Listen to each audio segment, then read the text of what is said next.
Good afternoon. I'm Doug Shipman, Atlanta City Council President, calling to order this regularly scheduled meeting of the Atlanta City Council. Today is Monday, February 17th, and I would like to ask the clerk to call the opening roll.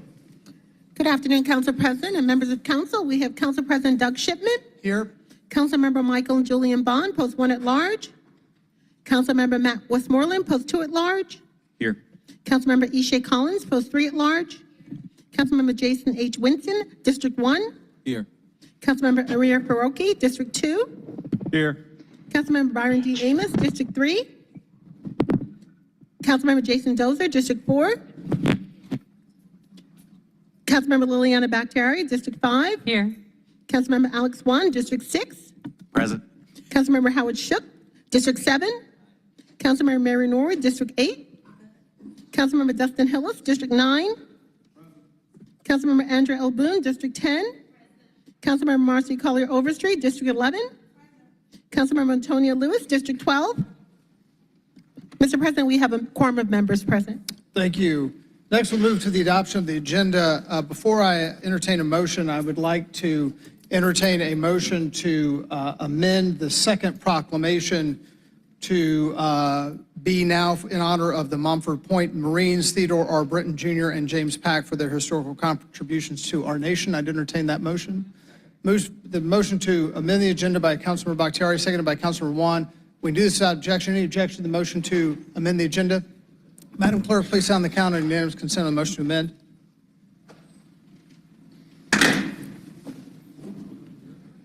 We have 10 yeas, 0 nays. 10 yeas, 0 nays. The motion to amend carries. I would now, if there are no other changes, I would now entertain a motion to adopt the agenda as amended. Moved by Councilmember Bakhtiari, seconded by Councilmember Wan. Is there any discussion on the motion to adopt the agenda as amended? We can do this via unanimous consent. Any objection to the motion to adopt? Madam Clerk, please sound the count on unanimous consent. 10 yeas, 0 nays. 10 yeas, 0 nays. The motion to adopt the agenda as amended carries. Next, it is my pleasure to welcome Rabbi Lydia Medwin, who is the Associate Rabbi from the Temple here in Atlanta, to bring forth our invocation. Rabbi.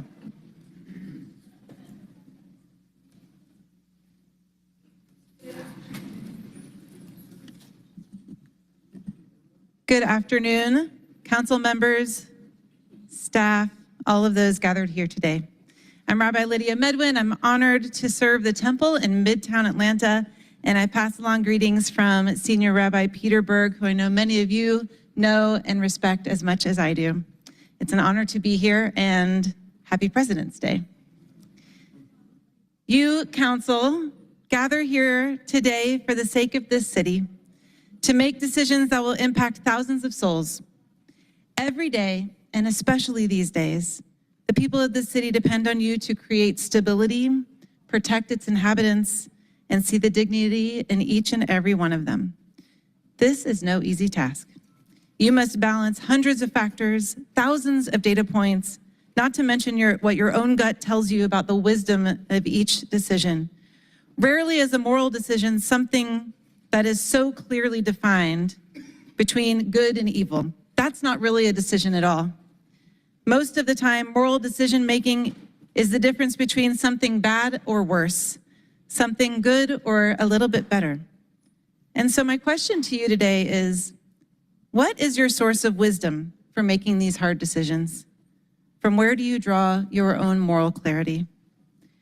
In my own practice, I find this source of moral clarity in my tradition, but the wisdom of Jewish sages and my own sense of the divine doesn't always make it to the surface of my consciousness, especially when I'm busy and under pressure and holding the pain of the world.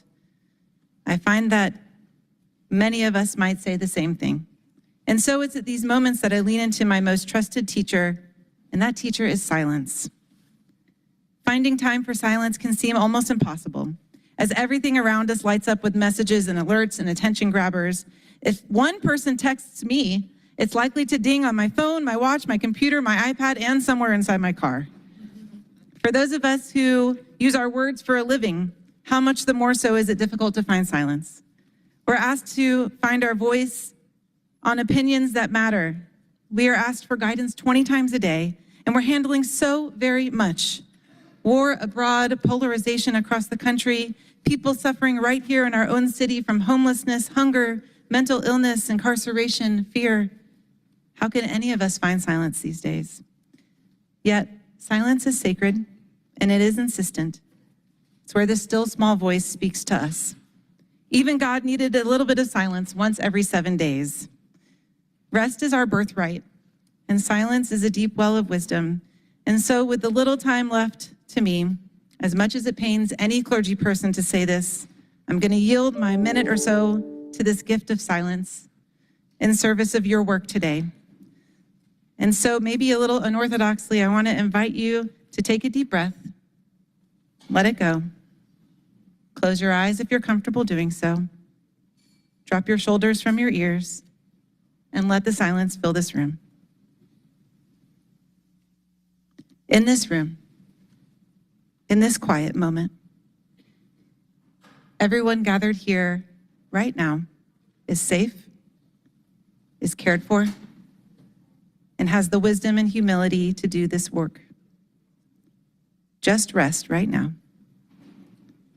And in 5 deep breaths, connect to your sense of goodness, your divinity, your source of moral compass for the sake of the people you serve.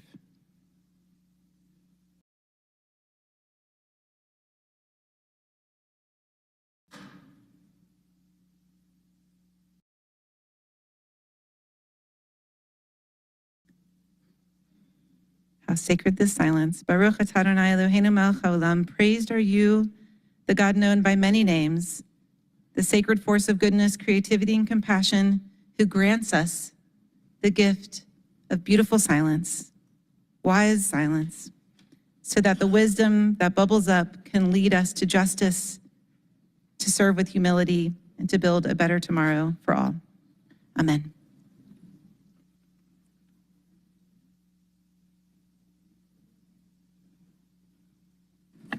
As we stay at a moment of reflection, I would like to ask any of my colleagues for remembrances that they may have. Councilmember Bakhtiari. Thank you. Two losses. First, a student from Drew who recently lost his life. And I ask that people pray for any of our youth that are struggling with mental health right now, because we know there's a lot of them. I mean, each of us are, I'm certain, but please for our kids. And then Janice McKinney, who passed on February 2nd, who lived in my district since the early 1960s in Kirkwood. So you can imagine she saw a lot of change. But she's an incredible resident, longtime legacy resident, and she passed last week. So if you can please keep her and her families in our prayers as well. Any others? Councilmember Collins. Yes, I just want to take the opportunity to recognize the family and send condolences to Dr. Joycelyn Wilson, who passed away last week in Lake Oconee. She was a beloved professor at Spelman, my alma mater, in mathematics, a Mays High School graduate, and a beloved servant in Atlanta, but also sending prayers to the family of Gary Jones, her partner, who has yet to be recovered. He also is, he was an instructor at Westminster, an Atlanta native as well. And so wanting to send condolences, but also our prayers and blessings to the family. Thank you. Any others? For these and for those unnamed, would you please join me in a moment of silence?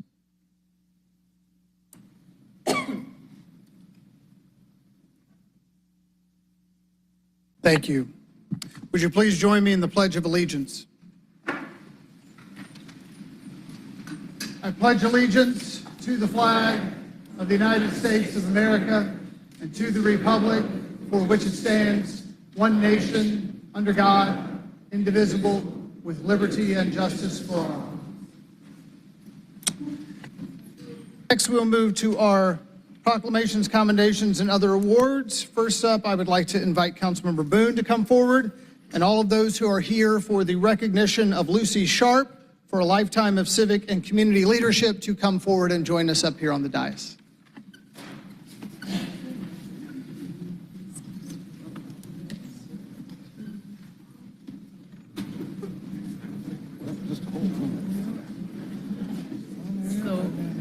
think down it. I don't know.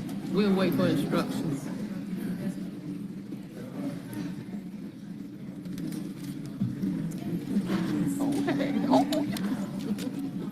Will all those that are here for Lucy M. Sharpe, a lifetime of civic and community leadership.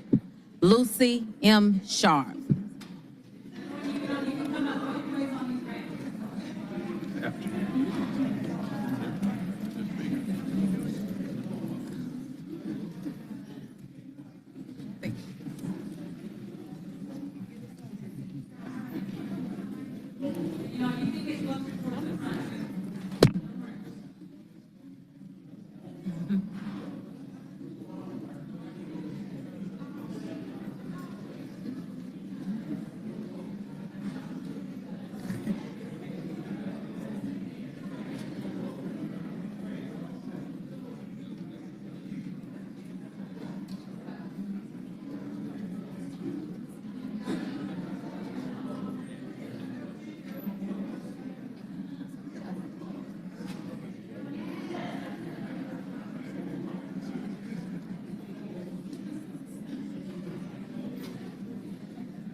Yes. Miss Morgan. Come on up. Today, I am joined by the Honorable Khadijah Abdul-Rahman of Fulton County Commissioner to pay tribute to Lucy M. Sharpe, a lifetime of civic and community leadership. Lucy is a phenomenal woman with an inexhaustible energy to get the job done. Her accomplishments cannot be denied. She has excelled in every role in which she has been assigned. She has given it her all with humility and excellence. Lucy is the glue that has kept many organizations and her family together. Lucy was C.T. Martin's rock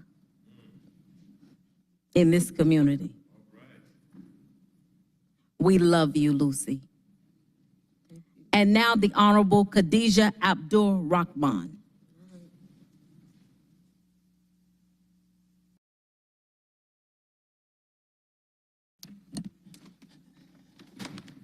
Thank you, Councilmember Boone. Today is a full circle day. And the reason it's a full circle day, I'm here in my official capacity, but also in my unofficial capacity. See, what many of you may not know, that this queen next to me stood in the gap when my mother, Victoria Travis Jackson, returned to her maker. You see, she has been my shero and my daughter Malika's shero. She showed side by side with my mother, Victoria T. Jackson, how you serve the community, not in front of the cameras, not when someone wants you to do something and a check is attached to it. She does it from the heart. Who came in today and saw her standing there greeting people as they were coming in? That's the Lucy Sharpe way. She understands that everything that you do is an act in worship to God. And if it means walking a picket line, knocking on the door, or standing at the opening of this vessel to greet people who came here to celebrate her, it is still her style. And so even though I don't want to take too much time with this great body, I want to say this is a long time overdue. Amen. Amen. And so in my official capacity as Fulton County Commissioner of District 6, the Mighty 6, who my mentor, Emma Darnell, taught me to do it well.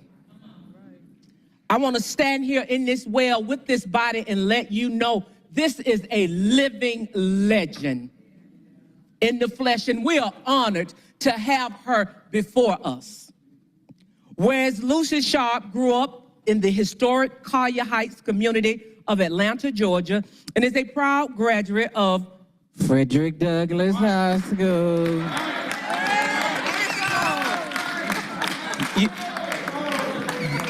That's the only one y'all Astros gonna get today, okay? Mays rules, baby.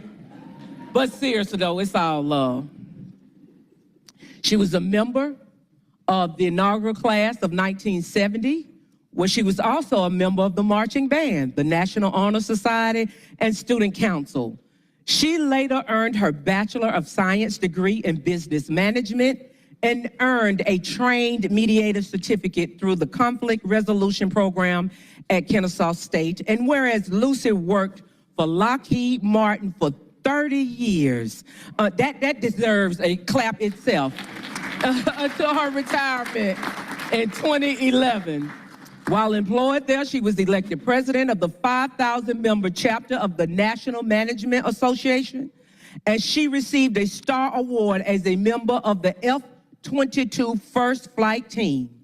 And whereas Lucy is a devoted volunteer with multiple organizations and received the Phenomenal Women Award from Georgia Legislative Black Women's Caucus and was elected to serve as a delegate to the Democratic National Convention in 1996 and 2000. She is most proud of having played a part in the passing of the Family and Medical Leave Act of 1993. Did you all know that? Did you all know that she was the one that was lobbying behind closed doors, telling folks that I will wear a hole in my shoes getting you out of office if you don't support this? Y'all didn't know that part of her, did you? Just want to let y'all know.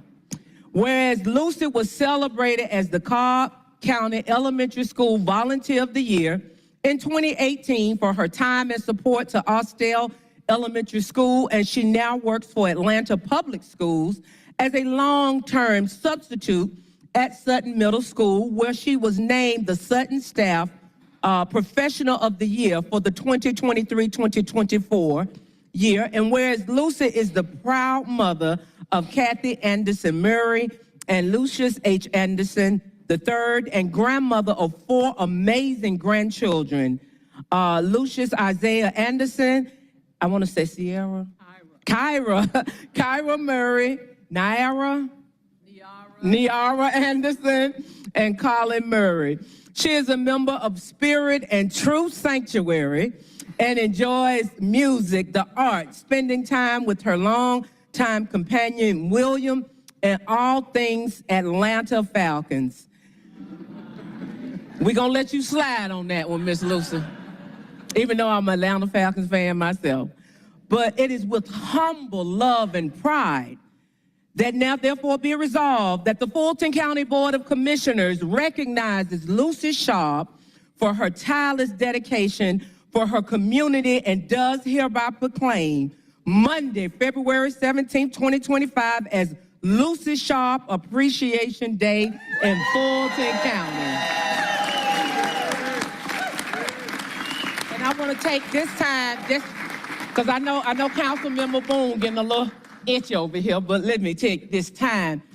This is specially from me showing Lucy Sharpe and all of those that she helped to get in office. Put your hands one more time together for a wonderful. Thank you so much. Thank you. I love you. You earned it, baby. I see. Right here. Go right here. Photo. Go right there. Uh-huh.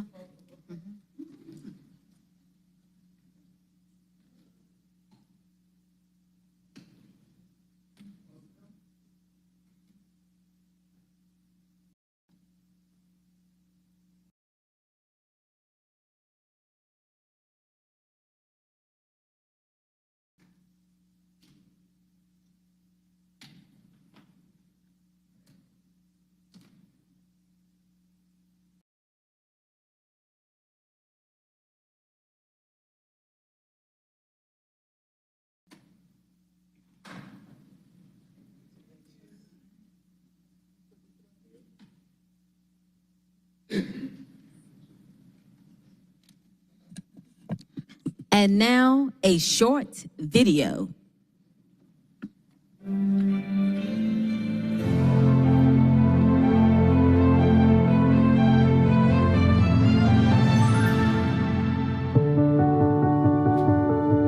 Lucy Sharpe has enjoyed an illustrious career, but gets the greatest joy out of giving back, a characteristic sparked during her time at Frederick Douglass High School. This Atlanta mother and grandmother has been volunteering as a docent at the Governor's Mansion for over 10 years.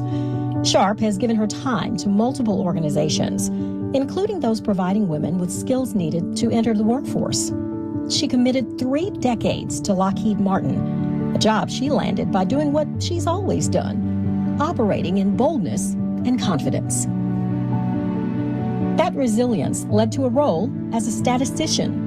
Working in production control, she received the Six Sigma Black Belt certification, becoming a change agent, helping Lockheed Martin improve processes, reducing defects, which resulted in a cost savings exceeding $2 million.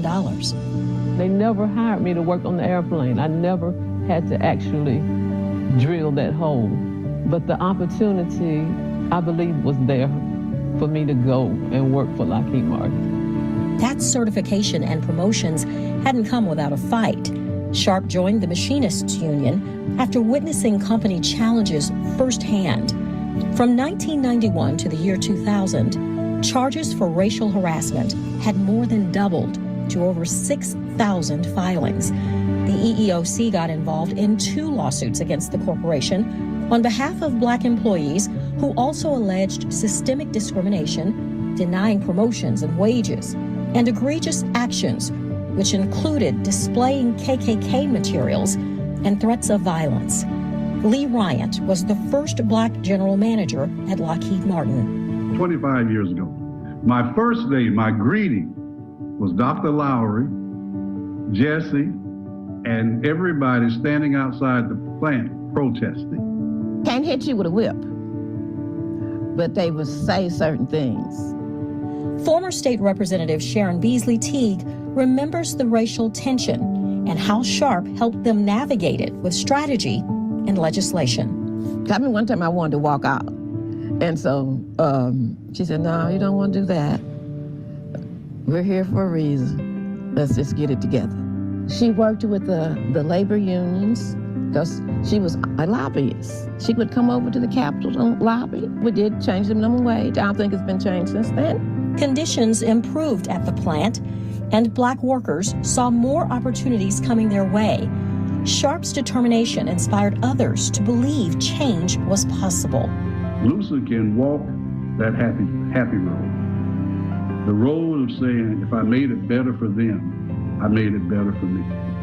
Sharpe's knowledge base and vast experience kept her busy post-retirement. Her compassion kept driving her to do more. All of you in line, you know we count on you to bring your books back on time. Thank you.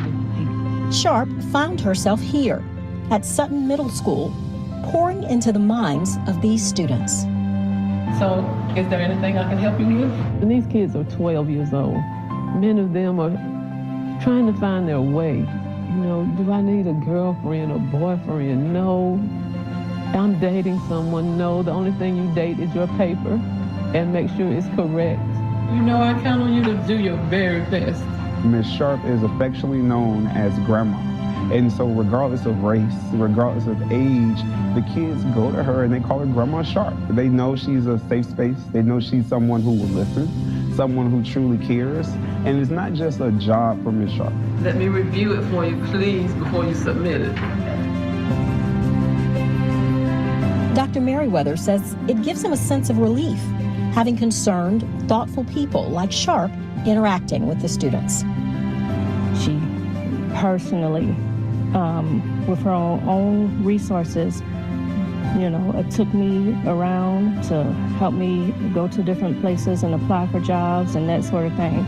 And that really spoke huge volumes for me. And that touched me so much that she was willing to do that for me. And just make, you know, my life a little bit easier. She went that extra mile for me, and I'll never forget that. Sharpe says she appreciates being recognized by the Atlanta City Council and reflects on the mentorship she received from the late C.T. Martin. He made a difference, and not just the city, but in my life personally. I am honored because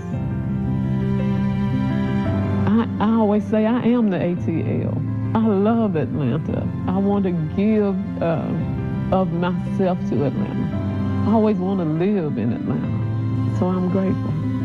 Miss Sharpe, I love how kind and caring you are. I think of you as present because you're always here, you're always loving, and you're always helping. You mean a lot to me, and I think you're very kind because whenever I need someone to talk to or I need help in the hallways, you're always there. Thank you. I hope you all know how much I love you, how you really keep me going. What you say, your smiles, your hugs every day, keep me on point. So if I can ever help you, please let me know I love you. Thank you, Miss Sharpe.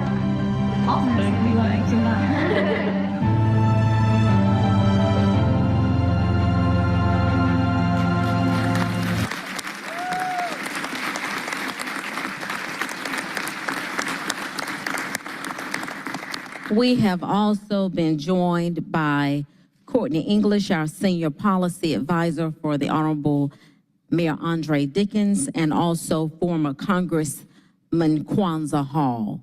At this time, a short video.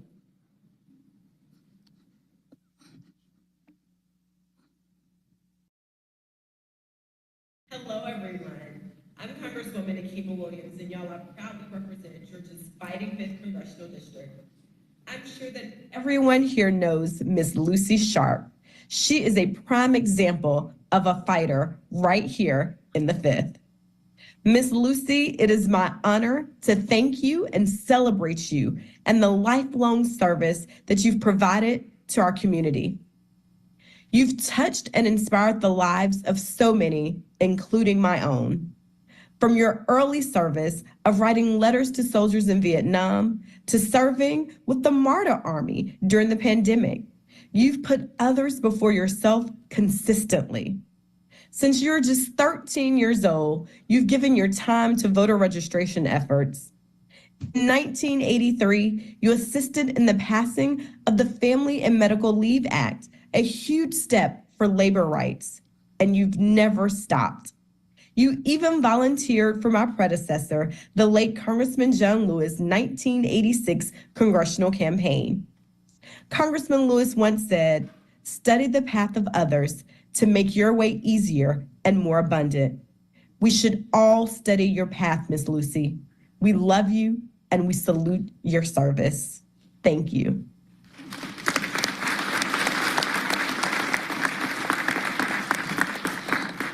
Next, we have Kathy Jordan, followed by Vanessa Gales, Esquire. Miss Kathy Jordan.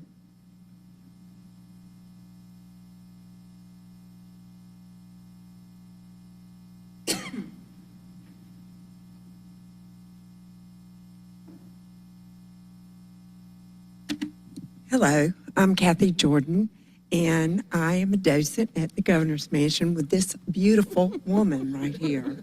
She is very much loved, and she's been there for, I think, 15 years, I hear, and is just really a special, special person.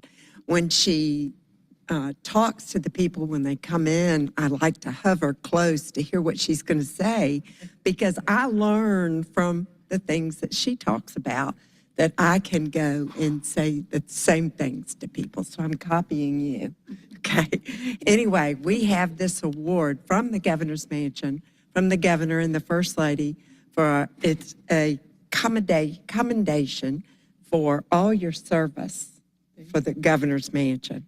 And this is for you. Thank you. I appreciate it. We love you, honey.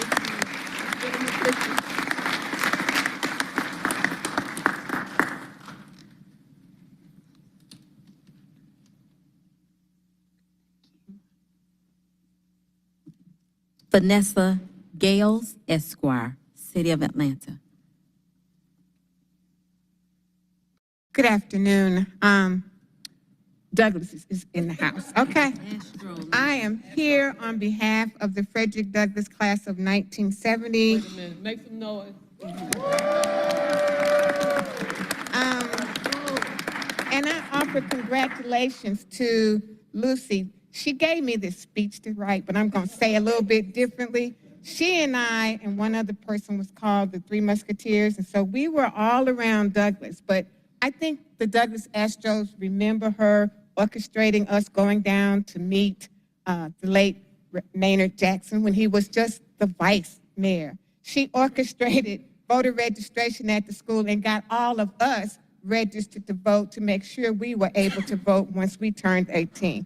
She said we baked cookies. I don't remember that, but I do remember doing voter registration. C.T. Martin started Lucy and I on the streets over at the Kmart on Bankhead, if you all remember that, registering people to vote. So we waved flags. We did a lot. She did a lot of community service. She was always out there in the class. So on behalf of Frederick Douglass High School, class of 1970, first graduating class, thank you very much. Yeah. I give you congratulations. Thank you, my dear friend. I love you. Thank you. Oh. Am I? I don't know. Oh.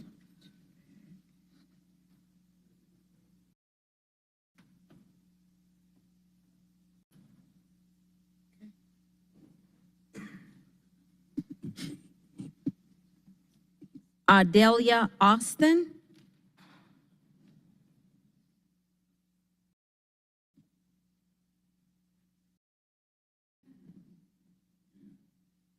Good afternoon. I'm so excited to be here to celebrate Miss Lucy receiving this award. Civic and community leadership is definitely a great award. I don't know anyone else more deserving. Miss Lucy was a part of my Super Bowl volunteer program and national championship as well, where we were tasked with converging on the city and making the city look good. I was hired to head up that program, but she really taught me the hard work. From there, it started with a sports connection. We've now created a lifelong group of friends, Team ATL Forever, and we have been connected. She has been leading us to great things, community efforts, volunteer opportunities, and just general need. During the pandemic, she was the first person to reach out and tell me if I knew anyone who needed these programs, these were the things that were being offered. She also reached out to other people in the community, other volunteers, and this group will be together for life. So that 10,000 strong was 10,000 strong for the Super Bowl, but we are connected to the city of Atlanta, and we are connected to doing the hard work because of Miss Lucy. So thank you so much.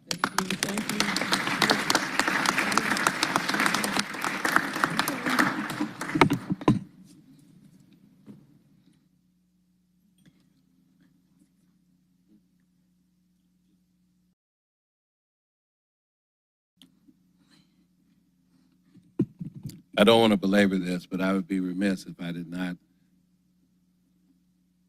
give you the laurels, the praise, the accolades for being the greatest among us. Dr. Martin Luther King said, everyone can be great because everyone can serve.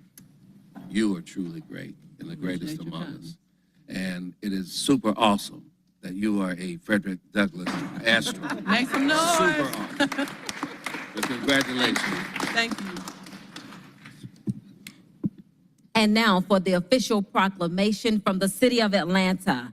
Now therefore be it proclaimed that we, the members of the Atlanta City Council, on behalf of the thousands of citizens of Atlanta, do hereby proclaim today, Lucy M. Sharpe Day in the city of Atlanta, Georgia.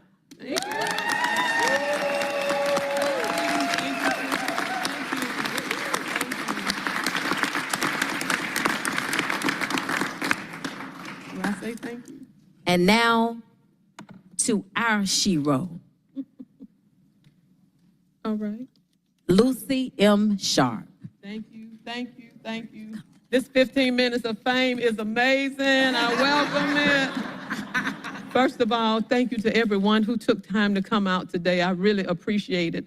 And most of all, I invite you to live with me in gratitude, free of blame, shame, or regret. live free.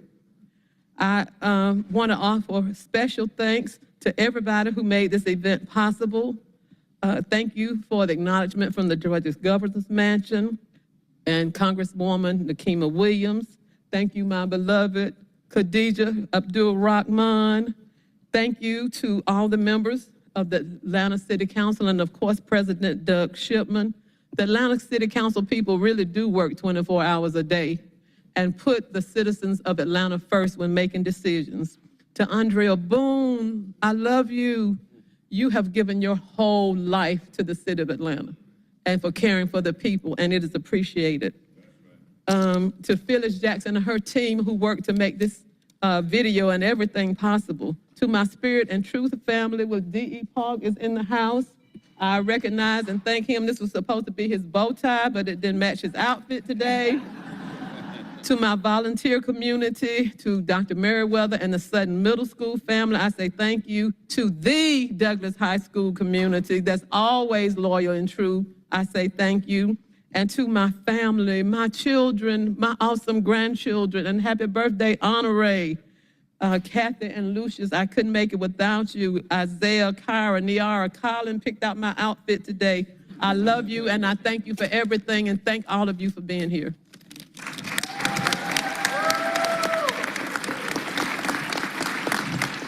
And now we will have our official photo, and then we will exit to the left for our reception.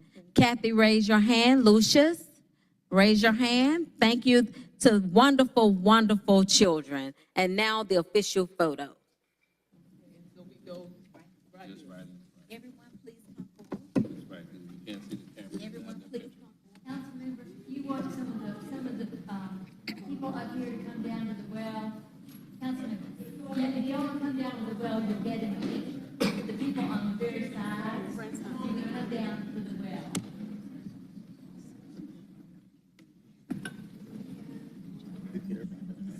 I'll just go and see.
Everybody look right in front of you.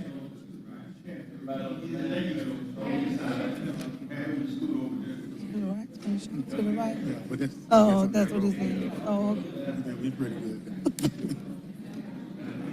Come in together like we love each other. There you go. Try to get everybody.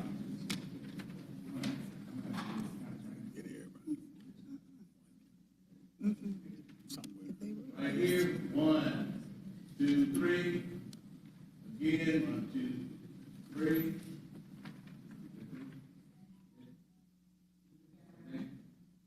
Hold. Right here, 3, 2, 1. All right, thank you very much.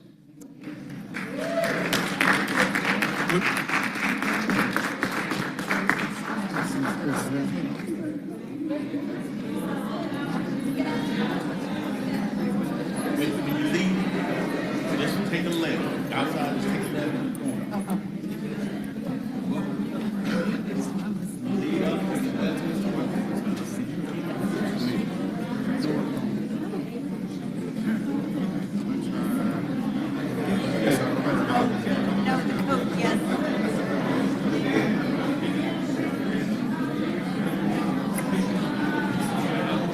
So we go to the reception.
I'd ask all council members if they could to join us up here. Next, I'd like to invite Councilmember Bond and all of those who are here to honor the Montford Point Marines, Theodore R. Britton Jr. and James Pack for their historical contributions to our nation to please join us up here on the podium. All of those who are here to honor the Montford Point Marines, Theodore R. Britton Jr. and James Pack. Please join us up here on the podium. Councilor Bond.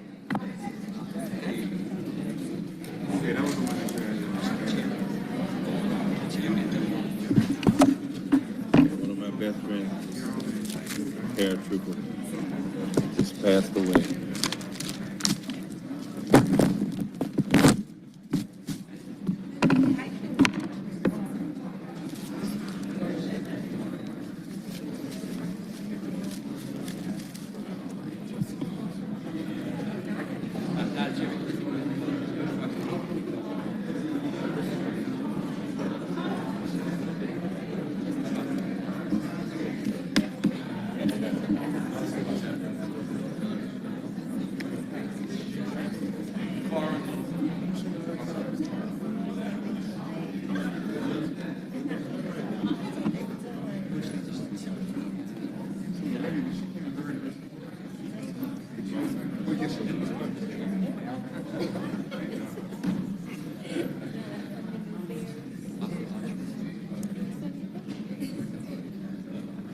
As they make their way up, I want to say good afternoon to everyone. And good afternoon to all members of the public. And request a quorum call for all council members to join us in the chamber. 80 years ago, or almost 80 years ago, the war to secure democracy in the world was fought, and there are those who were a part of that, and they're typically characterized as the greatest generation. They have that nomenclature because they freed the world for prosperity, for freedom, and democracy. And we are in special company today, not only because these two gentlemen who represent the Montford Point Marines were actually there and involved in that conflict. And so all the freedoms that we enjoy today, these men and those who served with them, alongside them, had a hand in shaping that, literally paying with their blood and sweat for all of us.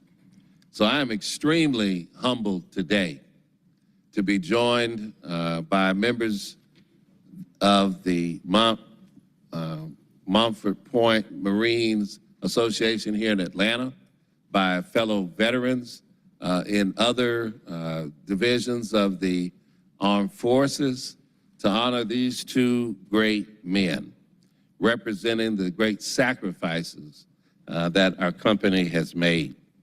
And I will do this, not alphabetically, but I'll do it by who was on planet Earth first.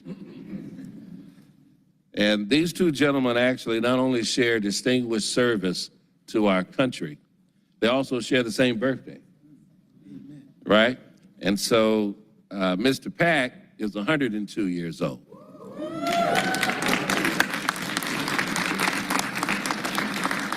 Ambassador Britton will be 100 years old this year. He's 99.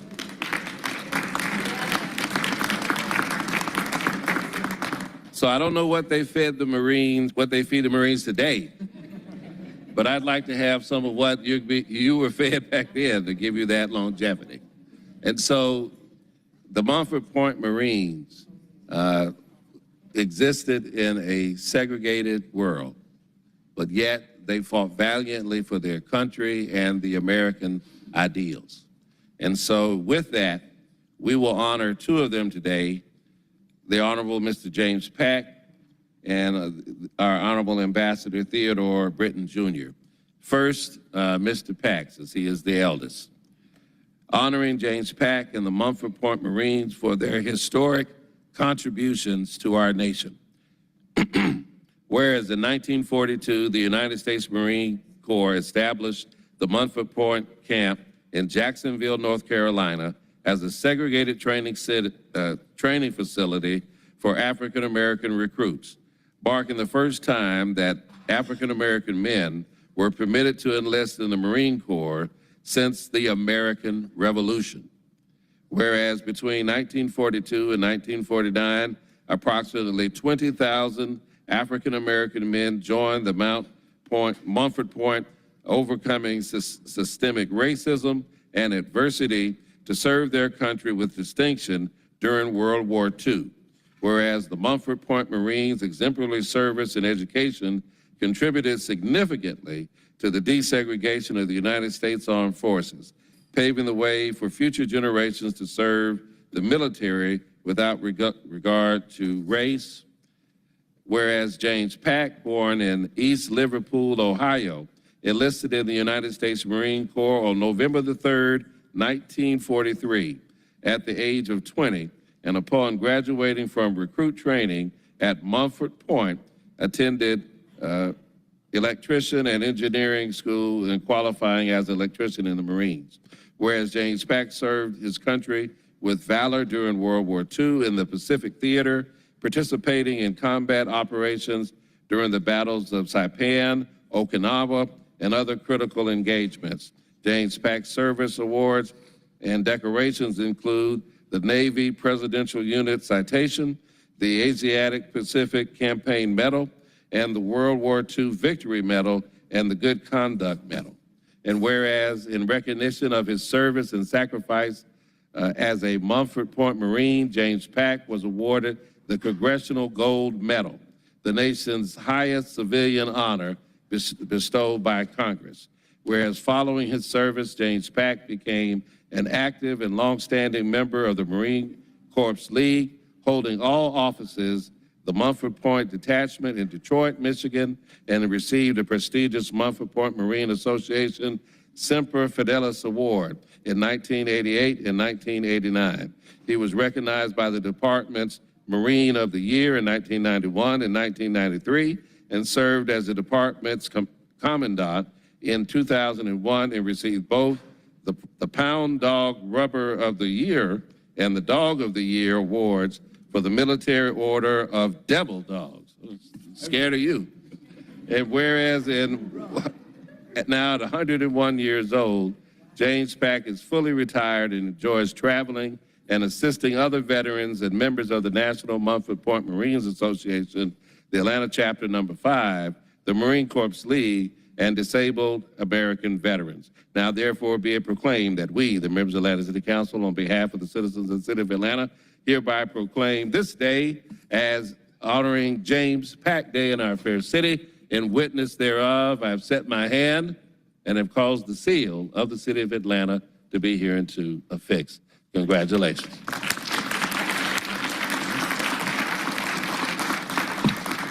We will do a quick obligatory picture real quick. Oh, that's it. Oh.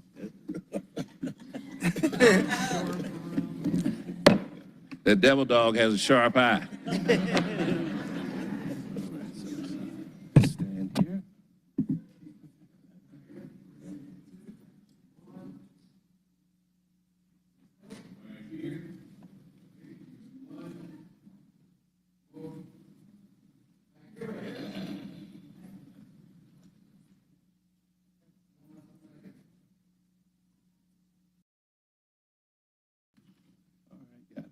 Got it? Okay.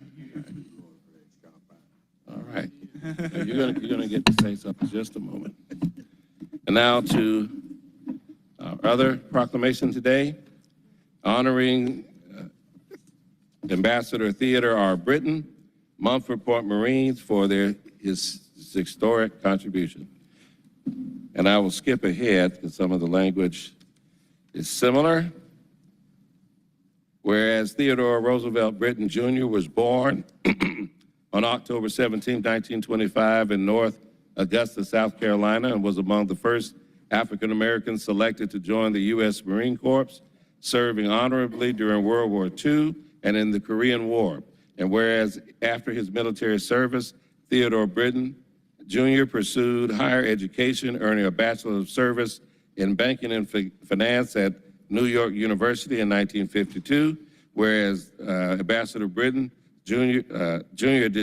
Distinguished career includes such as the Deputy Assistant Secretary of Research and Technology at the U.S. Department of Housing and Urban Development, U.S. Ambassador to Barbados and Grenada, and Chairman of the U.S.-China Soviet Agreement in Housing and Planning. And whereas in recognition of the outstanding perseverance and courage that shaped social change in the Marine Corps, he was awarded the Congressional Gold Medal on June 27, 2012, alongside other surviving Montford Point Marines. And whereas Ambassador Britton, now 99, resides in Atlanta, Georgia with his wife, Vernell Elizabeth Stewart, continuing to contribute to our community through the legacy and service of his leadership. Now, therefore, be it proclaimed that we, the members of the Atlanta City Council, on behalf of the citizens of the city of Atlanta, hereby proclaim this day as Ambassador Theodore Roosevelt Jr. Day in our fair city, and in witness thereof, I have set my hand and have caused the seal of the city of Atlanta to be here and to affix. Congratulations, Mr. Ambassador.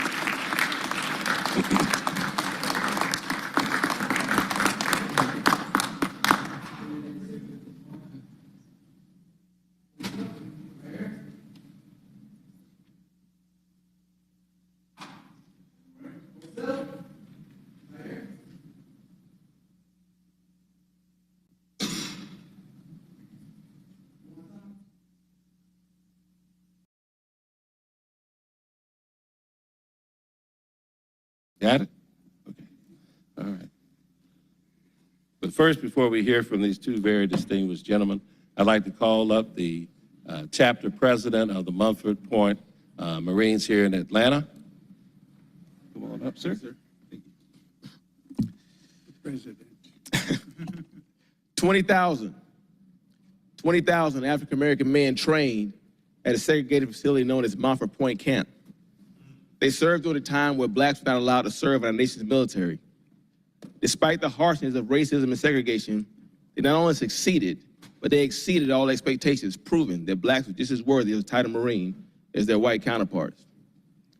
Their success led to the end of segregation in the Marine Corps, in the armed forces, period, and paved the way for future generations of Americans like myself to serve in the military. Now, I have some prepared remarks, but before I get there, I want you to remember one key thing about these heroes. As you've heard, 20,000 of them served at Montford Point Camp. In 2012, they were awarded a Congressional Gold Medal signed by President Obama for their service and sacrifice to the nation. Out of the 20,000 that served at Montford Point Camp, to date, our association has found just over 3,000 of these heroes. and presented them with the Congressional Gold Medal. Now that, in essence, is the why of the National Montford Marine Association. Our goal is to find all of these heroes and recognize either them or their families so they finally receive the gratitude of a grateful nation. So if you have any information leading to the discovery of a Montford Marine, please reach out to our association so that we can ensure these heroes get their just recognition. Good afternoon, everyone. I want to first thank you all for taking your time to recognize these great American heroes. And of course, with Mr. Pack here and Ambassador Britton. Now, the story of the Montford Marines is one of perseverance, sacrifice, and unshakable patriotism. Now, while I briefly provide some context on their significance to American history, I want to take just a few minutes and talk about their significance to the city of Atlanta. So many Montford Pointers, when they came home from service, they came home to cities like Atlanta, where they became leaders in the community, continuing to break barriers beyond the battlefield. In particular, a few I want to highlight are Montford Pointers like Ernest Lyons, who went on to become the first black police officer here in the city of Atlanta. Howard Ball, who was the first black detective here in the city of Atlanta. Dr. Lee Shelton, another Montford Pointer, who was a famous general practitioner here in the city of Atlanta, who received the Medical Association's highest award. Bill Greason, who fought at Iwo Jima. He came back to the city of Atlanta, and he made history in the Negro League baseball before going on to play for the St. Louis Cardinals, becoming the first black pitcher with the St. Louis Cardinals. And of course, the two heroes that I'm flanked with, Mr. Pack, who was a hero of Saipan, and of course, Ambassador Britton, who went from Montford Marine to U.S. Ambassador. And these are just a few of Atlanta's Montford Marines who not only shaped American history, but were instrumental with shaping the history here in the city of Atlanta. Now, across the country, cities have honored these heroes with landmarks, monuments, and street dedications. And with Atlanta's deep connection to this history, it's only fitting that we recognize the contributions here in this city. So I've tasked members of our association to actively start working together to put together a street naming proposal so we can immortalize these heroes right here in Atlanta, especially in particular near the Rialto Theater, where the first black recruits gathered in 1942 before they went off to training at Montford Point Camp in North Carolina. So we're committed to seeing this through and put this proposal through so that they can land here at the council so that they can be voted on and put into act. Now, and lastly, as we work to ensure the contributions are permanently recognized, I want to make everyone aware of a significant event that's coming to Atlanta here in July 2025. Atlanta has been designated the host city of the National Montford Marine Association Convention. It will be our 60th convention, and we're proud to call Atlanta our home for this year. This historic gathering will bring together veterans, military leaders, and community members from across the nation as we celebrate this proud legacy. This is going to be a significant 4-day event, and we'll be honored to have each of you there in attendance as we celebrate this proud legacy. In particular, there will be what we call a celebration of first awards gala, where we'll be recognized key pioneers in American history who, like the Montford Marines, paved the way for Americans to serve. So the proclamation today is a powerful monument of recognition, but let us assure that this legacy is not just celebrated today or during Black History Month, but it's preserved forever. So again, I want to thank you all for the recognition, and we look forward to working with everyone to ensure that Atlanta proudly stands among the places that honor these heroes. And again, the world needs to know about the Montford Marines. Thank you all. Thank you. Councilmember. Thank you, Councilmember Bond. I'll be brief in my remarks because with the next proclamation coming up, you'll hear a little bit more from me. But I just want to say thank you all for your service to our country, to our city. Please don't hold it against me. I'm an Army veteran. And so, I wanted to join the Marine Corps out of high school. My mama said no. But I will say my military success and my success after my time in the military is because of the folks like y'all that have committed so much and contributed so much and sacrificed so much to make our country what it is and to make our communities what they are. And we stand on the shoulders of giants. And I'm thankful to be here in part of the celebration to honor you all and y'all's legacy. So I just want to say thank y'all once again. And I'll, my Army folks cover your ears, but I'll give you all a big old Semper Fi. All right, thank you.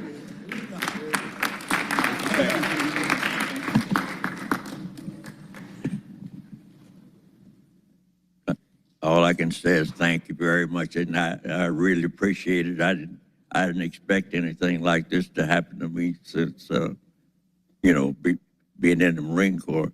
I tell you short, I'll make it short. I won't take long. When I had a brother in the Navy, had a brother in the Army, and so me and another fellow said, well, when I got drafted, I said, well, let's take the Marines. They're supposed to be the toughest fighters there is. And because I come from Ohio, now I remember this. I didn't know nothing about segregation.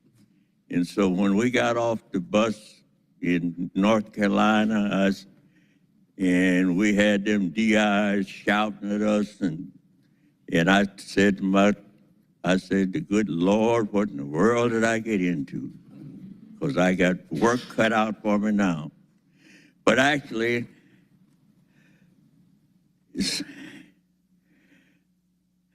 went through boot camp, and after 2 weeks on a rifle range, then they figured, well, you're a Marine. And after that, we got shipped out. We got on the ship. They didn't tell you where you were going. And we ended up in the invasion of Saipan. And let me go back and tell you that the Marine Corps was segregated, and they didn't want no blacks in the Marine Corps, but they made us depot companies and ammo companies. And we were with the 2nd, the 3rd, 4th, and 5th Marine Division. Wherever they went, that's where we went. But where was I at? Well, we were on Saipan, and we stayed there. Well, our 20th Marine Depot Company was the first blacks to see combat in WW2. And after that, we stayed on Saipan for a while, and then after that, we got on board ship again, still didn't know where we're going. And they don't tell you anything until the day before or the night before. We'll end up in Okinawa, and we stayed on Okinawa. And after Okinawa, we were all packed, ready to invade Japan when they dropped atomic bombs, so that ended the war. But my outfit that I was with, the 20th Depot Company, we were with the 3rd, 4th Marine Division, and I got hurt on Okinawa, and my outfit went to China. I told the sergeant, I got to go with you. He said, no, you can't go. You got a broken leg. And, you can't go. I said, well, I've been with you almost 2 years, 20 months. I can go, I can walk. He said, no, we can ship you home. But then actually, I ended up in the Naval Hospital in Great Lakes, Illinois. And then I got discharged 1946. So that's just part of what happened to me in the Marine Corps.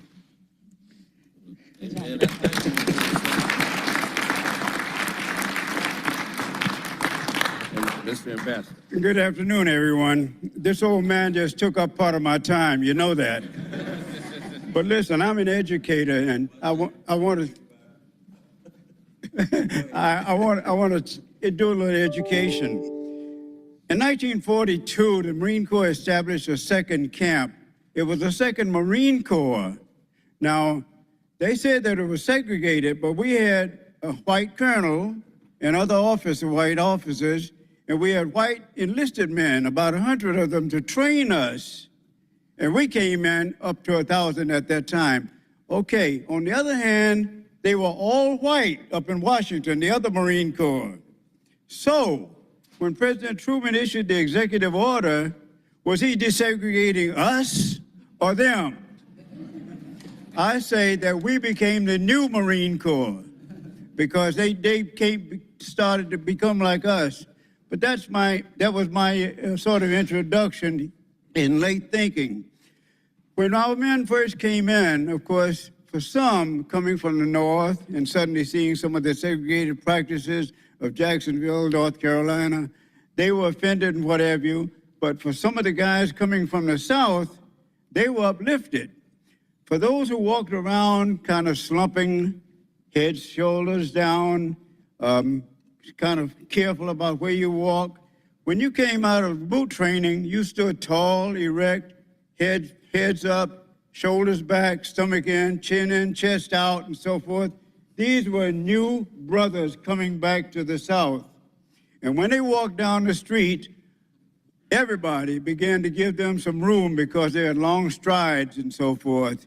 In addition, we had been taught to fire and take our rifles apart and so forth. We also learned how to handle bayonets and so forth. So again, when we came out of the Marine Corps, especially coming back to the South, we were new types of Americans, and we've continued to be that same kind of American today.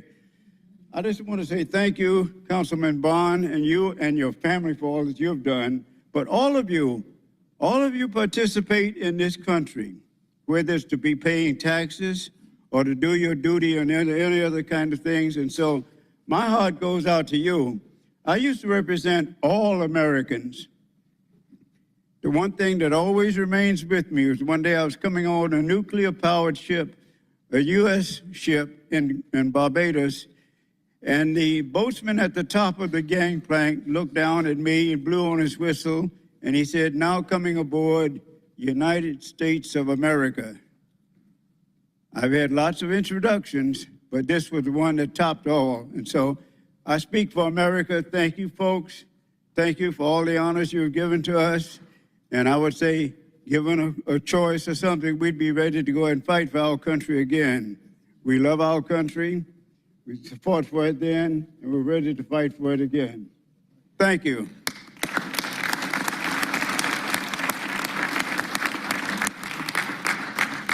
May God bless you both, and thank you both for your service and for your example and your inspiration. Thank you. And so now we will do what the City Council does best. You save the world, but what we do best is take pictures. And so we're going to take a picture up here. Should I take this? Yes, sir. Well, we'll get both of them. Okay. So let's scoot up all the way. No, these are just my notes.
Thank you. Thank you. Next, I'd like to invite Council Members Dozier and Boone and all of those who are here for the recognition of the 555th Parachute Infantry, the Triple Nickels, and Cascade United Methodist Church Veterans Ministry to please come forward and join us up here on the dais. Please come forward.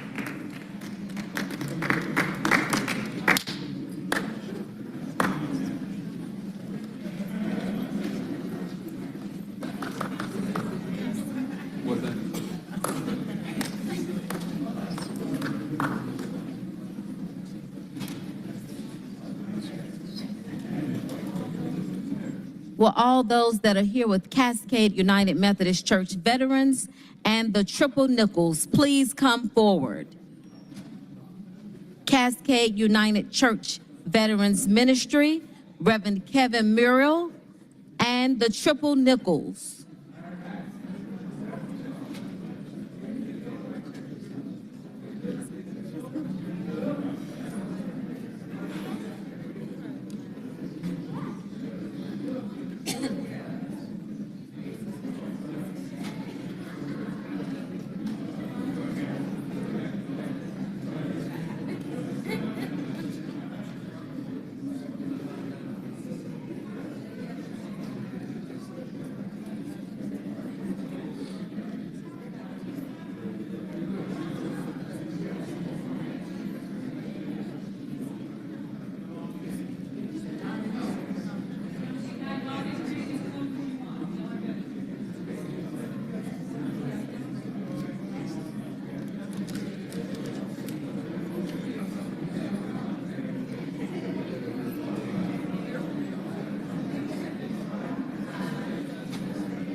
All right, good afternoon. I know we still have some folks getting settled in, but want to once again welcome y'all to Atlanta City Hall. I'm Councilmember Jason Dozier. I represent District 4 on the Atlanta City Council. And let me just say, it is wonderful to see all these Maroon Berets in the room. I was not airborne qualified. I was a leg, as we say in the Army. But it ain't too late. Why jump out of a perfectly good airplane, as they say. And just let me say, happy Black History Month. I know with this proclamation that we're going to do today and the one that preceded us, it's very special that we get to honor folks in our community whose stories really haven't been told in the way that it should be told. And what we see what's happening across this globe, across this country, across our communities, we have to tell our story. We have to own that story. We have to celebrate our unsung heroes. And I'm proud to be playing a small part in telling that story. It is my great honor to welcome you all to Atlanta City Hall. And we are gathered here to recognize the invaluable contribution of Black veterans to our nation's military heritage. Today, we celebrate the courage, resilience, and sacrifice of the Black service members who have fought for this country, often without the recognition they deserved. And I want to extend a special welcome to the Cascade United Methodist Church Veterans Ministry, whose dedication to uplifting our veteran community is a testament to the spirit of service that has always defined Black America. And I especially want to thank and honor the Black veterans of the Korean and Vietnam Wars who are here today. We are here not to just acknowledge your service, but to ensure that your sacrifices are never erased from history. The 555th Parachute Infantry Battalion, the legendary Triple Nickels, paved the way for Black paratroopers at a time when America did not fully recognize their worth. They trained relentlessly, fought wildfires when others would not, and stood ready to defend our nation even as they faced racism at home. That history, the history of Black Americans in uniform, is under threat. We see efforts to diminish or outright erase the role that marginalized people have played in shaping this country. That is why today's recognition is so important. If we do not tell our stories, others will try to erase them, but we will not let that happen. I stand before you today as the first veteran to serve in the Atlanta City Council in decades, and as a proud Black Army veteran, I just want to say thank you for being here. Thank you for the stories that y'all have created. Thank you for the legacy that y'all have built, and thank you for your service to our country. I know that I would not be here if not for the sacrifices of those who came before me, those who fought and bled for a nation that did not always fight and bleed for them. During my time in the military, I led a scout reconnaissance platoon in Iraq, 20 scouts out, 20 men from different walks of life, different parts of this country. Most of them were white, but all of us were united by a common mission. I later served in Afghanistan as a staff officer and witnessed firsthand the devastating loss of a Chinook helicopter called Extortion 17, which was the greatest single loss incident of American lives during Operation Enduring Freedom, and I helped coordinate the recovery of our fallen heroes, which is a solemn duty that reinforced the true cost of service. And I will say that I would not have been afforded the honor or opportunity to lead those men had it not been for the men and women we see on this day as today. Those experiences shaped me, just as your experiences shaped you. The struggle for dignity, respect, and recognition is one that Black service members have always carried, and yet through it all, you served. You stood tall, you defended this country when it did not always defend you. Today, the city of Atlanta honors you. We honor your sacrifices, your legacy, and the example you have set for future generations. Your courage has inspired countless Black service members, including me, and because of you, I and so many others stand on firmer ground. So on behalf of the Atlanta City Council and the residents of this great city, I thank you. We will not let your stories fade, and we will not let history forget. So today, we have two proclamations that we're going to be sharing with the public. One, I want to first acknowledge our friends at Cascade United Methodist Church Veterans Ministry for helping put this all together and for celebrating the veterans in your community in the way that you have. And so I'm gonna read this first proclamation, and Reverend Muriel will give you the opportunity to talk and share your story. And so here goes. In recognition of the Cascade United Methodist Church Veterans Ministry, whereas the Cascade United Methodist Church Veterans Ministry, established in 2002 by United States Army veteran and Purple Heart recipient Johnny Miller, has been a beacon of healing, support, and fellowship for veterans in Atlanta. And whereas this ministry has grown under the guidance of leaders like Robert Haley, expanding its programs and participation to serve both the church and the broader community, and whereas the Veterans Ministry actively supports the USO Holiday Leave Program, providing care packages and assistance to service members traveling through Hartsfield-Jackson Atlanta International Airport during the Christmas season, and whereas the ministry contributes to the preparation of the Georgia National Cemetery for Memorial Day observances, ensuring that the sacrifices of our fallen heroes are respectfully honored. And whereas throughout the year, the ministry offers vital services such as housing assistance, transportation to veterans administrative offices, and visiting sick and shut-in veterans, supporting local homeless shelters, providing scholarships, and engaging in various church and community activities. And whereas the annual Veterans Day weekend events, including a banquet fundraiser and a special worship service featuring distinguished speakers, exemplify the ministry's dedication to honoring and uplifting veterans. And whereas the Cascade United Methodist Church Veterans Ministry embodies the spirit and service and community, making a profound impact on the lives of veterans and their families in Atlanta. Now, therefore, be it proclaimed that we, the members of the Atlanta City Council, on behalf of the citizens of Atlanta, do hereby recognize and commend the Cascade United Methodist Church Veterans Ministry for its outstanding contributions to our veterans and the community at large. And this is signed by all members of the Atlanta City Council.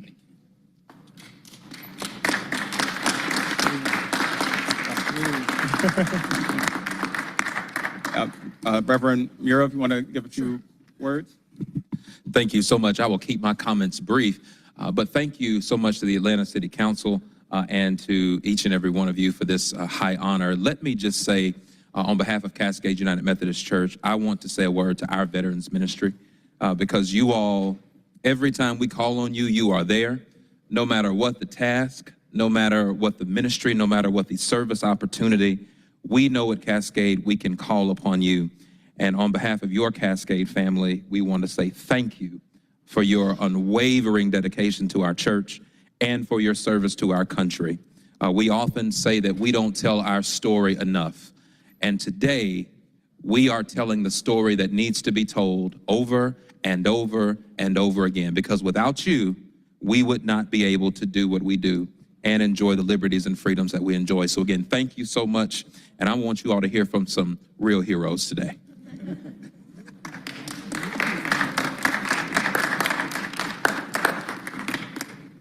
Thank you, Pastor. And I also like to thank Councilman Boone here and Councilman Dozier. It's my pleasure to be here today because our story got to be told.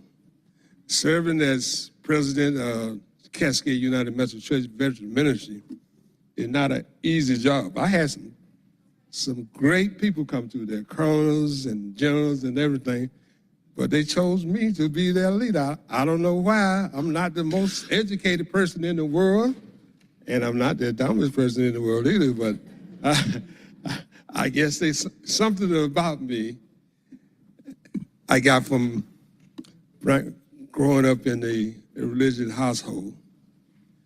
The Lord said, we'll use you. We'll send you. I said, send me, God. Send me. But this ministry here, the Cascade Veteran Ministry, is a wonderful, wonderful ministry. And there ain't but two kind of people in the Cascade United Methodist Church. Those at Cascade and those that want to be at Cascade. So if you're not a member, you need to come on and join us right now. That's all I want to say about that. All right. Well said. Cool. Next, we'll hear from, Mr. Swanson. Go ahead, sir. Thank you. Good afternoon. I just want to add some additional information about the veteran ministry. We were formed at Cascade United Methodist Church to disseminate information concerning benefits and other matters to support veterans via visitation during illness and loss of loved ones and those in need of companionship. Cascade Veteran also serve as a resource for other churches interested in organizing veteran ministries. In addition, we support other auxiliary of the United Methodist, Cascade United Methodist Church. As the Reverend has said, we do back to school drives, picnics, and aid in helping the homeless.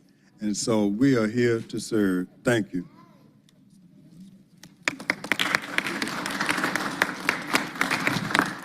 Next, we have Mr. Robert Haley. Thank you so very much, Councilman Bond, all the city council members, those assembled. Johnny Miller, I've been in the ministry for a very long time, and this ministry has been held together by not only our senior pastor, our leadership, lay leadership, our members of Cascade, but this ministry has been held together by Johnny Miller. Now, Johnny Miller, for those who may not know, was awarded the Purple Heart for his service in Vietnam twice.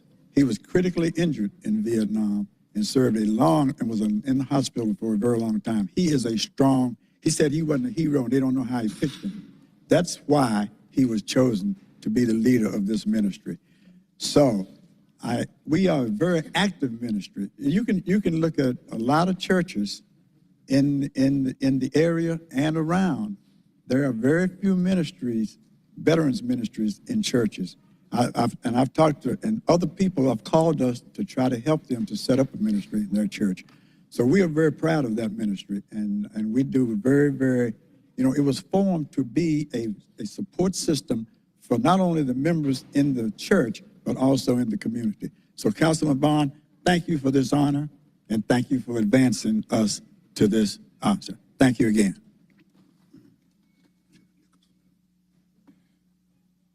All right. So yes. Okay. Yes, sir.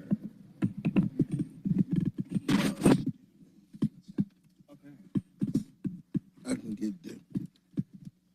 There you go. That's for you. I want to thank you I'm Mark, and been in veterans ministry for a long time. And I just want to echo Johnny's comment. I serve as the vice president, but more importantly, we served as veterans, helping veterans. I am the chaplain as well as a Desert Storm veteran, so we did that war as well. But I want to just thank Johnny personally as a war veteran that he has made the difference. And I was an officer, but it is granted our wishes to serve this sergeant as our leader, who is provided for this ministry in the way that he does. So thank you, Johnny. But thank you, as Robert just said, we are veteran business supporting the welfare of our veterans. Thank you. Thank you, Mr. Bradsbury.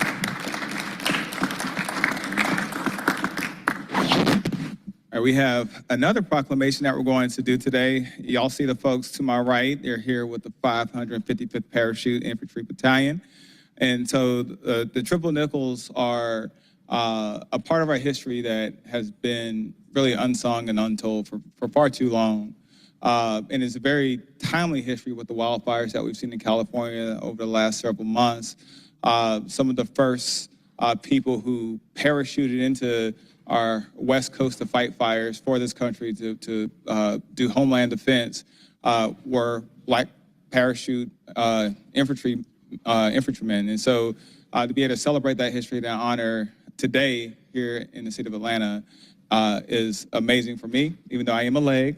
I'm sorry I didn't get a chance to jump out of an airplane, but I do want to make sure that the public knows that I am forever in your debt, and we all are as well. And so in honor of the historic Triple Nickels 555th Parachute Infantry Battalion, whereas the 555th Parachute Infantry Battalion, known as the Triple Nickels, was an all-Black airborne unit of the United States Army formed during World War II as a result of a recommendation made in December 1942 by the Advisory Committee on Negro Troop Policies.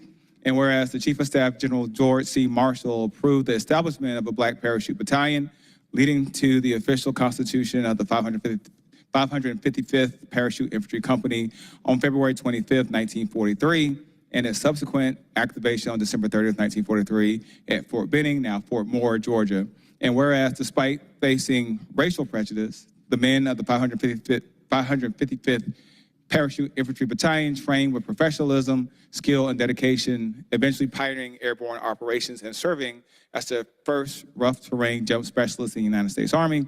And whereas the unit was deployed in 1945 as part of Operation Firefly, combating wildfires in the Pacific Northwest caused by incendiary balloon bombs launched by Japan, thus playing a critical and unheralded role in defending the United States. And whereas the 555th Parachute Infantry Battalion's success, courage, and unwavering commitment to excellence contributed to the desegregation of the United States military, ultimately paving the way for greater racial integration in the armed forces. And whereas in 1947, the members of the 555th were transferred to 3rd Battalion, 505th Parachute Infantry Regiment of the 82nd Airborne Division, marking a significant step toward the full integration of Black soldiers into the United States Army. And whereas the legacy of the 555th Parachute Infantry Battalion continues to inspire generations of service members and citizens alike, standing as a testament to perseverance, patriotism, and the ongoing pursuit of equality and justice. Now, therefore, be it proclaimed that we, the members of the Atlanta City Council, on behalf of the citizens of Atlanta, do hereby recognize and honor the profound contributions of the 555th Parachute Infantry Battalion and declare February 25th, 2025 as 555th Parachute Infantry Battalion Day in the city of Atlanta, and encourage all citizens to reflect on their invaluable role in our nation's history and the ongoing fight for civil rights and equality. And I know we had our Marines earlier that, hoorah is something they say, but in the Army, we say hooah. So I get one big old hooah from our Army folks. Thank you. And this has been signed by all members of the Atlanta City Council. Thank you all so much once again for your service to our country. Mr. Miller.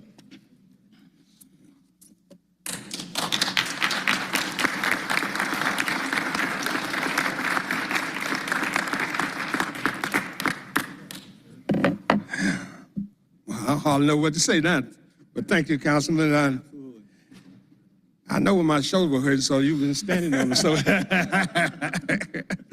But anyway, when I came into the United States Army, I didn't know I was drafted. So I'm a little bit older than most of the people on this stage up here. And I was drafted, y'all don't know nothing about drafting, nothing about it. But anyway, they had a draft then, and I was drafted into the United States Army.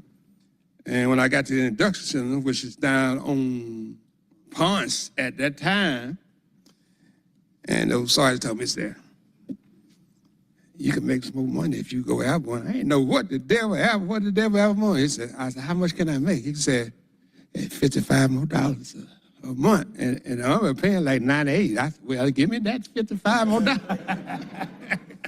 But I still didn't know what I was getting into until I went through basic training and advanced basic training, and they sent me down to Fort Benning, Georgia, where we do our airborne training. It's not but a 3-week course, but it's the worst 3-week course I ever spent in my life. And from there, they said, well, it's time for you to jump. Jump where? They got a tower down there, it's 250 feet. You jump out of there. They got a 34-foot tower, you jump out of there. So you successfully do all of that. Then you move up to the airplane, which I think was a C-47 that we were jumping out of there. You know, that's the first time I ever been close to a plane. Now, you talking about jumping out of a plane. I said, you got to be kidding. He said, yeah. So you put on your parachute, and next thing I know, they said, stand up. You're on the aircraft, and next thing you hear is you got a 2-minute warning. I guess that's where football got that from. 2-minute warning. And the green light come in, and the jump master says, stand in the door. Oh, Lord, everything starts shaking. Everybody's eyes get small, and you got to stand in the door. And then he said, go. You jump out there, you think you can fly. Well, I wish I could have been able to fly. But you got to make 5 consecutive jumps. You try to do them all in one day. And after the 5th one, you get back and they'll pin those covenant wings on you. These little wings right there, like that. And that means you're a United States paratrooper. But then, yep. So after that, they sent me to Fort Bragg, North Carolina. I thought it was going to be a little easier when I got there, but the first time I got in Fort, it was that night. Sergeant Major come on the bus and said, get off that sergeant bus. Then they said, who told you to get off the bus? You just told her that. Get back on that bus. He just harassed her and harassed her. I said, just doggone, I'm back in bases again. So my assignment was, you can send me to the 3rd Brigade, the 505. I didn't know then, like I didn't know nothing until I went to Vietnam and came back, that the 505 was the 555th. But they didn't tell you. The old timers, they didn't tell me that. So what I'm saying, you got to tell your story. If you don't tell it, you'll never know it. Nobody will never know it. I've been in the triple nickel ever since 1966. And I didn't know it until I went to Vietnam, fought Vietnam. And then I found out that you were already in the triple nickel. So I'm the oldest triple nickel, one of the oldest triple nickels, now still alive. Yes, sir. So tell your story, and you got to put it in a book. See, if you don't put it in a book or something, it'd be like Matthew, John, all the rest of it. If it wasn't in the book, we didn't even know nothing about it. So they got it in a book. So we got to put it in a book, and we got to tell our story. Amen. All right? So with that, I want to say it to Frederick Douglass once said that to forget your stuff, forget your history is betrayal. Only to remember your history is revolutionary. Thank you.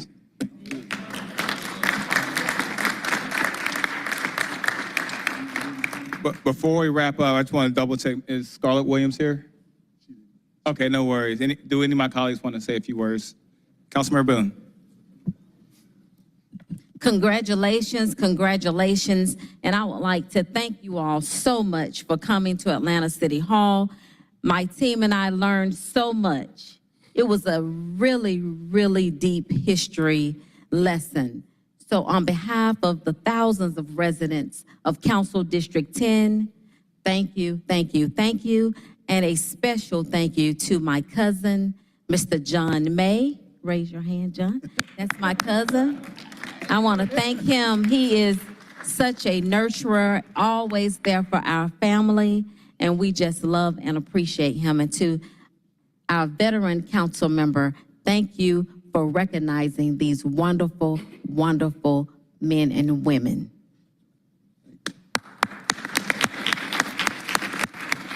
Councilmember Bond. Thank you, Councilmember Dozier, and thank all of you for your service. And thank you for standing in the gap for so many that for paving the way for the rest of us. Not only for defending this country, but defending a country that didn't always love and defend you back. So thank you for that. And I just want to call the name of our classmate, Richard Trammell, who was a paratrooper who just recently passed away. But we want to thank you for your service, and we can't do enough to show our appreciation for what you've done and the example that you continue to set. God bless you, and may flights of angels sing thee to thy glory. Amen to that. Amen. Amen.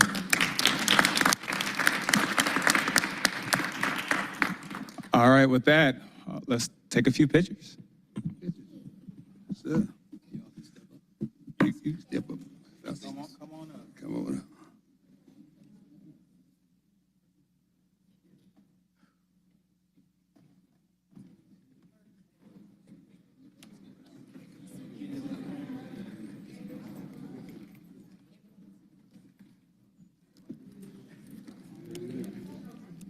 Did you all get pins? Did you get gold pins?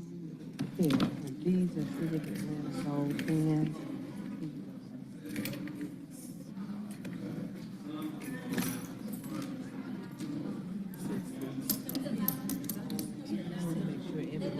I want you all to get gold.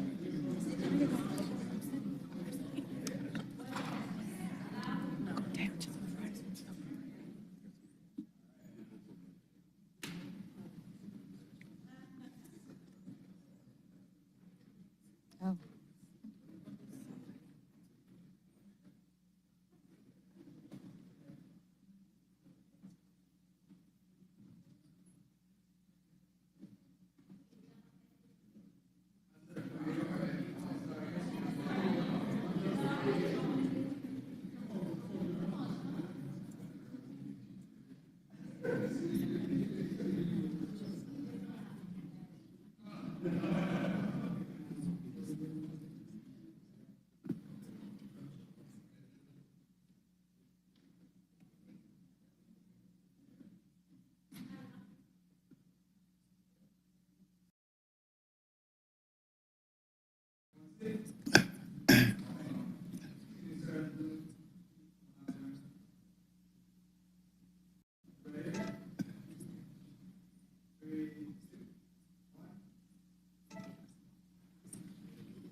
Thank you. I'd like to invite Councilmember Winston and all of those who are here for the recognition of Arbor Day to come forward and join us up here on the podium. Thank you.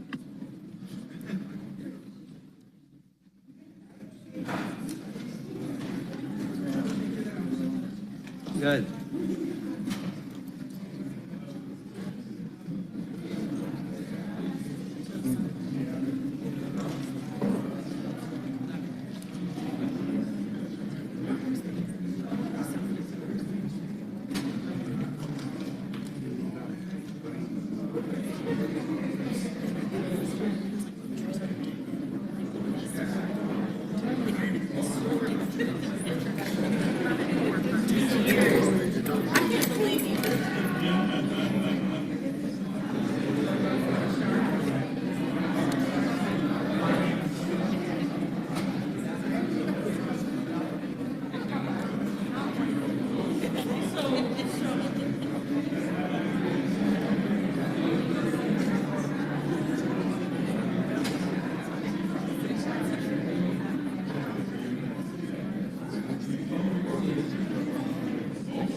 All right, good afternoon, everyone.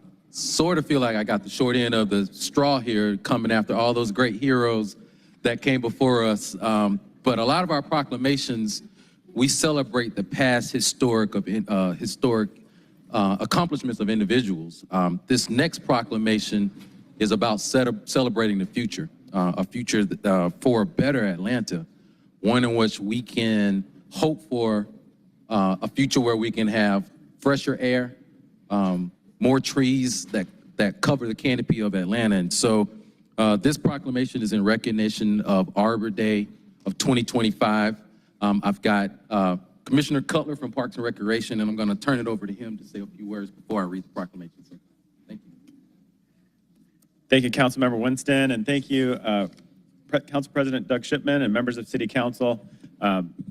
I'm just super excited to be here today to celebrate Georgia Arbor Day and a time to reflect on the importance of trees and to recognize the impactful benefits, as Councilmember Winston talked about, that trees bring to our community. The best day to plant a tree was about 100 years ago. The next best day is today. So Arbor Day is all about trying to work on planting more trees and working with our great partners here with Trees Atlanta and the Department of Community Planning and the tree committee to make sure that we have a great canopy. Here in Georgia, we celebrate Arbor Day on Friday, February 21st. And as many of you may know, Atlanta is well known as being a city in a forest. Visitors from all over the world, when they fly into Hartsfield-Jackson Airport, often comment at how beautiful our city is. And then they go to our parks, they go to our natural areas, and they see how even more beautiful it is. This year is a big year for the city of Atlanta. This is our 40th consecutive year of being recognized by the Arbor Day Foundation as being a Tree City USA Award. And that is a big deal. We are proud of this accomplishment, and the timing is well in alignment with our Love Your Park event. The Department of Parks and Recreation, in collaboration with Park Pride, Atlanta Beltline Partnership, Trees Atlanta, Chattahoochee Riverkeeper, West Atlanta Watershed Alliance, Historic Oakland Foundation, and many other friends and conservancy groups are celebrating the month of February with our second annual Love Your Park event. Throughout the entire month of February, hundreds of volunteers have signed up to help beautify our parks and plant trees and put mulch around the base of the trees as well. This effort will more than double last year's commitment by serving over 30 parks, well beyond the 12 that we did in 2024. Thanks to many of the council members who are here today who have participated in this year's event and activity or who will participate this weekend. We plan projects in every single council district. And for those that have not yet participated and want to get out to Love Your Park, because maybe you have a little bit of FOMO of being outside, planting trees and engaging with our parks, please join us as we wrap up this month by going on to parkpride.org and signing up today. The Department of Parks and Rec is committed to making sure that our city has a 50% tree canopy by conserving forest land and planting more trees. To that end, Mayor Dickens and his administration, we've acquired over 500 acres, many of that largely forested using our Tree Trust Fund dollars. That's more acreage than the last two administrations combined acquired in parkland over 12 years. So in 3 years, we've gotten over 580 acres, which is really impressive as a city. Trees offer many benefits. They provide residents with clean air and water, reduce the effects of urban heat island, increase property values, and provide countless physical and mental health benefits. According to the Tree City USA, trees also help us reduce energy costs by over 25%. The Department of Parks and Recreation believes that everyone who resides in Atlanta should have equitable access to parks and trees and the benefits they bring. So for these reasons and many others, the city has partnered with Trees Atlanta as part of the 1 Million Trees Initiative. Through this partnership, we've committed to planting over 3,000 trees during this planting season, and DPR's long-term goal is that every Atlanta enjoys a convenient walk by being able to be within a 10-minute walk of a green space. So on behalf of the Department of Parks and Rec, we graciously accept this proclamation and appreciate the support of the city's administration and our awesome city council. So thank you. Mr. Cutler. Next week, some of my colleagues, Councilmember Antonio Lewis. I was thinking about my last text I sent to Brother Greg from Trees Atlanta, and we were talking about trees in the canopy in Atlanta, and he was telling me about trees that don't grow in Atlanta. And thinking about the first joke, the anecdote that Commissioner Cutler said that the best time to plant a tree was 100 years ago, what I told Brother Greg was the best time to plant a lemon tree in Atlanta, Georgia, was when me and my grandmother planted one about 20 years ago in our yard. And I told him that on Cleveland Avenue, that we grew up with chickens in our backyard, and we planted everything we wanted. I told him I had a tree with hundreds of lemons in it, and I planted it myself. And so as a council person, this year I was working with Marta, and we were looking at replacing trees, and we were looking at the tree ordinances for the city of Atlanta. What I wanted to do was plant trees that do stuff. And so if you, and they do stuff, right? Because I grew up grabbing mustard dimes off trees, just walking around. I grew up knowing everybody had a pecan tree in their yard. I grew up knowing some of my neighbors had fig trees. And so I wanted to plant trees that do stuff again. And so when I was working with Marta a few weeks ago, I want to tell Brother Greg about this, because most of our text messages are about trees that do stuff, right? And so I'll announce it here. You work with Marta on some right-of-way purchases in District 12 on Cleveland Avenue and Metropolitan. And we have to replace some trees. And I said, if we're gonna replace some trees, let's only replace them with trees that do something. And so if you're on Cleveland Avenue and Metropolitan, over the next year, you're gonna be seeing pecan trees popping up and more mustard dime trees popping up. And that's us trying to replenish the canopy of Atlanta and also plant trees to help people. And so I truly appreciate our Councilperson Winston for recognizing National Arborist Day. And I truly appreciate the folks that are keeping our canopy what it is in the city of Atlanta. So thank you again, Councilmember, for this, and thank you for today.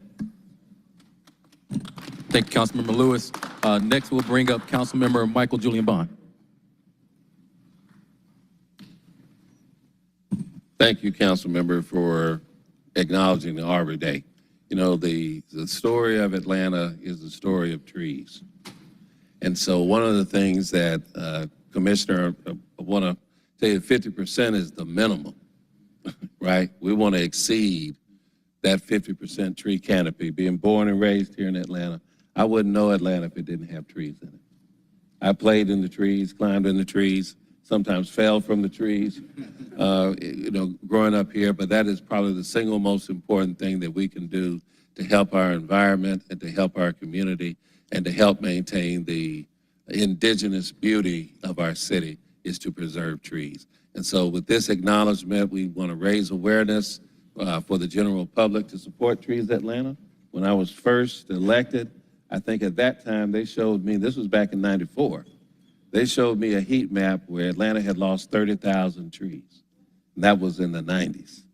And so since that time, we have to make it our business to plant our friends, to plant those who provide us not only decent shade and beauty, but helps us to sustain our lives. And so everyone within the sound of our voice who watches this program and who gets it on whatever type of feed, every yard in Atlanta needs a tree. Thank you for what you do. Thank you. Next, Councilmember Norwood.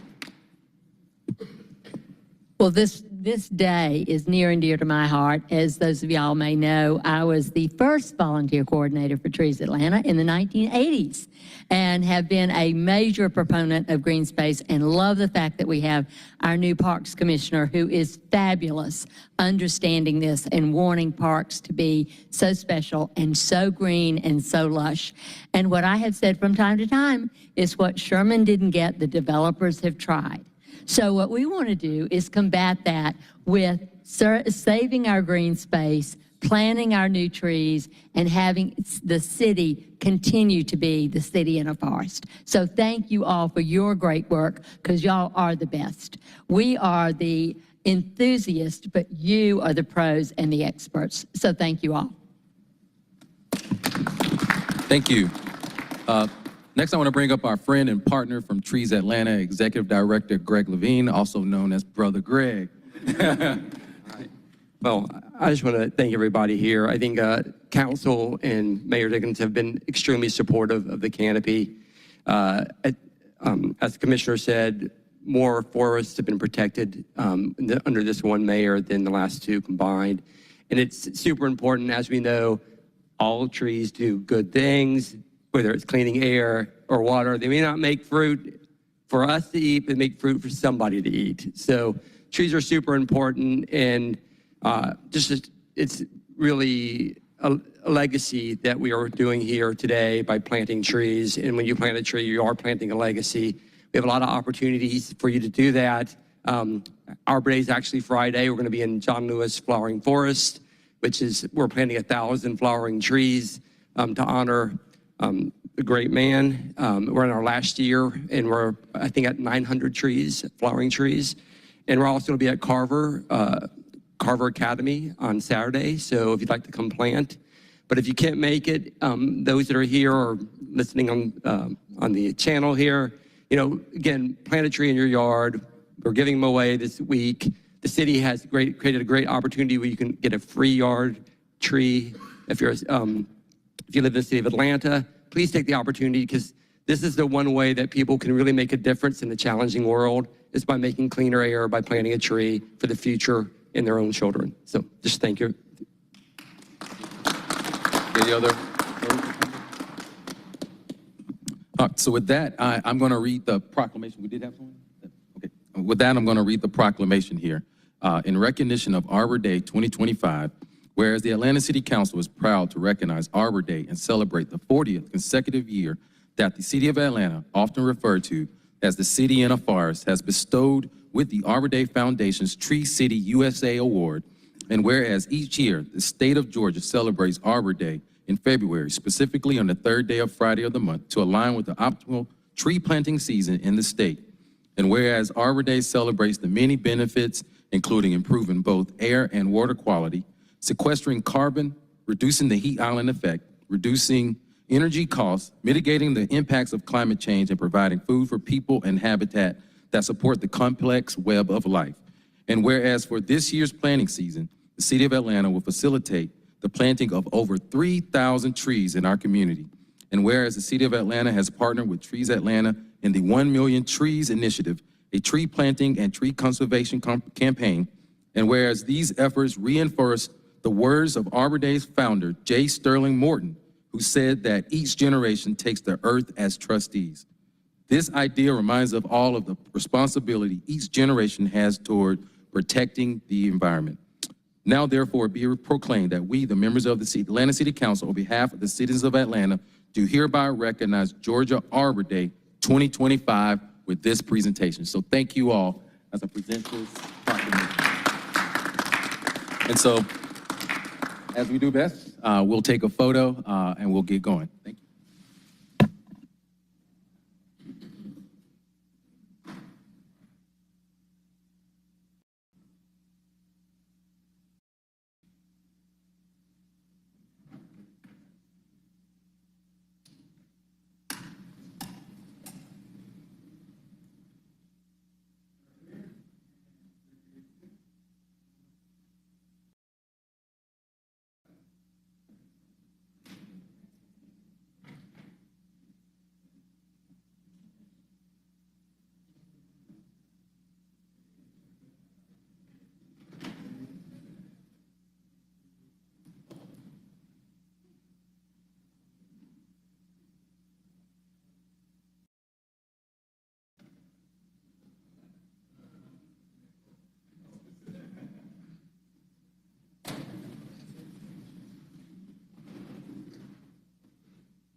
Thank you all.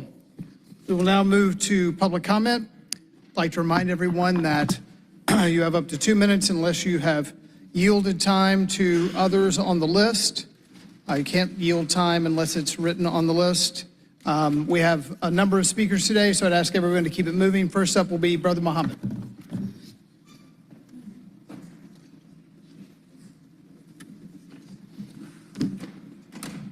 Brother Muhammad? Okay.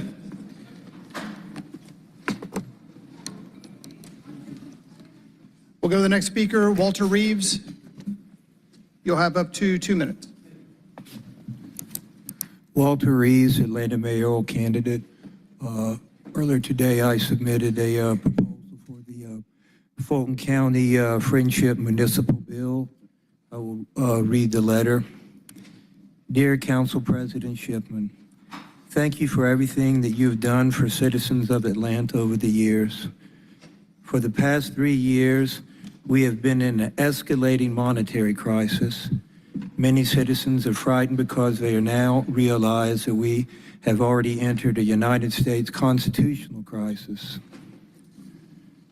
Fulton County officials are counting on you to sponsor the Fulton County Friendship Municipal Bill, which will provide $500,000 of emergency funding to the Honorable Cassandra Kirk.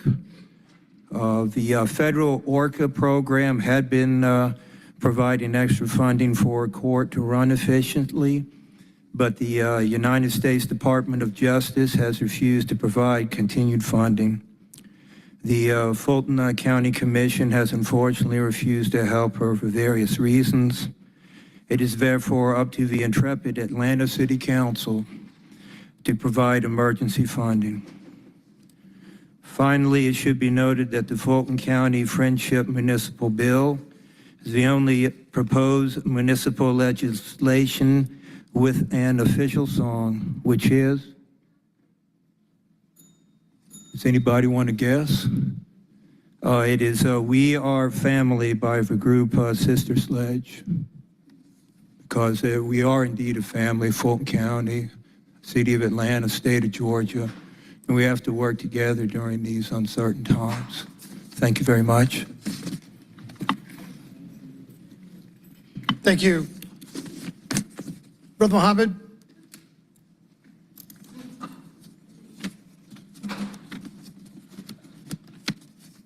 Due to yield of time, you'll have up to 8 minutes.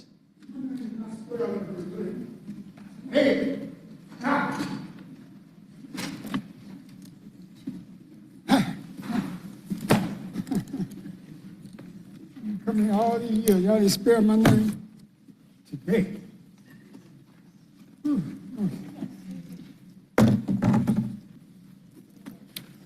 First, I would apologize to the Senate Council. When I see my name, let me think about my great-granddaddy. He had a name that they didn't name him after some Caucasian. Not take away from the Caucasian. But he always told us to keep your name the way we give it. When I came a Muslim, we got a name that was spelled different. So it got me confused. What is it? But anyway, I tell you things and y'all still do what you want to do, Mr. Shipman. Why is that? I can tell you and still do it the way you want to do. I come down here honestly to speak and make public comments, but you don't even want to listen to the people. My name is M-U-H. I'm going to leave my card in so you can keep it, so you remember, because it insulted me. You insulted me for 400 years, the way you treat a dog and taught me people that look like me. America. Oh. Let me say this, because I got a good spirit of heart, and I'm going to keep that. Today, OIC, Miss Shannon, I spoke with my sister. The sister gave me some minutes, Mr. Shipman, one time. I respected her. I continue to respect her when she speak up for the interests of being transparent here in Atlanta.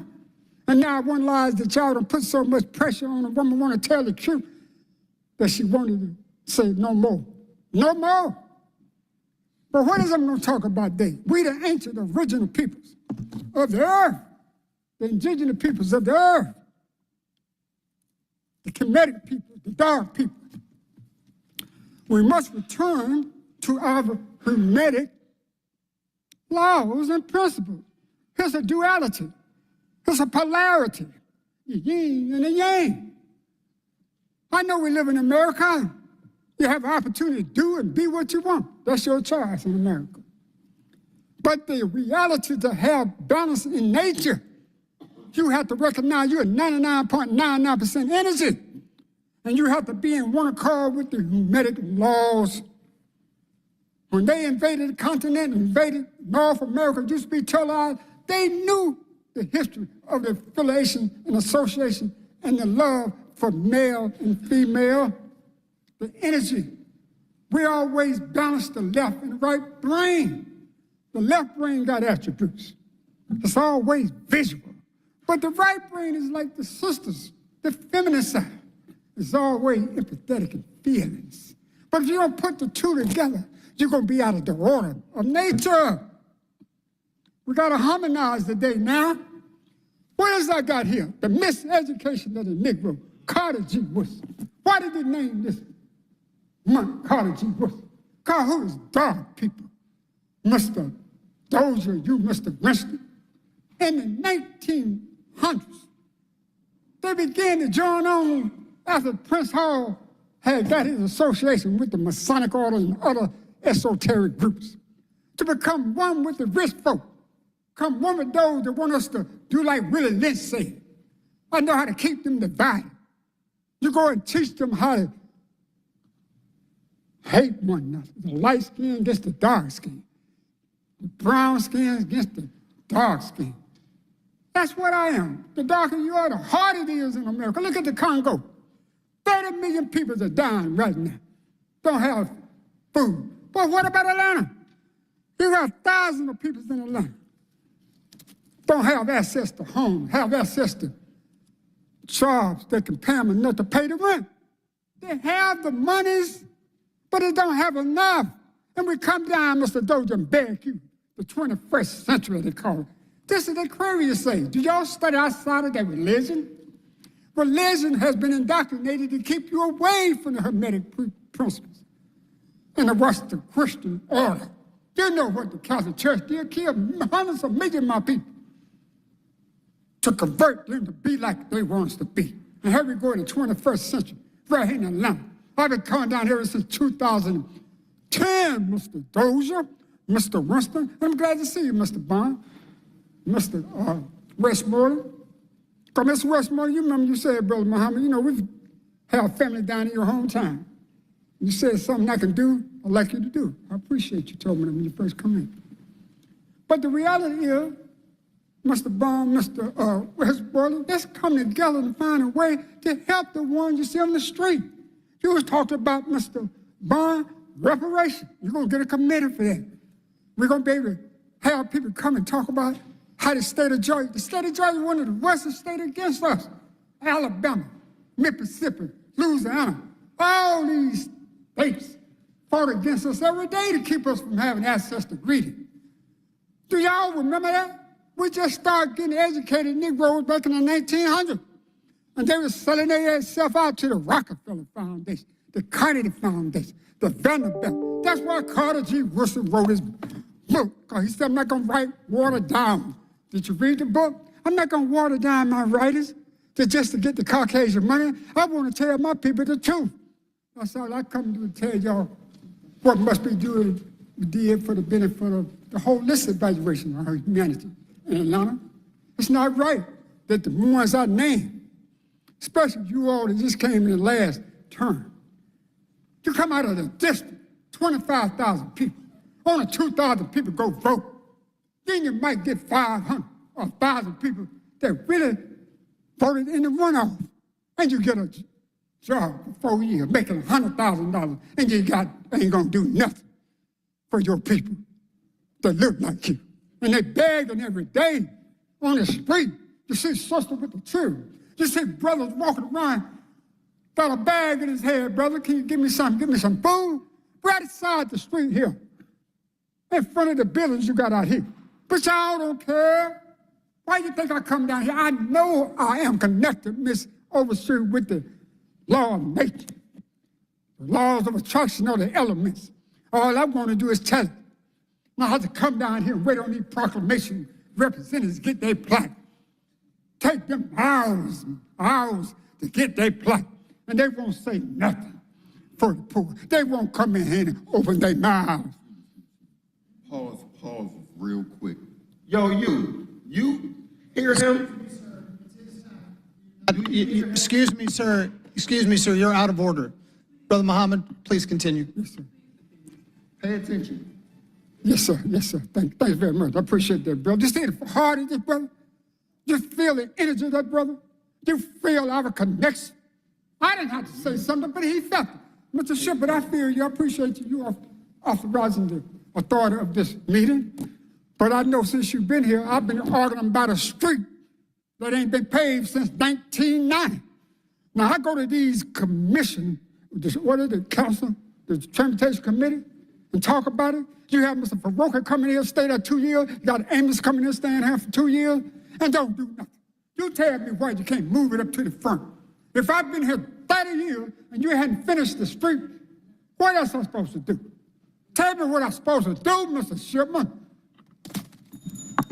I greet y'all as I did not greet y'all when I come. I say. Assalamu alaikum. May I try the hotel? Brother Muhammad, I just want to apologize for misspelling your name. I'll check with the team on why that happened. Thank you, Mr. Sharpe. Next up today will be Ricky Brown. Due to yield of time, you'll have up to 4 minutes. Good evening, Council.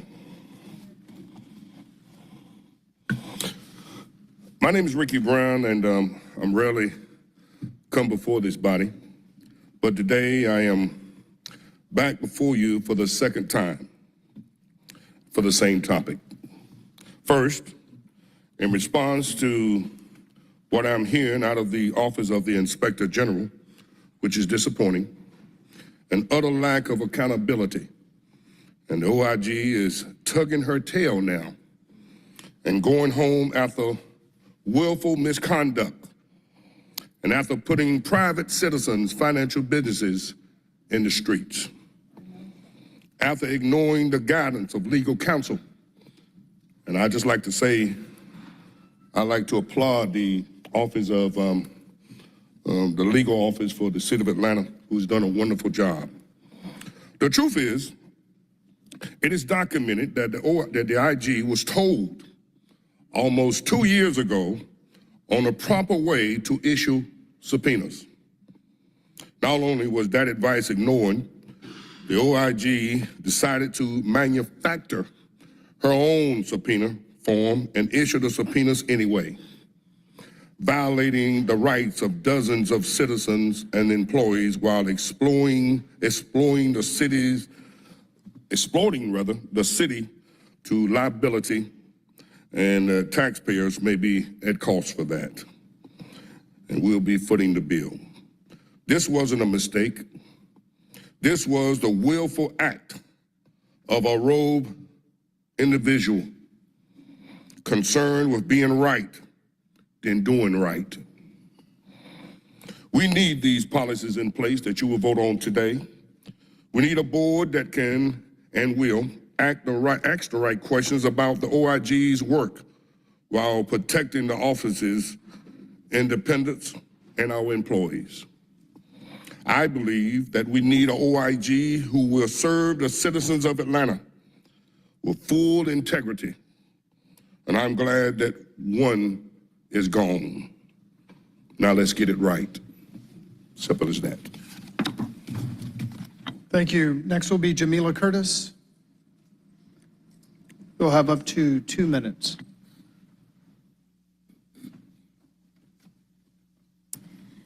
Greetings, City of Atlanta Council.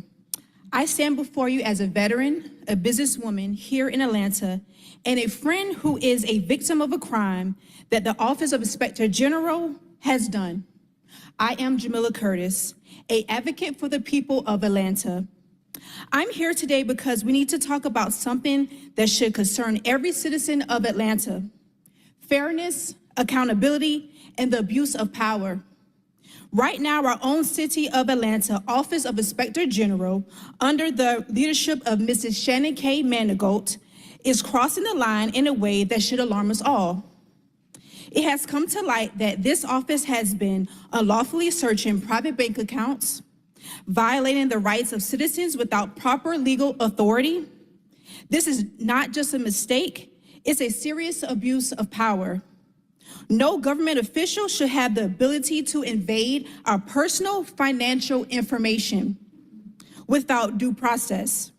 This is Atlanta. This is America. And we have laws in place to protect us from exactly this kind of government overreach. If we allow this to continue, where does it stop? The search of our medical records, our small business accounts? This is not about politics. This is not about different party lines. It's about right and wrong. The people of Atlanta deserve leadership that respects the law, not the ones that believes that they're above it, like Mrs. Shannon K. Manigault. The solution is clear.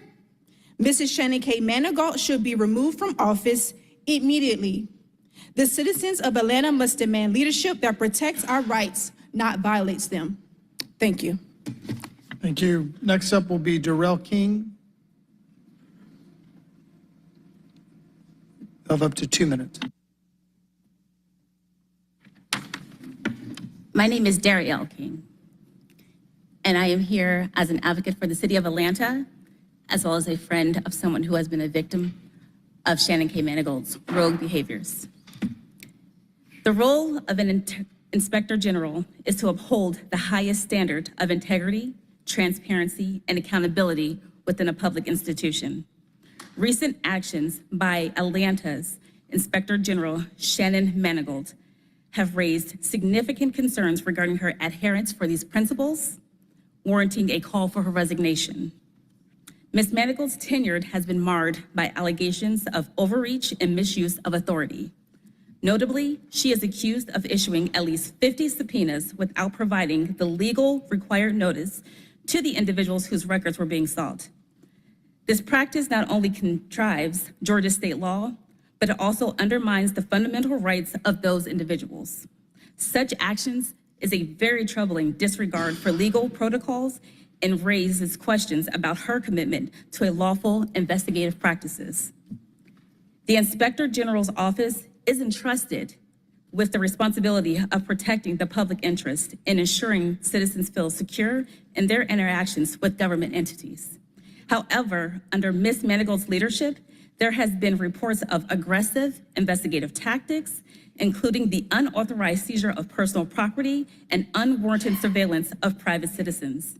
These actions has fostered an environment of fear and mistrust amongst the public as individuals are left uncertain about their privacy and safety. Such an atmosphere is antithetical of the principles of a democratic society that reflects a failure in leadership.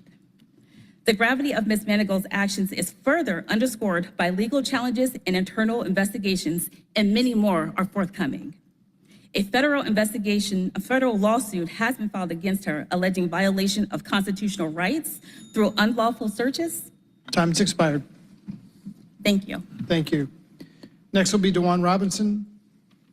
Due to yielded time, you'll have up to 10 minutes.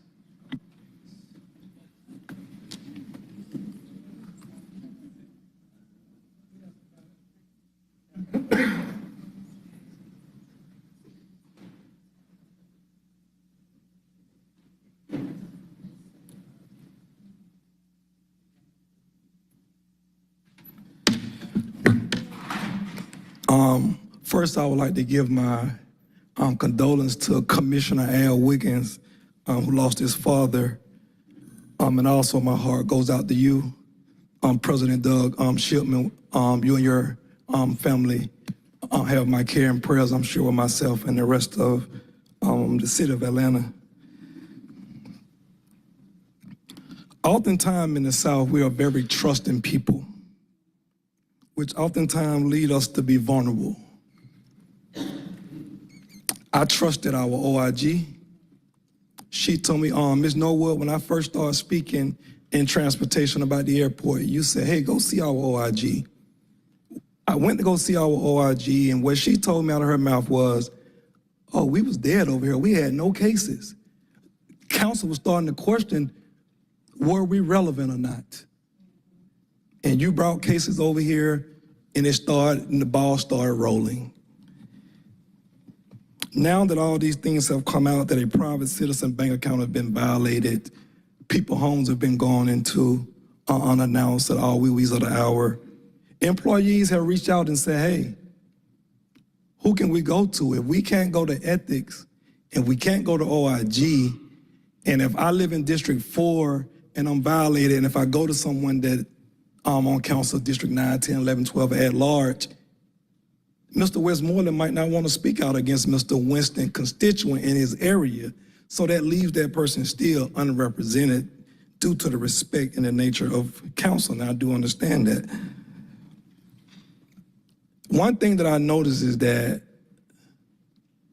we oftentimes may disagree with the administration in a situation, let's say with Pat, but then we'll hold the administration accountable for everything else, and we don't agree with them on everything else. You can disagree with me on one thing, but that doesn't mean we have to be enemies on everything else. And oftentimes we do that as people, and I don't think that's fair. I was an advocate of the OIG and the mayor's office coming to be friends and make amends and leave it up to council. We have something in our former council president that I feel, and I'm speaking of me being me, playing politics. We have not seen Miss Felicia Moore in all these years. Now she's coming out. Instead of saying, I was the voice to help create this office, there were some mistakes made, there were some I's that I didn't see dotted and T's crossed, let's fix this. But nah, she decided to arm the OIG and start dropping dirt and being a friend and giving out information and being an enemy to the administration and council. Instead of making wrong right, man. I've been on the front line saying, let's make wrong right. But we take accountability in playing politics so much. And we have certain council members that are against the administration and want to play politics on the decision on how we deal with the OIG. That's not right. Some of y'all same city council members have told me, thank you for speaking out against this gay person or this wrong. But then when I'm wrong, you want to play and try to hijack the mayor on their decision to make a decision on what we do with this. It's not right. Not at all. It's not right, man. Once again, right is right, wrong is wrong. I think because we live in 225 that we forget the countless of women, whether you black, white, Asian, Hispanic, whatever you are, the countless victims that we have that are truly victims. And when you have someone that played a victim card, as our OIG have done today, it's a shame because there are many women out here that are true victims, not playing politics. And when it suits you, I grew up in public housing where we had spoiled kids who were probably the only child, and if we didn't pick him, he take his ball away. That means nobody else can't play. That's what happened today. If I can't issue a subpoena and go in there, I don't want to be the OIG. If I can't wear my spy cam and pen, I don't want to be the OIG, Ms. Liliana. And it ain't right. And they have come out to the board, and I hope she speak to it. They bought guns. The OIG office purchased guns. I think we want to be more than just the OIG. I think we want to be something more that Atlanta have never seen before. Spy pens, spy cams, subpoenas, and weapons. Come on, man. Come on, man. Some of the same people that I stood with for years speaking out against some things that I didn't like in the administration, counseling other people, now I'm being called a coon by black folks. It's crazy, man. Some of these things be fighting words that, you know. So I too, like the OIG, I'm thinking about resigning too because it's a lot. I have employed, we got some council member aides on Twitter right now saying that the mayor's office is corrupt. These are some of y'all aides speaking out against the administration. It's crazy. It's crazy to see how many people in Atlanta that work in City Hall wants to see this man, Andre Dickens' administration, fail so bad that we are just, in some countries, we can't even do these things. You would be stoned to death or beaten or locked up because it's treason. We are committing treason in Atlanta when we do this. When you collude, you know what I'm saying? Y'all got to think. Now, I used to sit over there with OIG. I know the council members and their aides. They used to go over there and drop the information to the OIG on our mayor. Shameful, man, that we would do this, man, instead of working things out. I, too, have been a man that if I'm wrong, I come to this microphone and say I'm wrong. I have been trying to be the peacemaker so many times. I consulted with Councilman Byron Amos to talk to the airport before we went down that road. They didn't want to do it.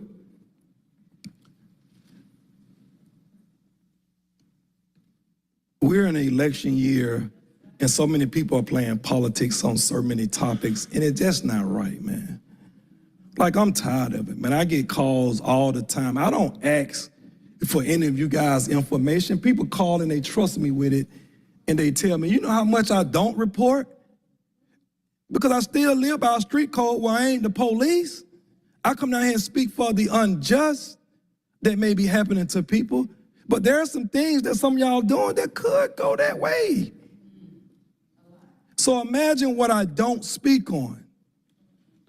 And I'm never gonna stop speaking on our Councilmember Liliana until she get this black man a job and she apologize to that young black girl. I won't stop speaking on it. And next for council member, her and her mother will be here to speak to this. And I won't stop until you make this right. Because once again, many blacks have been hanged, hung, killed, beaten for women saying that, hey, I'm being robbed and it's not a robbery. Hey, he whistled at me. We've been hung for less. Or whistle, eyeballing. And you dare be in a park and you say you're robbed and you're not. How dare you? How dare you? And how dare all the council members that befriend you and won't speak to you in private and tell you you're wrong. And if you guys have, my apologies. But she is wrong. And don't uphold that.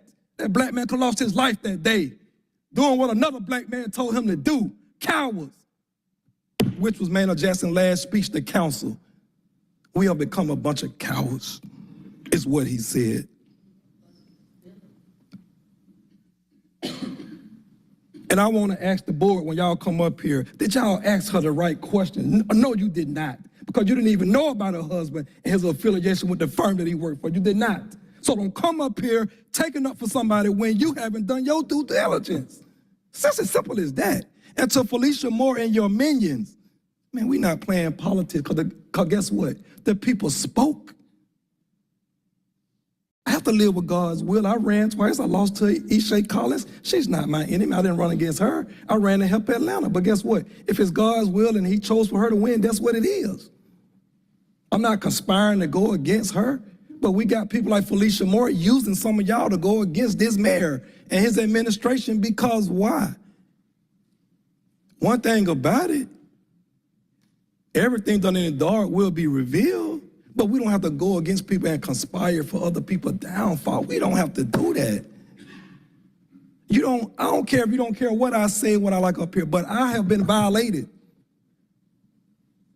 Stand with me. I'm the first one. When that woman was gutted and mutilated at Piedmont Park, I was the first one came to council and said, hey, ain't no way we're going to stand for this. What we going to do?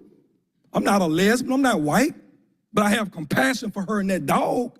And that 77-year-old lady in Buckhead that was killed by the 25-year-old black male, I was in court standing with her and her family against that. That's who I am. So when I'm wrong, stand with me. Thank you. Time's expired. Thank you. Next will be Jared Jackson.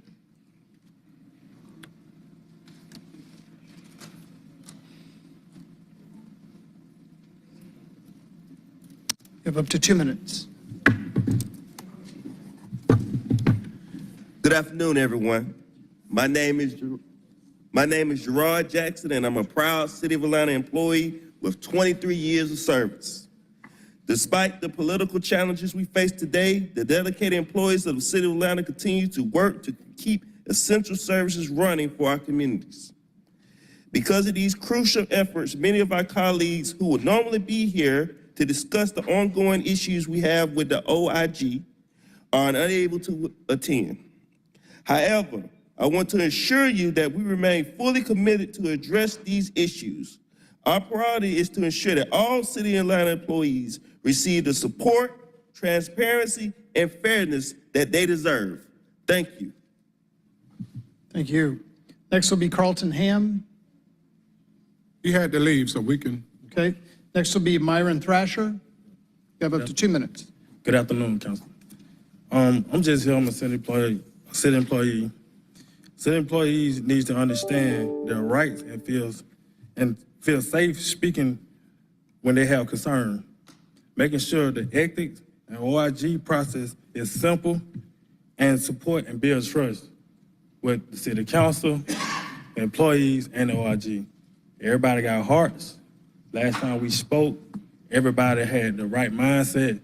We ain't gonna play wrong, we gonna play right, we're gonna make it right. I wanna say thank y'all for that and make a better workplace for us employees. Thank you. Thank you. Next will be Crystal Jeffrey. Up to 2 minutes. Good afternoon, council members. I'm Crystal Jeffrey, Secretary Treasurer of AFSCME. Today, I want to speak on the importance of ensuring clear guardrails around the work of the Office of Inspector General and the responsibilities that come with it. The OIG's role is just not about oversight, it's about trust. It is about ensuring that every employee knows their rights are protected, that processes are fair, and that accountability is upheld at every level of our government. But to achieve this, we must have structure. We must have policies that are clear, consistent, and enforceable. That is why the OIG Task Force recommendations are so critical. These recommendations are not just bureaucratic changes, they are necessary steps to strengthen protections for employees and citizens alike. They set clear expectations, reinforce due process, and ensure that investigations, decision-making, and workplace rights are handled with integrity and transparency. I urge this council to work alongside our employees and adopt the recommendations. By doing so, we are not only upholding the principles of fairness and accountability, we are building a stronger, more trusted government. Let's move forward to ensure that these essential protections are put in place. I thank you for your time and leadership and effort. Thank you. Next will be L.A. Pink. Due to yielded time, you'll have up to 10 minutes.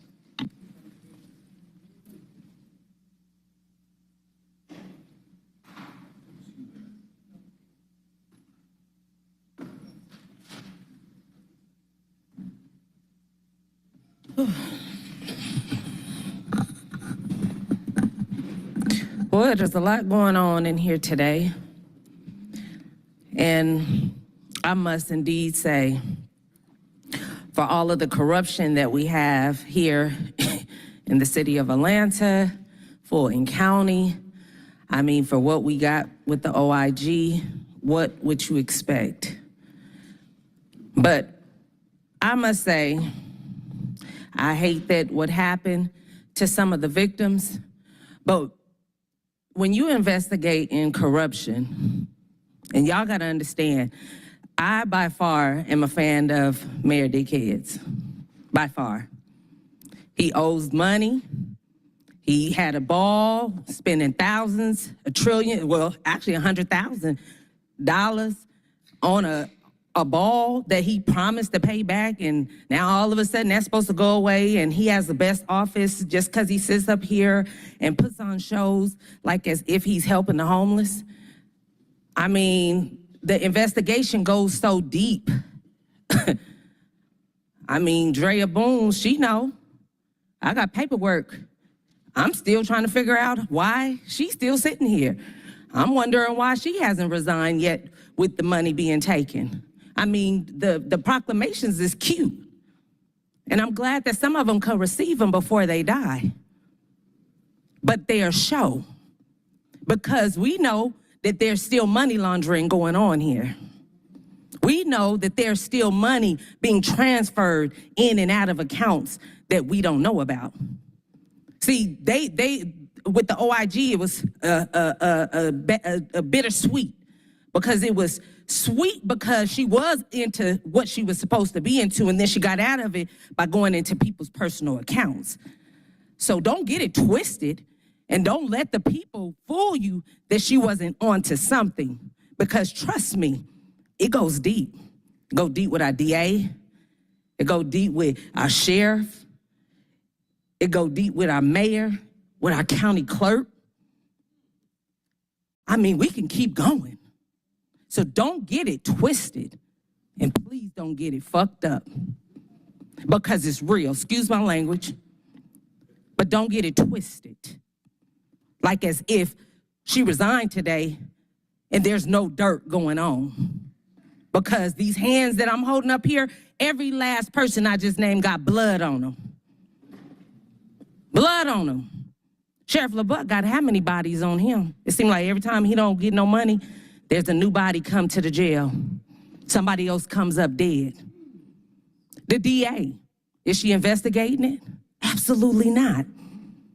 She got thousands of cases that she sit up under that we are right now investigating because of her negligence. But she gets up there and she begs for money. And then she gets y'all to back her behind. But then corruption stands with corruption. Don't it, Boom? And I'm talking what the streets is talking. I get the paperwork. I get it. And like I said, anytime your attorney want to see it, baby, tell him to holler at me, because I got it waiting on you. Trust me, it might be moving slow, and it might be seeming like nothing's being done. I know y'all mad at the president that, he's stopping stuff, but trust me, he's stopping it for a reason.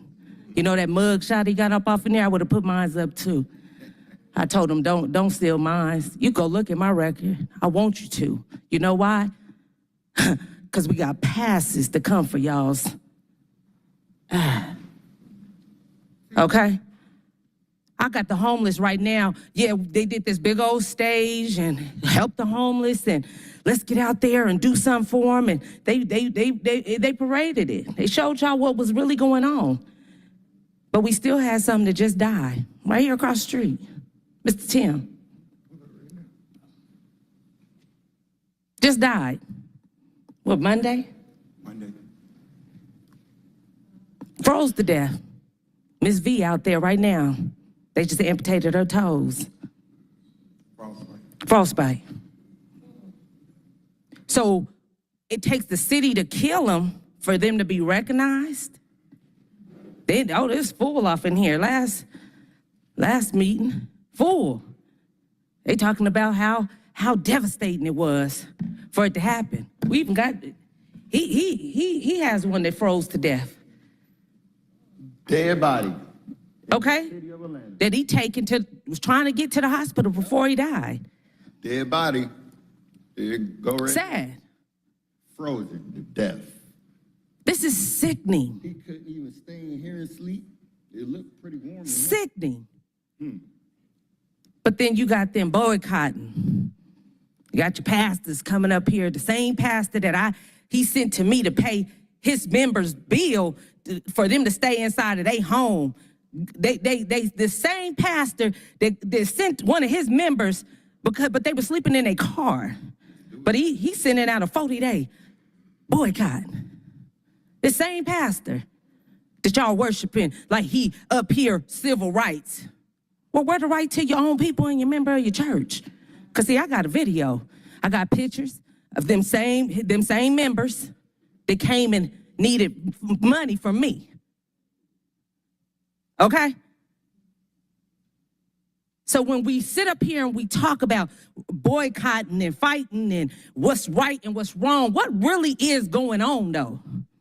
We sit up here and we want to talk about, voters' rights, and we're going to lose this. Well, we lost it already because from what I last looked at, when the sheriff ran, we still ain't got the count for the sheriff.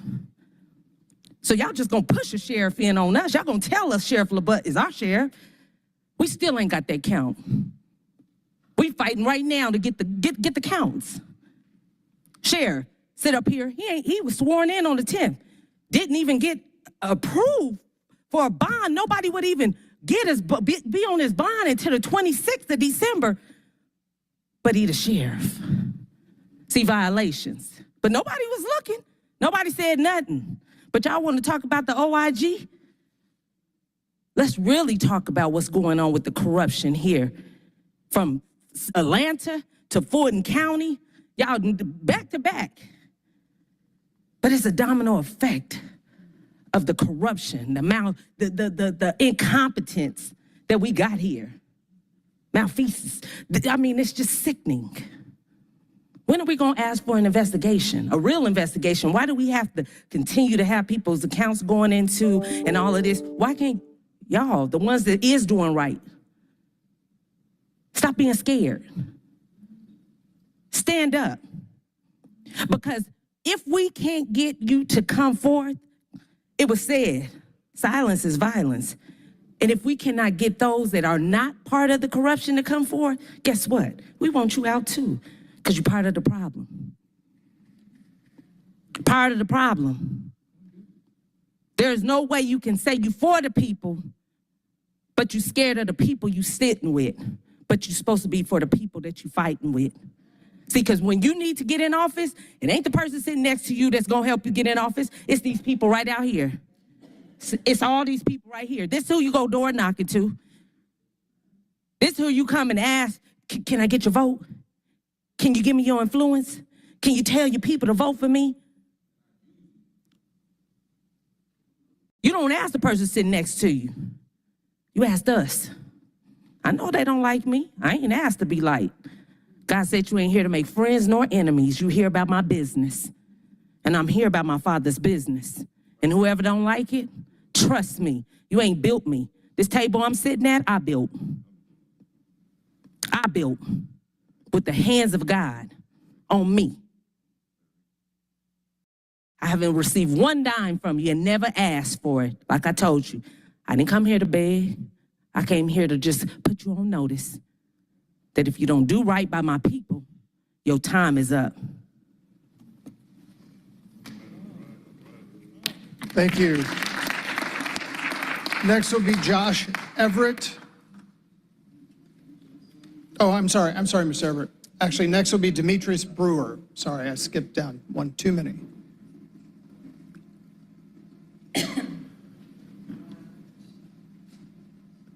You'll have up to 2 minutes. Good morning, board. I'm Brewer again. I just want to bring something back to your attention again, because I'm always speaking about homeless, because I slept around the same sidewalk, and I'm not homeless anymore. But what I'm seeing out there, because God got me ministering in a different area than anyone else's, He had me ministering outside this building. Well, I just want to bring something to y'all attention, right? Mr. John, he was a close friend of mine. I met him out here on the sidewalk. And Monday, he passed, you know.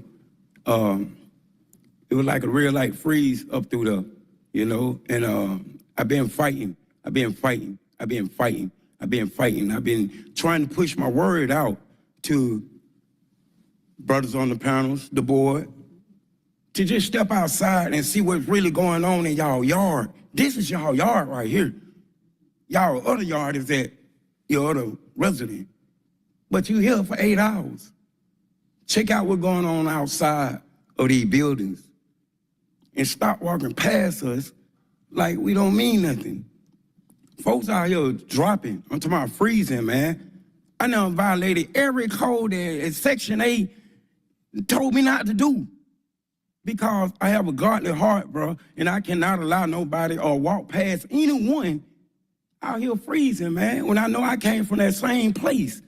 So I allow them to come in my house, you see, because I feel like we being failed. We ain't being listened to. Well, I got news for you on Mr. John, man. I'm quite sure he'll want me to say this. When y'all there for 8 hours, be mindful. If people's out there, don't check in y'all cars. Well, this one particular dude that we just lost Monday, he made sure that don't happen, man. How I know? Because I heard him say, leave it alone. Time's expired. Time to tighten up, man. Y'all do what's real, man. And stop doing whatever. Start doing what's real. I love y'all. Thank you. Next will be Josh Everett. You'll have up to 2 minutes. Good afternoon. My name is Josh Everett. I'm a District 10 resident, as well as a senior community organizer, speaking on behalf of the NAACP Legal Defense Fund. And we call on the council to not pass 25-0-1009 as written, and instead make needed changes to protect the citizens of Atlanta. First, language in the current draft gives the clear impression that the OIG would not be authorized to conduct criminal investigations, for example, bribery or unlawful abuses of power that violate city, state, or federal criminal law. These are the exact kinds of investigations that the OIG was created to do. The office was created in 2020 after a federal investigation led to criminal indictments of nearly a dozen people on bribery or other related charges for the improper use of public funds, such as luxury travel or the purchase of custom-built machine guns. The OIG must continue to be able to conduct these criminal investigations. Second, the bill must not compel city employees to give statements to the OIG during investigations. The simple solution is to ensure that employee statements are voluntary, not compelled, and that employees are fully informed in advance that they have the option but are not required to provide statements. We refer the committee to language that was proposed by the Southern Center on Human Rights as an excellent substitute for the language currently in the bill. We urge you to implement these changes we've proposed today, and we thank you for your time and consideration of these recommendations. Thank you. Next will be James Davenport.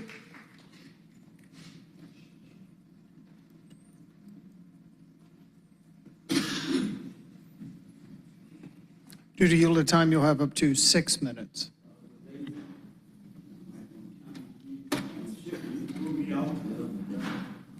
I swear to God, I heard the news said the mayor was not gonna seek re-election, but it's you, but my condolences as far as your family is concerned. First, giving honor to God, who I oftentimes call my conductor. I don't have a PhD, but I do have a DOG. Y'all, I wanted to come up here and talk about that low-down president, about what he's doing to our people, and I wanted to challenge you all to stand up for people like workers at the CDC, people who have bought houses and homes, now they can't afford them. But I'm gonna go a different route. First, I'm gonna talk about this guy that just froze to death. Then I'm gonna talk about Mr. Taylor. Then I'm gonna talk about Marshall Ransomford. Some of you know him. I grew up with him. A lot of y'all do not know how cold it is laying on the ground. Marshall Ransomford was a very brilliant young man, pilot, former police helicopter pilot for the Cobb County, but he was an advocate for the homeless. Sometimes, all the time, I think you all just hear us and don't hear us, but I'm gonna give you something to think about this time. But Dr. Robinson, I think you were wrong on one thing. Andre Dickens lied on that lady. I know for a fact he lied on Miss Moore. He and Kasim Reed. I had, the latter part of last year, I did not speak to you all much. About a month and a half before my birthday, September 24th, my mama took ill. She was on her way to her wings. So at this time, what I want to do, I want to let you all know a little something. There was a lady who I call customer service. Her name's Lucy Davenport. She's my mother. Lucy Davenport used to work as a domestic worker. Then she went to Grady working. Later on, she was actually at one time promoted as a dietary manager. Lucy Davenport. Back in the early to mid 70s, there was a person by the name of Hank Thomas. There was a man by the name of Jerry Reed. There was a man by the name of Julian Bond who wanted to start a business. And they went to Pascal's Brothers Restaurant and convinced a lady named Lucy Davenport to come join them. And she did. They opened up 3 Wishbone stores. Some of y'all may be too young to know what a Wishbone is, but Wishbone used to have the best chicken in Atlanta, fried chicken. That was before Kentucky Fried Chicken.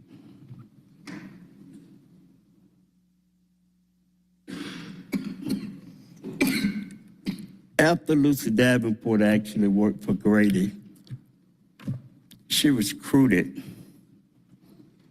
by Ms. McDonald to come work for the Atlanta public school system. She worked at East Atlanta High School, dietary manager. This lady was so kind-hearted. When children who could not get free lunches didn't have any money, she would feed these children.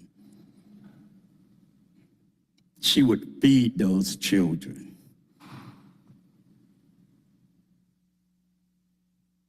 Lady had a heart of gold. I have seen her take her rent money and pay other people's rent.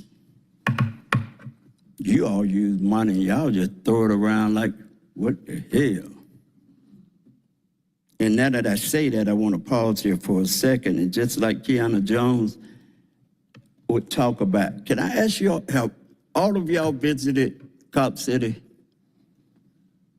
One of the things Kiana Jones, I have a tape talked about was South River, the South River being contaminated. Do any of y'all know anything about that? Does anybody know anything about that? Have you all visited Cop City?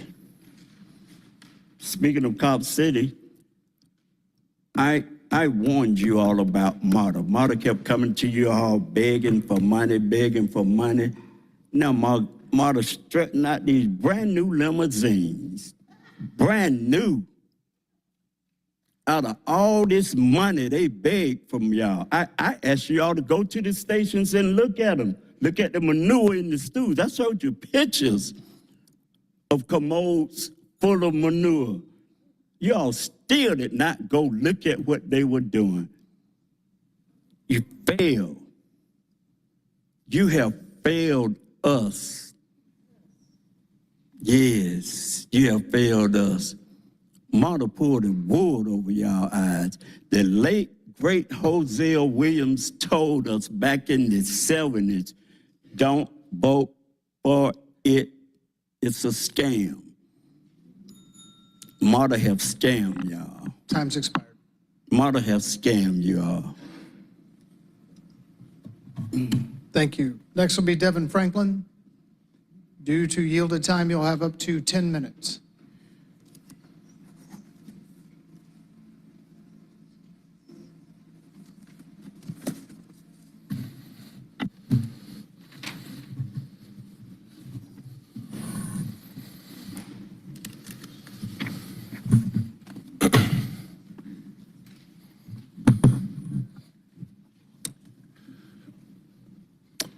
Good afternoon, council persons, and good afternoon to the viewing public as well as to the persons in chambers today. My name is Devin Franklin. I'm Senior Movement Policy Counsel at the Southern Center for Human Rights, and I am here today for 2 reasons. The first is to remind you all of an invitation that we extended a while back to a public hearing that we are holding tomorrow as part of what we have called the People's Process. And 2, I'm here to advise caution as it pertains to your imminent vote on Ordinance 2050-1009.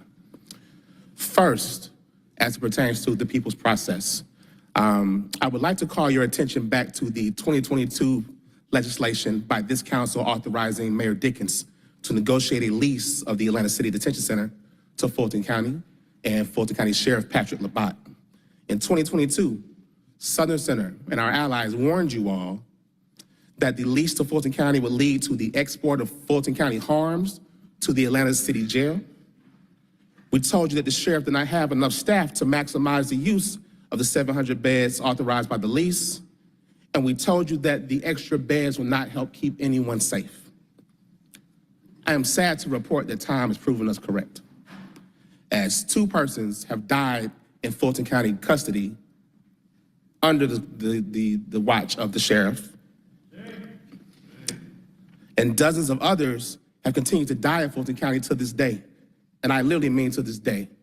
There was a death at Fulton County Jail about 2 weeks ago that you all have not heard about because it's not been reported to the news, but we know about it. So I suggest that you all who are friends with Sheriff Labatt inquire into that. To this day, the lease has not yet been maximized. The 700 beds have very rarely ever seen more than 50% use. As of today's date, if you all have your phones, pull up the Sheriff's app, there are only 341 persons in custody at ACDC. And that is because of what we told you all before, that the sheriff never had the staff to maximize use of that lease. So because of this, the harms and the inhumanity that exists at the Fulton County Jail has continued. And as a result of that, the United States Department of Justice, the federal government, initiated an investigation after we at Southern Center wrote a letter and urged such an investigation. That investigation led to a findings report. That findings report led to a consent decree. And that consent decree includes at least 2 years minimum of federal monitoring. In response to that consent decree, we at the Southern Center for Human Rights, as well as our partners, have initiated the People's Process, and that is a community-centered initiative modeled after the international human rights input mechanisms and designed to generate recommendations to end the human rights abuses documented in the DOJ's report on the Fulton County Jail. To put it simply, we're making sure that the people who are most impacted by the harms of Fulton County Jail have a say in what the solutions look like in that building. I sent each of you all an email on January 27th inviting you to join us for several events, but particularly the one that we're holding tomorrow at the Arbor Avenue Research Library. It's from 5 to 7 for the legislative listening session. We have received confirmations from nearly a dozen members of the General Assembly to date who will hear directly from formerly incarcerated people and other experts about their experiences with the Fulton County Jail. Most of these officials are senators who will be voting on SB 7, which you all should have some familiarity with. That is the proposed legislation that would allow Fulton County and its sheriff, who cannot safeguard people, to take over your jail. The invitation to you all stands, and I thank those of you who have responded, and I look forward to seeing you all there. Councilman Westmoreland, Councilman Lewis, Councilman Dozier has sent your regrets, Councilman Winston, Councilperson Bakhtiari, President Shipman, thank you for your responses. I look forward to seeing those of you who can make it tomorrow there, but that is after you all fix the problems that exist within the current OIG legislation. Moving on to that, we should be reminded that the original legislation creating Atlanta's Office of the Inspector General was a creature of necessity born out of actual rampant fraud and corruption and crime. I'm here to offer you that despite all the great work you have done to amend portions of the offered legislation, extremely important work remains, lest your efforts up to this point remain subject to dilution and clever workarounds allowed by still existing language. To be clear, I applaud you all for restoring the independence of the OIG, the governing board, by removing the provision that allowed for the mayor and you all yourself to appoint members to the board. But significant work remains on at least 2 critical issues. The first is the imposition of a duty compelling city employees to provide statements against their carceral interest.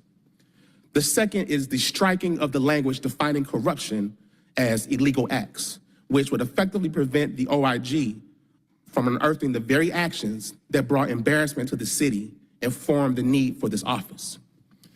Now, first, as it pertains to the provision compelling employees to make statements, let me first offer a bit of context as to why my opinion on this matter should mean something to you. You all are familiar that I'm a criminal defense attorney by trade. I've told you that my experience was 12 years down the street in Fulton County. What you may not know is that I am also a trainer and faculty member for several national and statewide defense training organizations. I am faculty for the National Criminal Defense College. I am faculty for Gideon's Promise. I am faculty for the Georgia Association of Criminal Defense Lawyers, Bill Daniels Trial Advocacy Program. And when it existed, I was faculty with the Georgia Public Defender Council's Advanced Trial Practice Program. I have trained attorneys literally from California to Maine about the complexities and basics of trial practice. And I can tell you as an absolute fact that there is no greater protection for an accused person, or in this case, a city employee, than the right to remain silent. The legislation in its current form removes that right, full stop.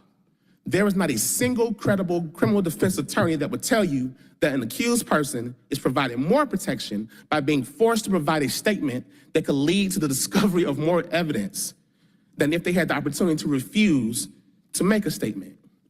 As currently written, the legislation which you all worked so hard to ensure that it might afford employees legal counsel divests that counsel of the ability to effectively advise the employee. The representation by certain officials that this provision is a win for employee rights is misinformation. It conflates the admissibility of evidence with a prosecutor's ability to go forward with prosecution. It is an invitation for city employees to go to jail. Secondly, as it pertains to the language striking the defining of illegal acts as corruption, I only have a very simple logic to offer here.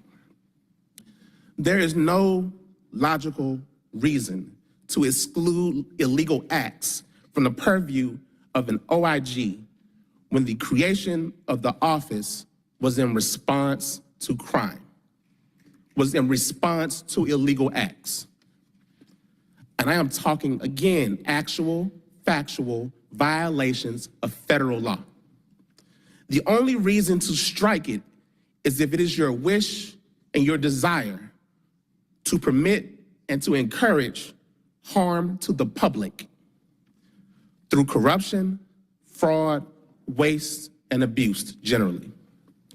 The overlap between those things and crime is often a one-to-one eclipse of a Venn diagram. One, in fact, is oftentimes the other. You cannot investigate fraud, waste, abuse, corruption without delving into alleged crime. Removing that definition is an invitation of another round of embarrassment and shame on the city.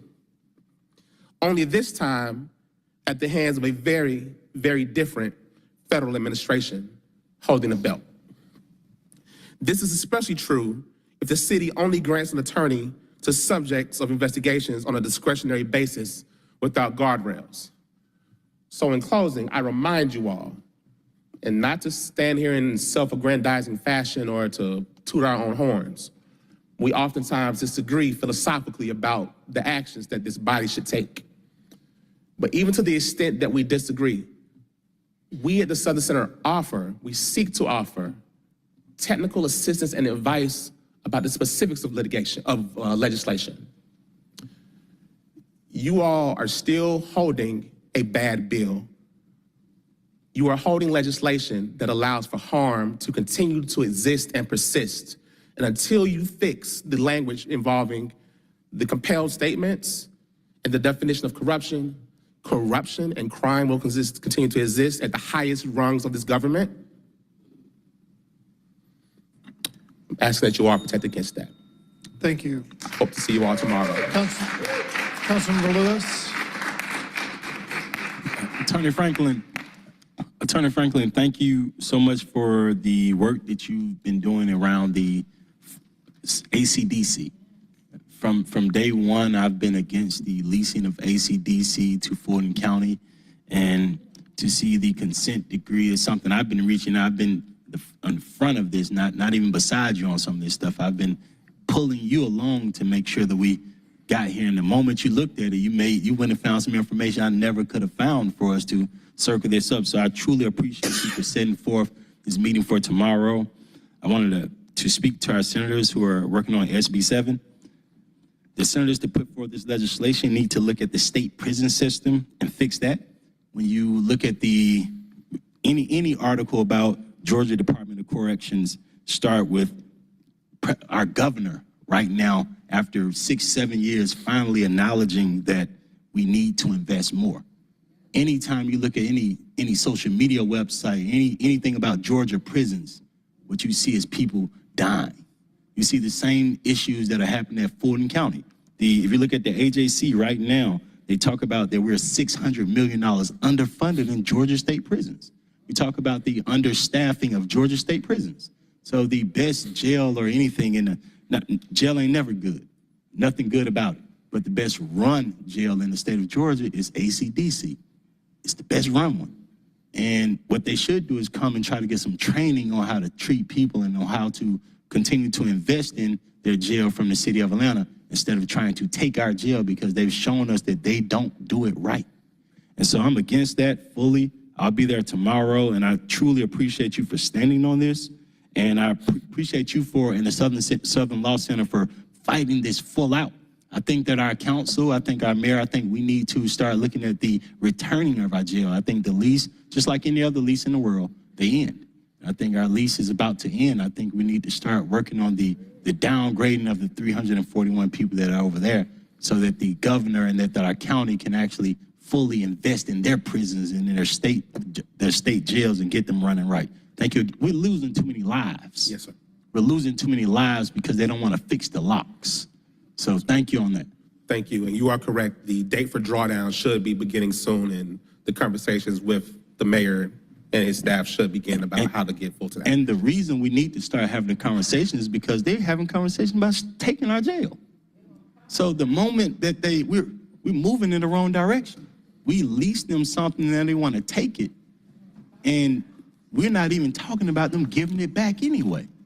And so I'm ready to go on the offense on that side and try to make sure we're taking care of when we do have issues and having the ability to jail in the city of Atlanta, make sure we do it right. We only had about 25 people in our jail at that time period. Thereabout. Because we've done it right in the city of Atlanta. Yes, sir. So I appreciate you for keeping our eyes on this ball right here and standing fully on making sure that we know that the state of Georgia does not take care of its prisons. We know that. The federal government has said that. The federal government just said that Fulton County needs some help. And it's not Sheriff Labatt's fault. Sheriff Labatt, he's asking for the same resources from the same governor who's not funding the state prison. So the city of Atlanta, I think we need to work on the drawdown and on the returning of our jail because they playing with us. And thank you again for that. Thank you, Mr. Franklin. Thank you. Next will be Ken Roebling. You'll have up to 2 minutes.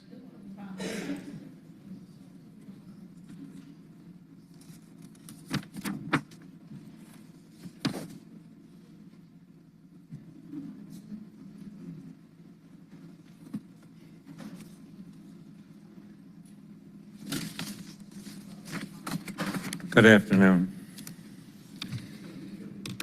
Last year, I said it was going to be a very difficult year. On November 5th of that year, the prospects of 2025 being a good year were dashed.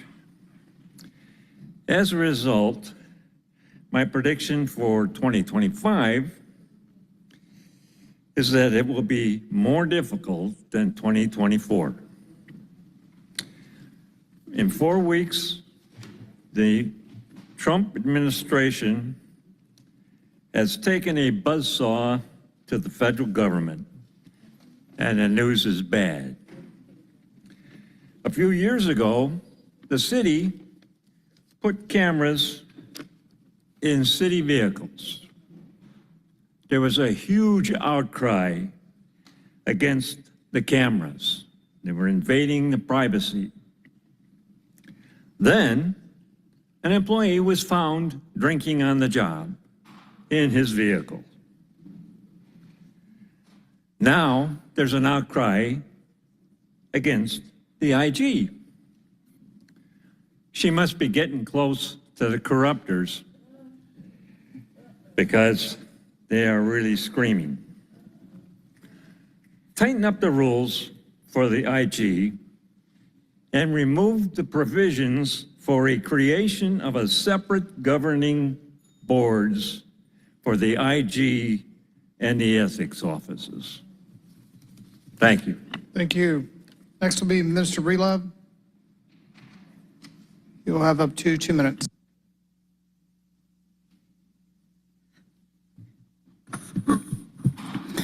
Greetings, precious people. You all are precious. And God is looking at all of us.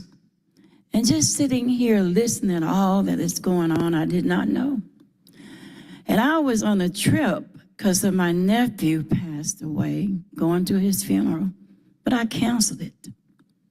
Just to come to hear what was going on, because God was leading me. He said, you go to the city and you tell my people to repent. There's a shaking that's getting ready to happen in this city. There's an uprooting. President Trump, he has his people here. You all don't see them, but they're here. And by today being the President's Day, my children, uncles, aunts, was in military, me, missionary 43 years. I've seen a lot. I was put in jail myself. Byron Amos, no. Councilman Bond, no. Had millions of dollars to help English Avenue. And I was put in jail for city code ordinance. Our house wasn't even my home. You know how that dearly hurted my family? Being the family of the first Black millionaire, Madam C.J. Walker, we own over 800 acres of land and helped thousands of people. And I almost died from a size 0, but I made it through. But I'm here to just do what the Lord says. Father God, in the name of Jesus, I ask you, Father God, to come before this Senate, come before this board, come before this council, the mayor, and all your people here in the city of Atlanta. I ask you, Lord God, that they will be obedient and repent and ask for forgiveness. Lord, help this city, God, because this is a great city. And Lord God, I'm praying because, Lord God, these are your precious people. And I ask you for your help. In the mighty name of Jesus, I pray. And the homeless children that has frozen, those that have been out there, I fed this morning and they're complaining. God help them in Jesus' name. Amen. God bless you all. Next will be Rohit Malhotra. Due to yield of time, you'll have up to 10 minutes.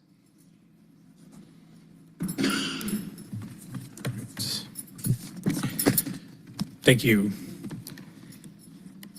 10 years ago, a brick shattered through the window of a person who was charged with paying bribes to win city contracts. That brick had a clear message on it. It said, "Don't snitch." And then dead rats were left on people's personal property, saying, "Don't snitch." This city hall sent warning shots to anybody who dared to question the power and the authority that it has. And political memory in this country is short, but it's hard to forget the dark cloud that was over Atlanta. And it begged an important question from the public, which was, what do we not know? What we didn't know was that public dollars in the city with the largest income inequality gap in the United States was being spent on machine guns, lingerie, and first-class tickets for city officials to enjoy themselves.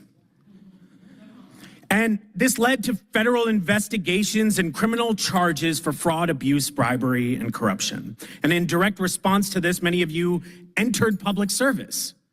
You said, I want to take public office because I want to restore trust in this institution. And you made a promise to govern with transparency and honesty. And one of the immediate actions that you made was to create an office of Inspector General, an office that would have a governing board that was completely and entirely independent from the city of Atlanta, that would be responsible for identifying and preventing and dealing with fraud, waste, abuse, and corruption. And particularly, it would catch some of the same criminal activities that public officials are serving in prison for today. And as of this morning, the 6 women who were on that governing board all resigned. And the Inspector General resigned, directly citing obstruction and retaliation as their reason.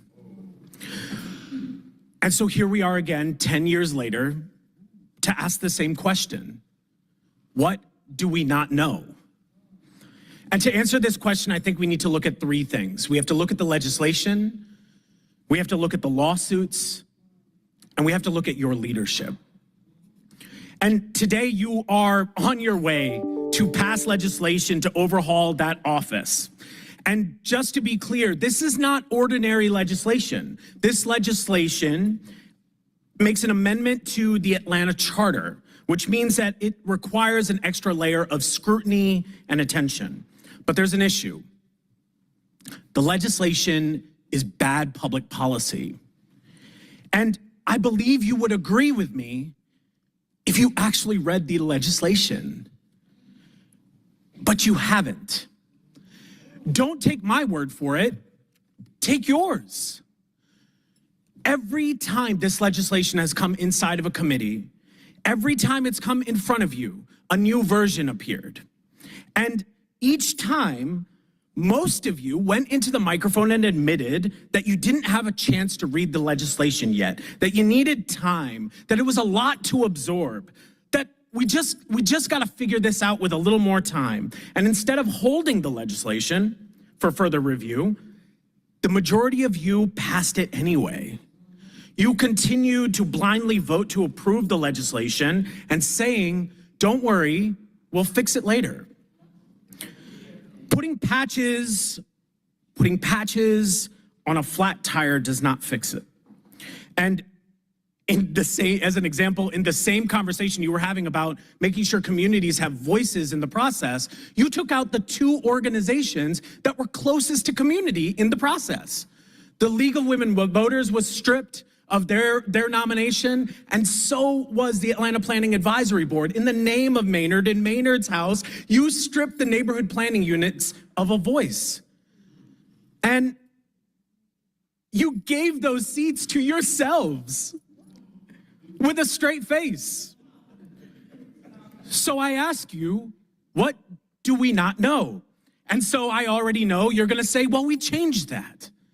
Yes, after a vast amount of pressure that came in from the outside, where people like the folks from the Southern Center for Human Rights, the NAACP, LDF, the Association of Inspectors Generals all wrote you letters saying this legislation is bad. And in fact, that is a conflict of interest.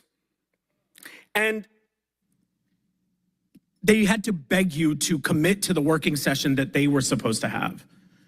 And it wasn't a working session. It should have been called a talking session because there was very little work that was done.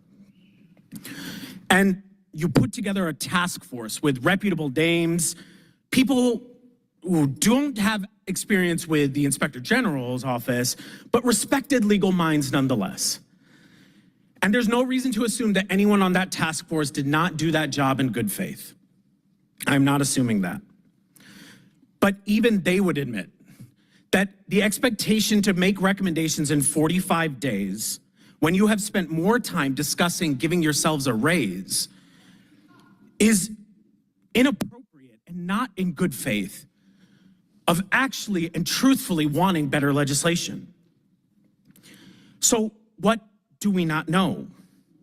You say this is for the employees, but if this was for the employees, why didn't you call for reform in 2021, in 2022, in 2023, in 2024? Why did it take a public debacle for us to have a conversation about this Inspector General's office that you were so concerned about in the name of the employees? What do we not know? And no, the Inspector General has not been perfect.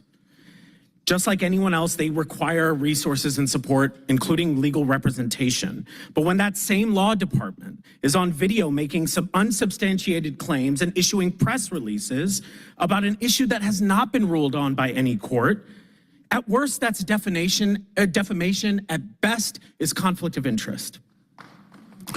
Can you imagine if Kendrick Lamar and Drake had the same attorney? Y'all have put us in the middle of a rap battle that we did not sign up for. It is a back and forth personal attack that has gone out of bounds. So let's talk about the lawsuits. I know that this committee doesn't like to comment on lawsuits. 100,000 plus people know you don't like to comment on lawsuits, but in this case you did.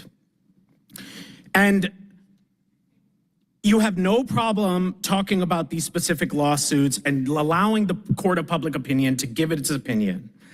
But the only public-facing lawsuit is by someone who 9 out of 15 of you have received donations from. Is that not a conflict of interest? What do we not know? In your attempt to remove a cloud of corruption, y'all have made it rain.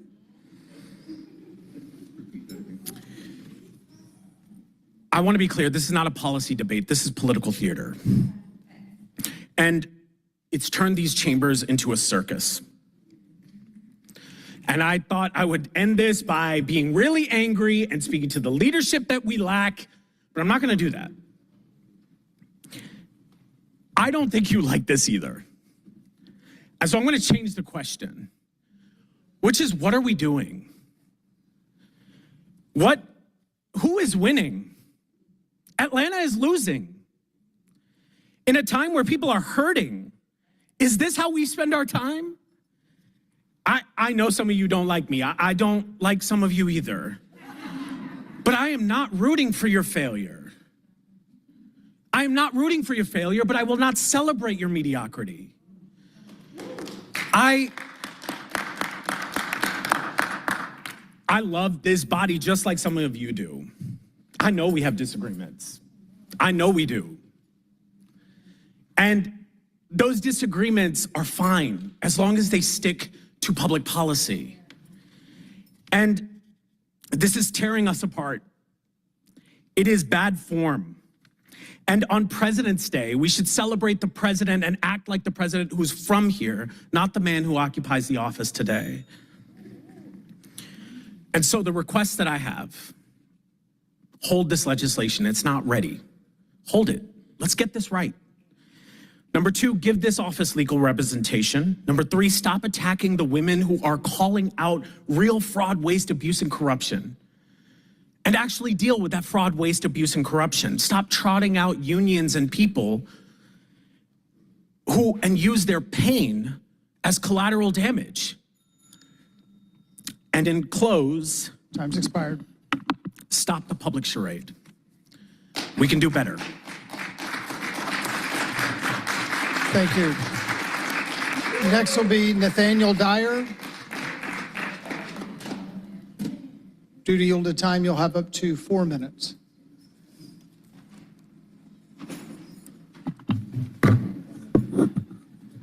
Hello. Witnessed the ceremony that you all had today honoring some of our great senior citizens, but it's unfortunate that you honor them today and tax them to death tomorrow. APS has a $100 million budget shortfall. In 2023, you all had a shortfall of $290 million, and that was due to undervaluing commercial properties by 61%. That's according to Georgia Tech School of Public Policy. In November 24 of 2024, 63% of the state voted in favor of the HB 581. January 1st, it took effect. Today, you all want to opt out. I don't know if you've done your homework, but I think you all sent some stuff like this out. Thanks to Ms. Margie, I appreciate her giving me this. It says, our decision reflects the city's commitment to maintaining local control over property tax policies and ensuring that residents benefit from programs tailored to Atlanta's unique needs. Well, your policies pretty much come back on us, the residents. Your underassessments pretty much cause a higher tax burden on us. That's your undervaluing of commercial entities. It strains our public resources. Of course, the property tax bills for residents increase. And then gentrification, it's here. So I'm not going to say hey, it's coming. It's here. But your affordability plan is non-existent. You do a whole lot of talking, like those two over there talking and laughing. and they want to play games like they're helping senior citizens. For one thing, if you know anything about the homestead exemption and how it impacts senior citizens, most of them are unaware of what it is, how it works. So if you opt out of this, does that take them out of the notion of when to file? And then when you want to opt back in, is that going to put them at a disadvantage? Sure it will. You know, we had some seniors here who are 100 years old and plus. They should be living their limelight years. But the policies that you all put in place causes them to wonder what the hell's going on. I'm supposed to be in my home. Everything should be taken care of. I talked to one of the gentlemen that you all honored. I congratulated him. Then I had to pose the question, have your taxes gone up? And he said, yes, they have risen. That's shameful. You know, what is your purpose? What is your calling? Are you for the people or big business? You know, let me just go through the 2% cap. That's not going to be enough. You know, only accelerates displacement. Let's talk about who benefits from this. Developers, commercial property owners who still won't be required to pay their full share. You know, 39% that you all are missing out on, but we catch the heat. Luxury real estate investors who continue to profit from rising land values. Large landlords who will push tax increases onto tenants, driving up rent. Now, you all want to move so fast on this. I know Ms. Margie has been talking about rent control for I don't know how long, and she's got the shirt to prove it. Why not take some action on that? Let's talk about what should happen. Let's reassess the commercial properties at full market value. Stop giving tax breaks. You do Beltline, TAD, you got the gulch, the hole in the ground, but residents who are legacy are struggling. Let's take some time. Pause this. Let's do some due diligence and research it. Thank you. Thank you. Next will be Ron Shakur. Due to yield of time, you'll have up to 6 minutes.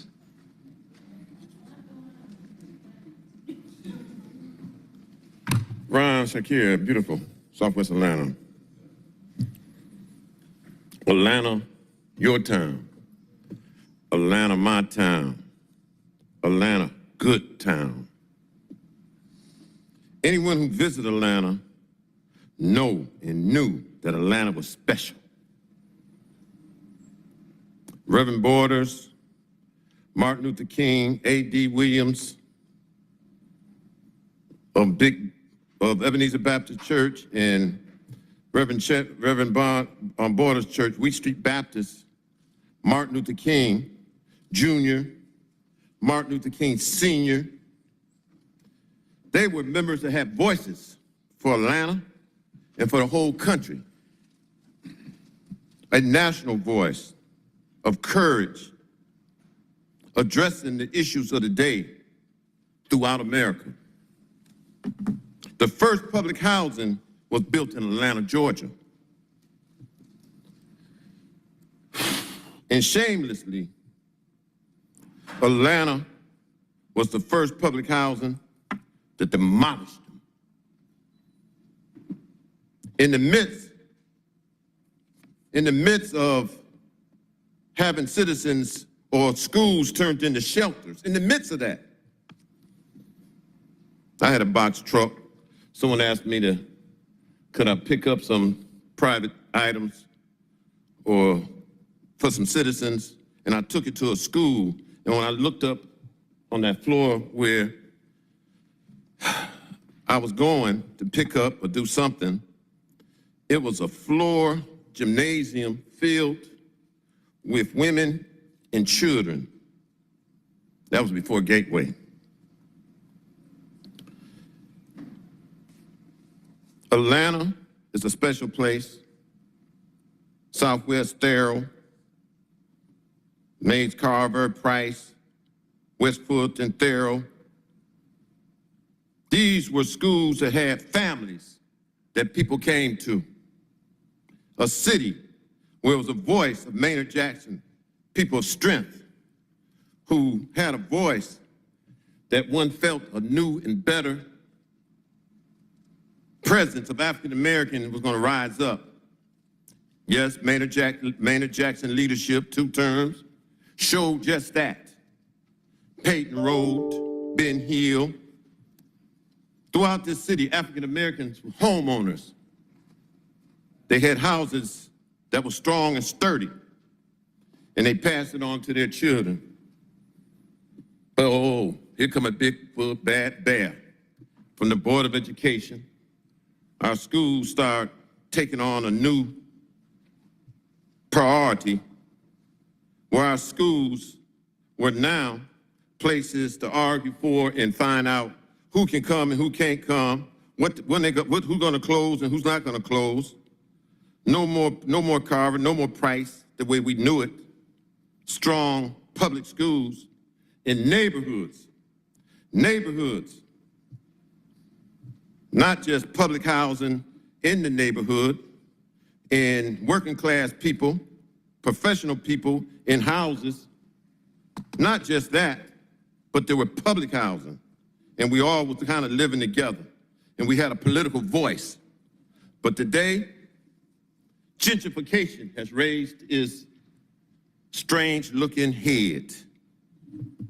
A head that doesn't look like you having no 9-year-old, 13, 16-year-old children that's entering and enrolling into schools. It's absent of them. It's a new home with no children, no schools to attend to, no togetherness and fun and competition. It's schools of gentrified neighborhoods, and we don't know each other well.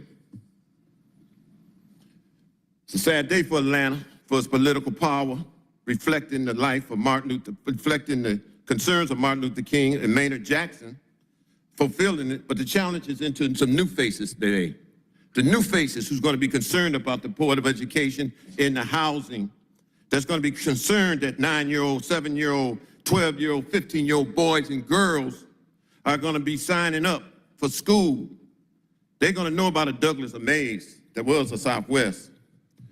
The fact is, we're in a place right now where our leaders have a big question of concern. Is this going to be a city where African Americans can no longer afford to live in? Is this going to be a city where gentrification takes on some kind of pride, some kind of recognition that you can get $200,000, $300,000, $400,000 for a house now? Where African Americans are struggling to be able to stay there. I just want to say that I've been coming down here ever since they started making vendors get a police background check and get fingerprinted. Well, I want to say the voice of some of y'all have been very good. Your fathers have been voices in the movement. But for sure, Felicia Moore's voice has been a strong voice. And she's been much loved in this city. And the city councilmen would be encouraged to learn something from her strength and be able to speak up that make Atlanta a stable city again for African Americans. Lives won't be threatened and the inability of wondering whether or not they're going to be able to live here. Thank you. Expired. Thank you. Next will be John Stopp. You'll have up to 2 minutes. Yo, what's going on, City Council? I'm befuddled. In Atlanta, OIG is getting muzzled. I had that one in my bag for a few weeks. I figured I'd pull it out.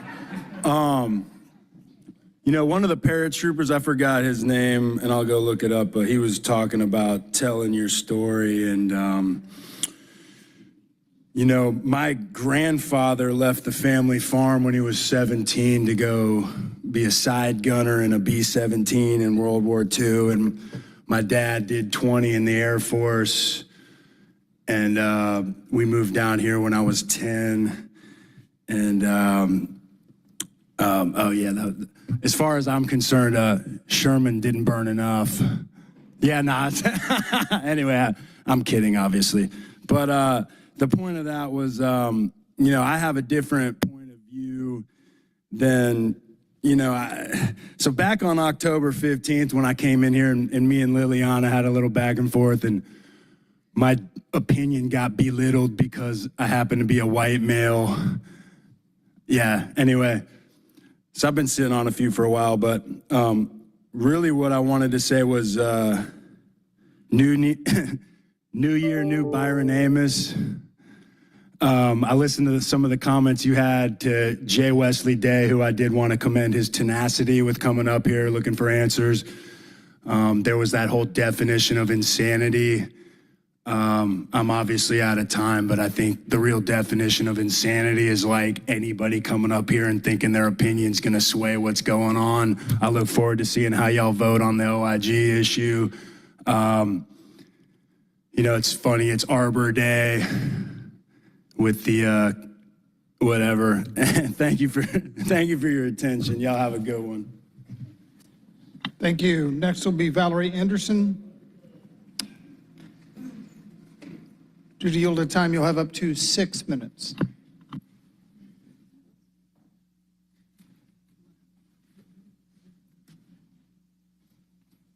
Good afternoon. I want to start by first saying thank you to all the people that supports me and encourage me to stay fighting, and to the ones that actually walks up to me. I really don't know them, but their words of encouragement mean a lot to me to keep fighting. And I'm just here to let them know that I will continue fighting. So thank you to all of you who reach out to me and supports me. I'm here today to let you all know that I got my son's medical report. Melvin Potter shot my son 3 times. 3 times Melvin Potter shot my son. My son didn't have a chance. My son didn't have a chance. And by the time my son went into cardiac arrest,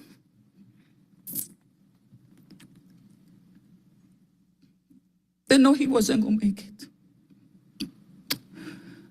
And I want to speak on how is it lawless drunk Melvin Potter is not being held accountable. How?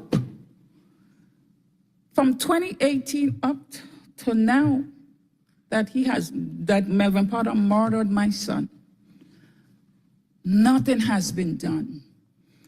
Let's talk about this. From 2018, he had domestic abuse allegations. It was stated where he was being deceptive, which the young lady was telling the truth. DUIs, Coweta County, doing 100 miles with his gun on his passenger seat. That's a violation. Okay? You're trying to tell me that this lawless drunk murderer murdered my son August 5th, 2024, went to the police station, posted, got a charge with obstruction, posted a bond for $1,000. $1,000. Was my son worth $1,000? Post $1,000 to go home. After you murdered my son, you paid $1,000 for an obstruction charge? Is that fair? Why APD running cover for a lawless, drunk murderer like him? Why? APD is running cover for him. You shot and killed my son. You was on probation when you killed my son. Probation. He killed my son August 5th, 2024, and his probation wasn't up till November 17. Where is the justice in that? Where is the justice in this? Melvin Potter has been treated like he's above the law. And I want to know why. Why? It's hard for me to believe this lawless, drunk murderer murdered my son and get charged with obstruction. If that was my son going to get charged with obstruction? Would my son be going home, posting $1,000 bond after he murdered a police officer? Was that going to happen? Let me tell you what was going to happen. They'd have beat the bejesus out my son. They'd have probably kicked his ass before he even got to jail. That I know. That I know. And when I say to all of you, to see the medical report where he shot up my goddamn son, shut up my son, and he gets to go home, still collecting a check. When I say to all of you, I am hot right now, believe me, because seeing a medical report that my 38-year-old son didn't have a chance to live. And let me say this, Melvin, lawless, drunk, murderer, Melvin Potter, I know you know who I am. I know you know who I am. And I've never addressed you before, but I'm addressing you now. You're a lawless, drunk, undisciplined murderer. And I'm going to hold you accountable for what you did to my son. I don't care how long it takes. I want you to know you'll never have a day's peace. You murdered my son. And all who run in cover for that lawless drunk are going to hold them accountable too. I'm going to hold them accountable too. Because my son should be alive today. If APD had did their job, my son would be alive today. He would be alive today. And Councilman Lewis, Mr. Boone, and Mr. Faroki, I asked you all to look into why a judge, 2 judges, asked for his blood draw, and both of them was denied. Time has expired. Both of them was denied. If it was my son, it wouldn't have been denied. They would have come get my boy. They would have come drag his ass out. They would have come and get him. So why is he home collecting a check? Time has expired. Why? You have any answers for me? Because the last time I was here, I asked you if you found out as to why the 2 judges' warrant wasn't upheld. Thank you. Time has expired, Ms. Anderson. Councilmember Lewis? I don't have an answer, but I have an email screenshot that I sent to inquire about that, and the email was sent to APD and Mr. Our Chief Major Darren Sherbrome. I sent the email that day. My staffer, Madison Jones, she actually just screenshot and sent it again, and so we can get some answers on that. And so I think today she added Councilmember Bond to that email and Councilmember Merfaroki to that email. She just probably sent it about an hour ago. So we are trying our best to seek answers, but literally I had her send me that email at 4:30 p.m. I had her send me a screenshot of the email she sent me at 4:30 p.m. to show that she sent another one to Councilmember Merfaroki, Councilmember Michael Julian Bond to move this forward. Well, I appreciate you answering me. Councilmember Faroki? Yeah. Thank you, Ms. Anderson, for your continued presence. I know this is difficult. I think we all feel your sorrow and share it. I did ask the law department just kind of how this works when a warrant is issued for a blood draw. It gets sent to a hospital, in this case, Grady. And the response I got back was, if the hospital receives the warrant while the suspect or the arrestee is at the hospital, they'll draw the blood. They can't ignore the warrant. But sometimes what happens is the warrant gets there after the person has been taken away.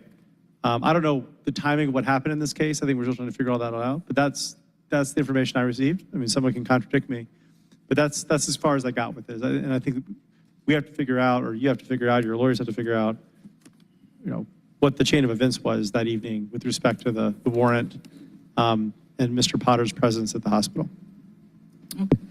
Thank you. Thank you. Next will be Jay Wesley. Oh, Councilmember Bond, sorry, I didn't see you. Councilmember Bond. Thank you, Mr. President. And thank you for being here and being your son's voice. But I want you to know that we're going to stand beside you until you do get justice, until this individual is held accountable. This was not a shooting in the line of duty. Right, amen. And this person, you're right, was suspended. And so we like to hold up APD and the majority of individuals who work in that department for the sacrifices they make in serving the public. The behavior of this individual doesn't represent that. And so we're going to stand with you until we get all of the answers, and we're not going to let this drop, and we're not going to let this go away. Amen. And thank you for being your son's voice. Thank you so much. Thank you so much. Thank you. Next will be Jay Wesley. You'll have up to 2 minutes.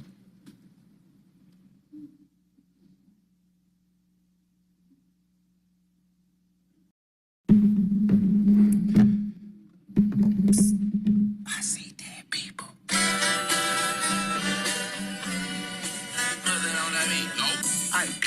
Must have on the beat, ho, depot, any rap. He a freak dope, man down, call her Amber Lambs, tell him breathe, bro, nail it to the cross, he walk around. And I'm supposed to have 8 minutes, please. I stand before you today as a survivor of a brutal hate crime. Not just in the physical sense, but in the fight for justice that has now spanned nearly 7 years. My name is Jay Wesley Day, and I have been battling not only the trauma of my attack, but also the deep injustices within the city of Atlanta and Fulton County's legal system. Last Monday at the Atlanta City Council safety meeting, Councilman Byron Amos publicly called me mentally insane for persistently seeking justice. In another council meeting, Antonio Lewis told me I don't love myself. And while these words were intended to shame me, I stand here to thank both of you for at least acknowledging that I am, in fact, not the same person that I was before November 20th, 2018. Still have 6.5 minutes.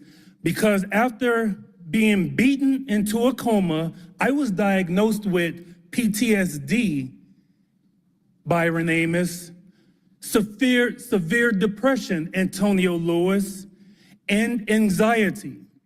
And yes, Councilman Amos, that does make me different.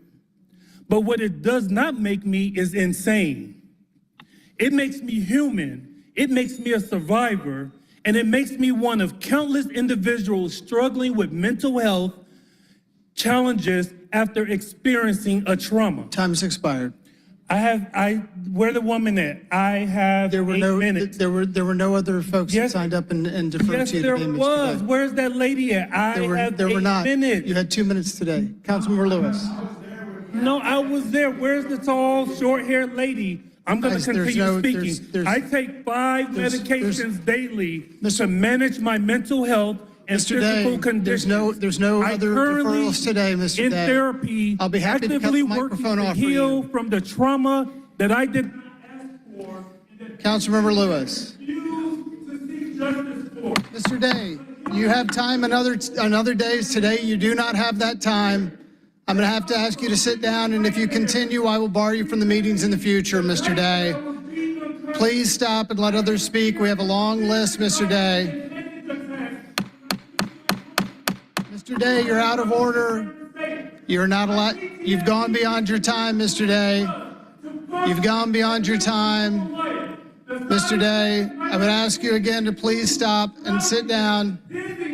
Mr. Day, I'm sorry, but this is not your day to speak beyond your 2 minutes. I received Mr. Day, you have run out of time. You have exceeded your time today, Mr. Day. Mr. Day, you're done for today. Mr. Day, your time has expired. Your time has expired, Mr. Day. Your time has expired. Thank you, Mr. Day. Your time has expired. Mr. Day, your time has expired. Your time has expired, Mr. Day. There are other speakers behind you who are waiting and who are here to speak. Mr. Day, your time has expired.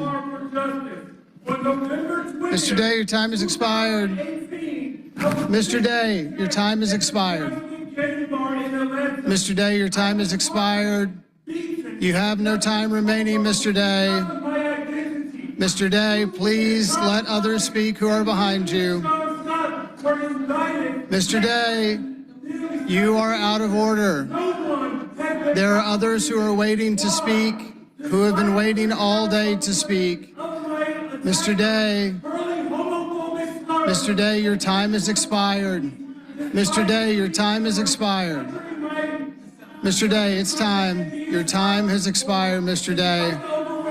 Mr. Day, your time has expired.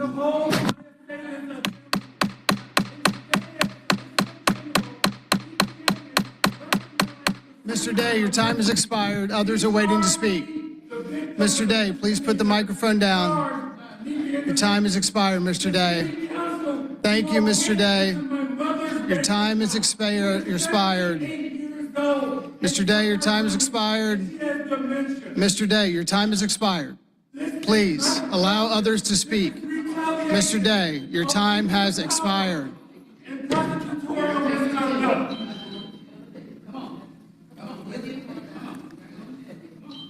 Mr. Lewis? No. Next up will be Jerome Campbell. Jerome Campbell. Next up will be Megan Ash. Next will be Jonathan Holly.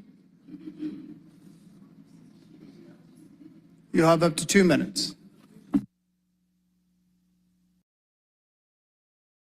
Oh, no, Megan Ash, you're up.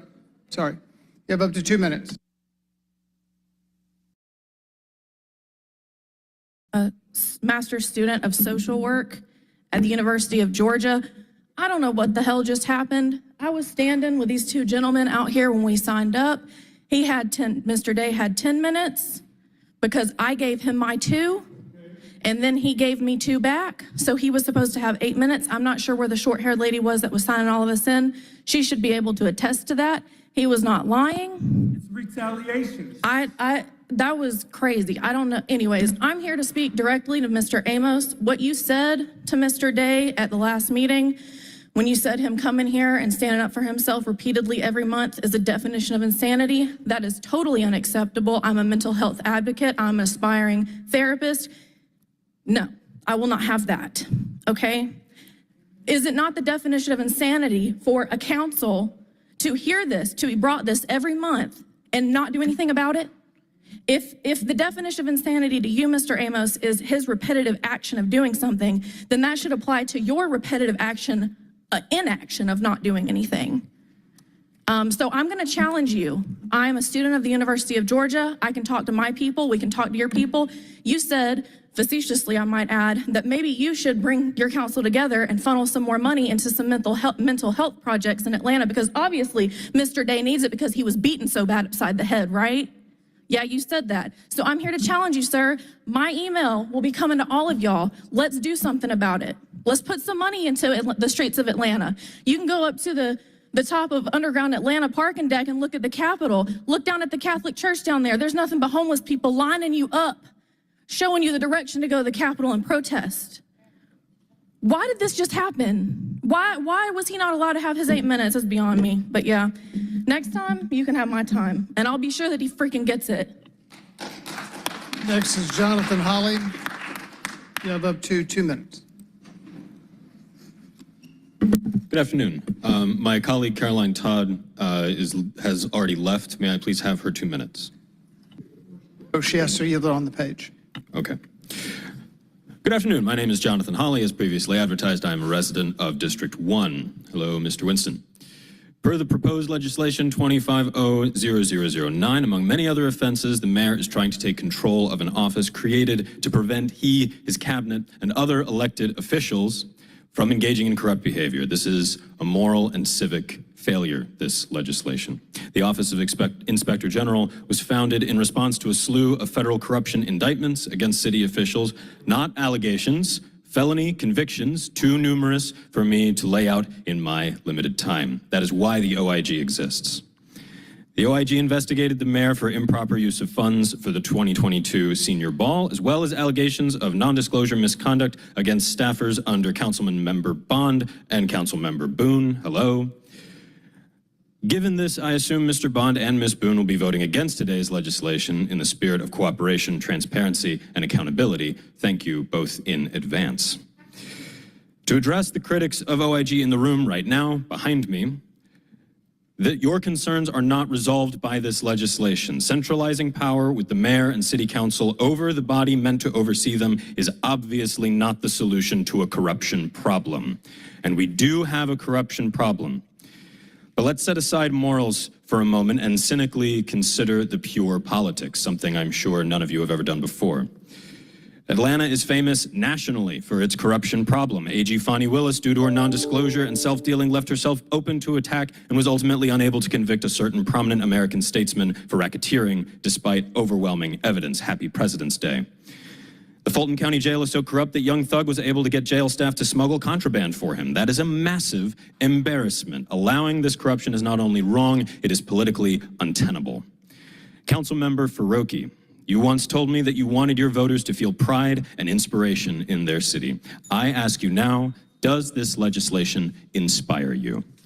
Thank you for your time. Thank you. Next will be Nicola Hines. Due to yielded time, you'll have up to 4 minutes. Jordan.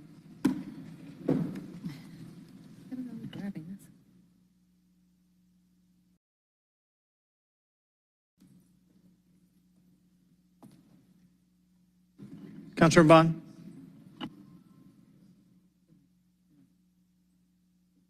I just want to respond to the previous speaker. I was on the council and co-author of the legislation to create the Office of the City Auditor. I was on the City Council and was co-author of the legislation that created the Ethics Office. I was on the City Council and was co-author of the legislation that created the IG. Now, of those three offices, the Auditor, which has existed for almost 25 years, the Ethics Office, which has existed for 15 years, there has not been a question about the employees within those offices or their conduct, as they have, particularly in the case of the ethics officer, hundreds, if not thousands, of investigations. The employees, the citizens, all of those who've been subject to their inquiries have had confidence in their offices. You mentioned my office and the staff that I had specifically. The question that the IG got about my office was whether or not a particular person was an employee of my office. That is a question that could have been answered within 10 minutes, but that individual chose to conduct an investigation into persons that were not related to that inquiry and assumed facts that you mentioned that my employee did not disclose their other activities. That's not true. I did not say that. They were, well, you said that you Am I allowed to respond? Or? Well, let me clarify what you said. You said that there were issues with the employee, correct, that they had other activities that weren't disclosed, right? I'm happy that you're putting all this out there. Okay. Well, they were disclosed. I was aware of what my employees were doing.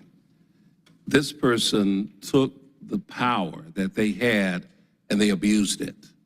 They were told 2 years ago about the proper way to commit subpoenas. They violated it.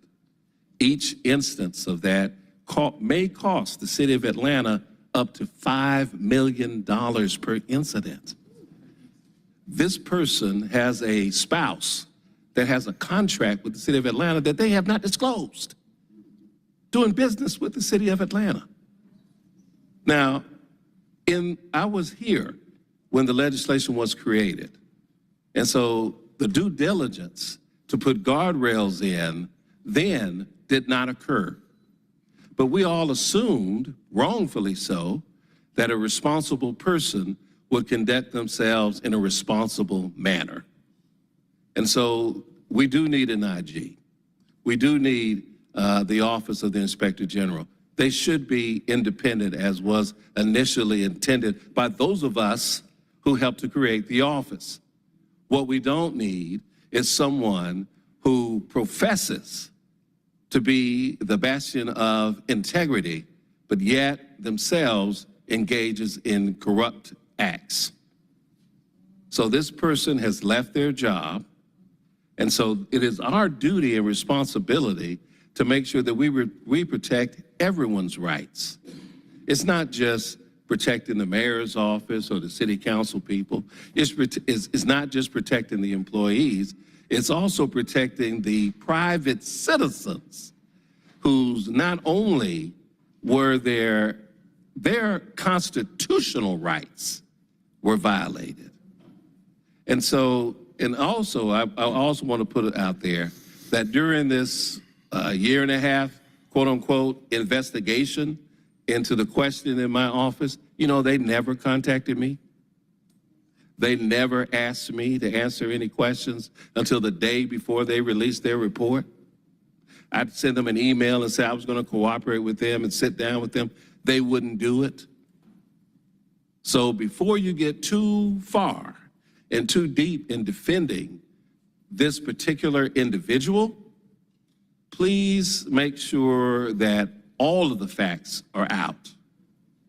Because I want to also put this on this, something when the individual came to speak before the council unannounced last summer, claiming that they did not have budget and cooperation.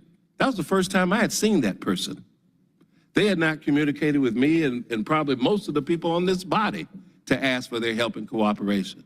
And let me ask you this, and put this out here also.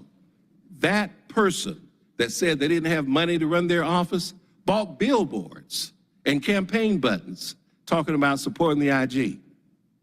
So if you got money to put out billboards and run a campaign, now if we were to buy billboards and campaign buttons, we would be guilty of ethics violations. So there's more to this story than just people don't want to go along or that people are trying to hide corruption. So please understand that. I'm searching for a question. No, there's no more questions. Well, you said, let me ask you a question, and you I said, listened to you. Searching for the question. I listened to you with great respect, and so I'm responding in kind, which is my right here in the chamber. It's not a debate. Thank you. So I just wanted to respond to you and provide you that information because I didn't want it out in the ether that there are those of us who have somehow lent an ear or have tolerated corruption because this person failed in their job. All right. Thank you. No, we're not gonna go He back asked and- me a question. We're not going to go back and forth. Your time No, is I expired. We have I am not overly interested in Mr. Bond's approval over the office that investigates him. Thank you. I His opinion does not matter to me. I don't require a response from you, sir, but thank you very much for your comment, and I'm more than willing to sit down with you or anyone else at any time to talk about these issues.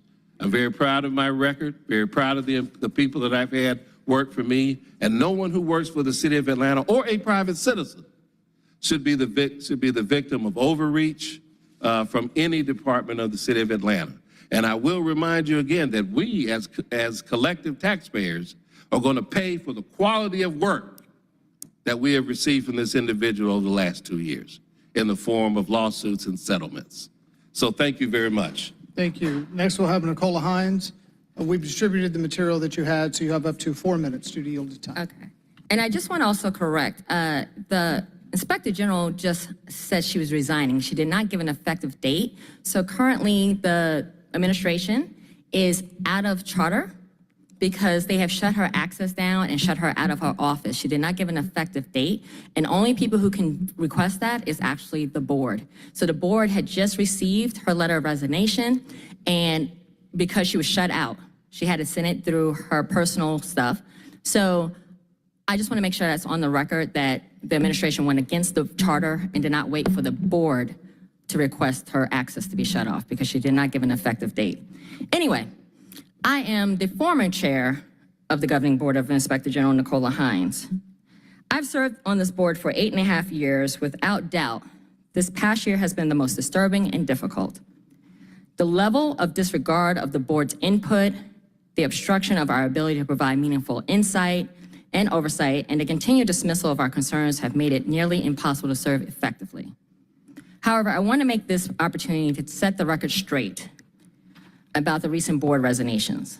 The false and misleading assertions made by the Chief of Staff suggesting that we resign because beyond what I have stated and will continue to state today are completely inaccurate. The reality is that we stepped down because this administration has repeatedly disregarded our input regarding the structure and independence of the OIG and Ethics Office. For months, the board provided written responses, recommendations, and direct feedback on multiple critical issues, including the proposed changes to the board, the task force recommendations, and even requested a town hall to educate the public about the functions of an inspector general. Our concerns about political influences and board appointments, the removal of longstanding recommending entities, and restrictive leadership requires that would make it nearly impossible to fill critical positions were ignored or outright dismissed. When we raised concerns about the mayor and council appointing members to the board, a change was only made after the ethics office, not the board, elevated this issue. Even when we requested the opportunity to present to Committee on Council during the last work session, we were denied.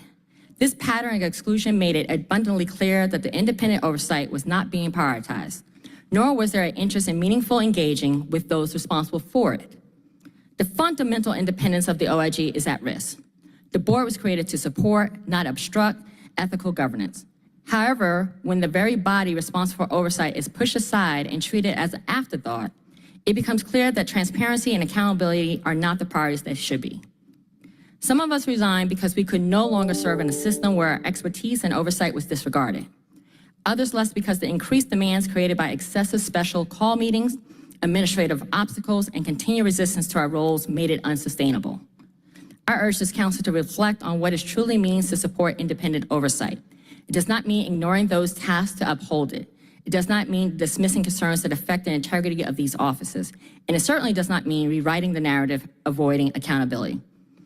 And while I'm here addressing the larger issue of independent oversight, I cannot ignore the fact that some seem more focused on performative attacks and factless grandstanding rather than engaging in real discussions about ethics and accountability. It is disheartening to see even a board member who was entrusted with upholding integrity choose to misrepresent facts, attack his colleagues, and undermine the very institution they were meant to support. I can only hope that selling out one's soul to this administration pays off is worth it. I'm not sure if his new job opportunity or a ground for another campaign run. Either way, it's clear that self-preservation has taken precedence over truth and integrity. The public deserves truth. They deserve an OIG that is independent, effective, and free from political interference. I sincerely hope this council is ready to support the vision. I also, as a resident for 12 years of the city, I have to say I'm greatly disappointed. Thank you. Thank you. Next will be Cecily Welch. She yields her time to me. Oh, I'm sorry, you're correct. Scepter Alton. Felicia Moore. Due to yielded time, you'll have up to 10 minutes. Thank you so much, and I will certainly use every single one of them. I want to first say that I know for some, there have been victory laps and corks on bottles. Happy that the Inspector General is gone, perhaps happy that some of the board members have been gone. And now, having seen that, there's no emergent issue that you have to vote on this legislation today. It has continued to change, and the public does have and would like input. So my first ask is that you consider holding it. I'd like to say to Mr. Bond, the comments that you made about the IG, I would love to see some receipts. Because if that is what happened and what has occurred, I'd love to see that. I'm one, as most know, I'll read everything and I want the information. So for the accusations you've had against her and her family just now, I would like the receipts. And you made a comment, you said you want all of the facts to come out, and we are right there. I want all the facts to come out too. So I have some questions that as you deliberate, I certainly hope you will answer. I was here at 9, I've been here since 9 o'clock this morning. I participated in a press conference, so I want to give you some of the comments I gave there and some that I wasn't able to give there. The current president, Doug Shipman, and again, thank you for your service and take care of your family. It's more important than anything else. At a recent Finance Executive Committee made a comment that I and others have been scratching my head to answer. What are we trying to fix? The latest headlines pointing to what needs to be fixed is related to 40 subpoenas for information on personal and business bank records that was received without notifying the account holders. As a member of the public, I would definitely be mad if I was the subject of an investigation, let alone if my bank records were accessed without my knowledge, if, and that's a big word, if it was done improperly. And if I thought that it was done improperly, I would do what people are doing right now, and that is appealing to a court for a decision and for a remedy if there's something wrong.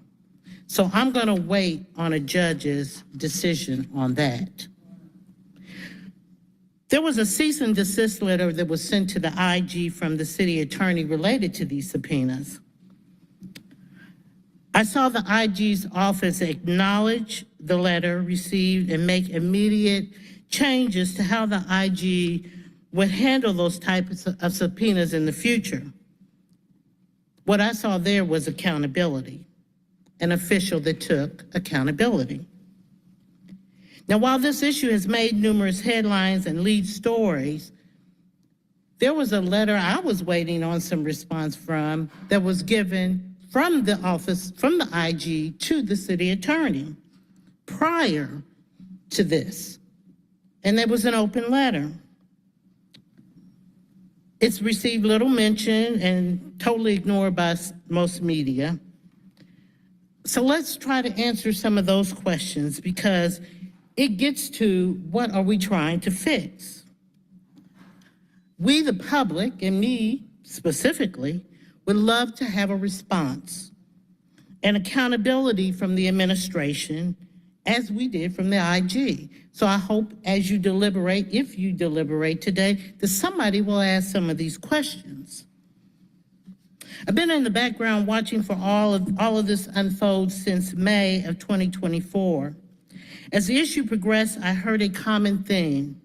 The OIG was showing up unannounced at city employees' homes, seizing their personal and city equipment, not returning the items, and not allowing them to have representation. This narrative was created and I found repeated by union reps, employees, elected officials, administration officials, and others. After months of observing numerous meetings and numerous articles I've read, the IG has been consistent in saying that the administration's statements were misleading and not true.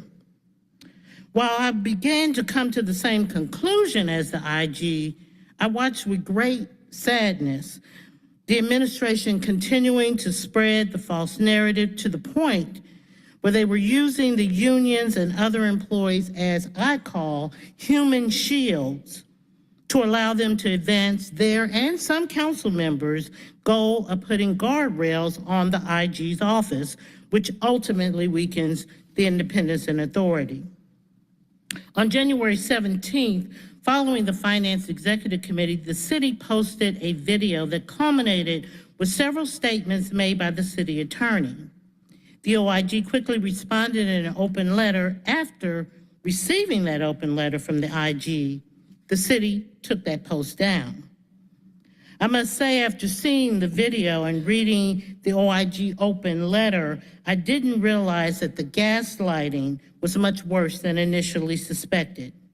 Reading the IG's open letter to the city attorney took me to another level of disdain for the process being used to weaken this office. My theme has been accountability, so what I'm asking for is a response and accountability from the mayor, the city attorney, and other administration and elected officials.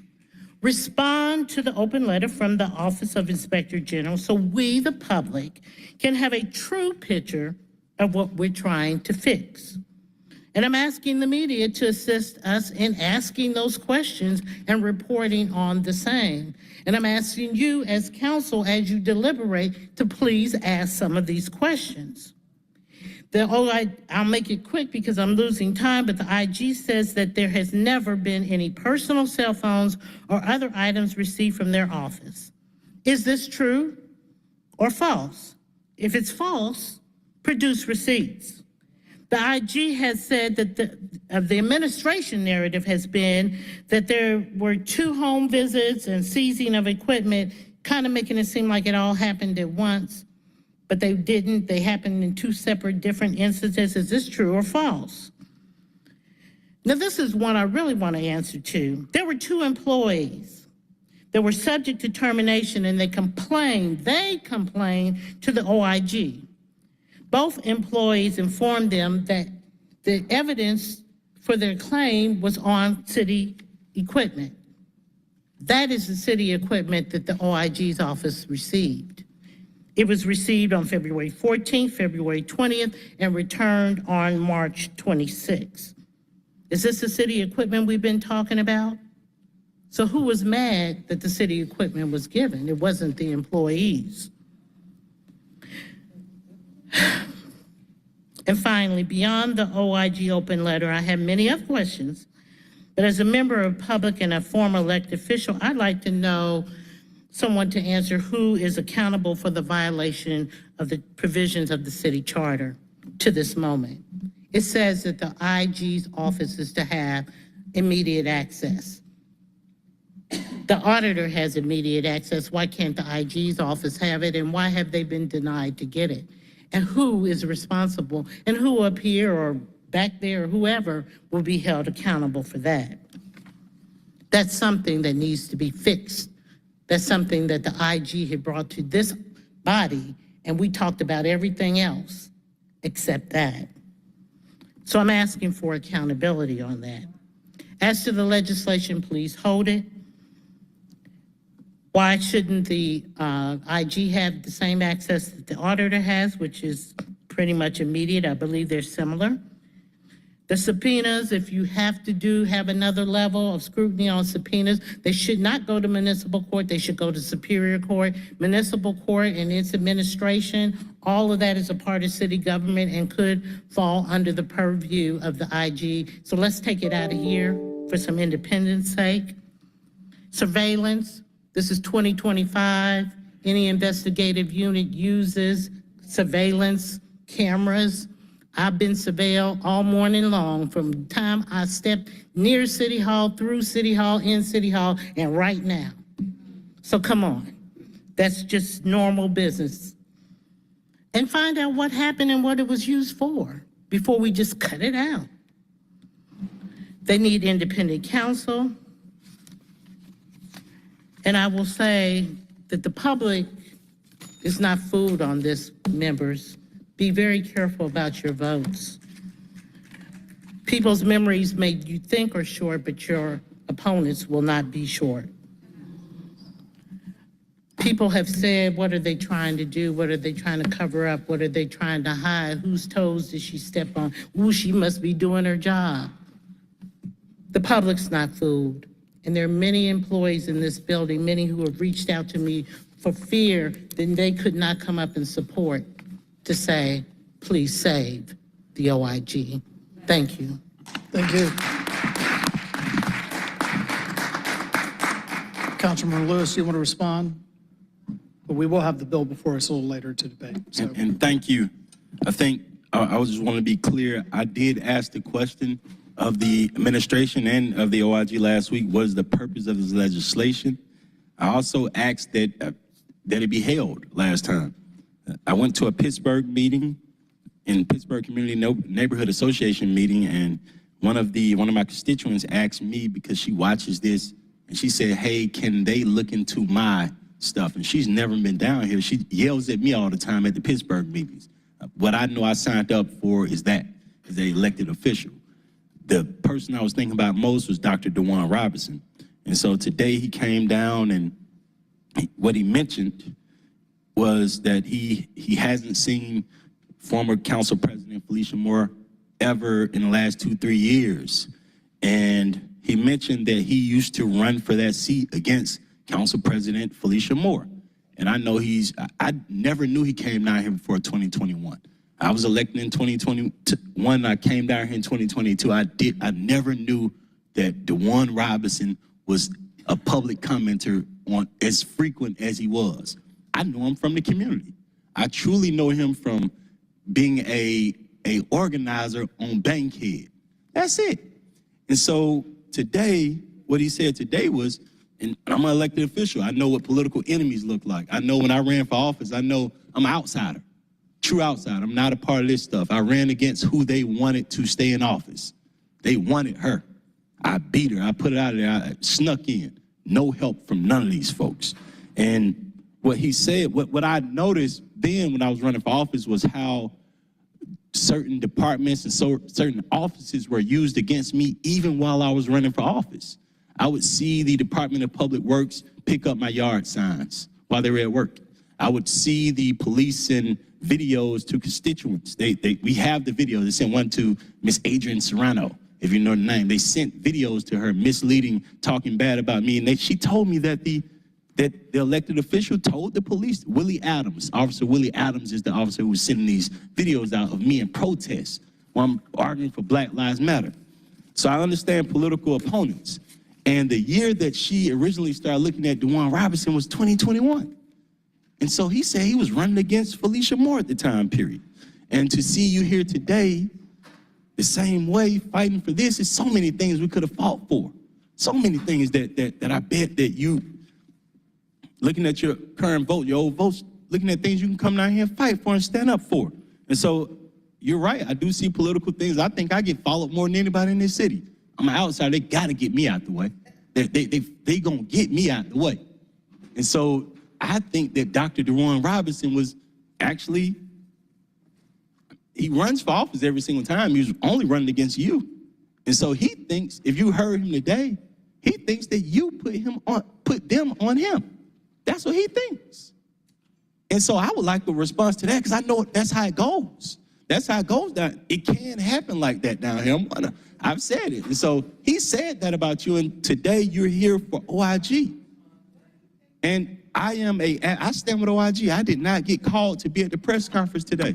I would have been at the press conference today standing with OIG. I would have been there. I ain't get called for that. I'm unbiased. I have no ties to nobody down here. I'm not y'all.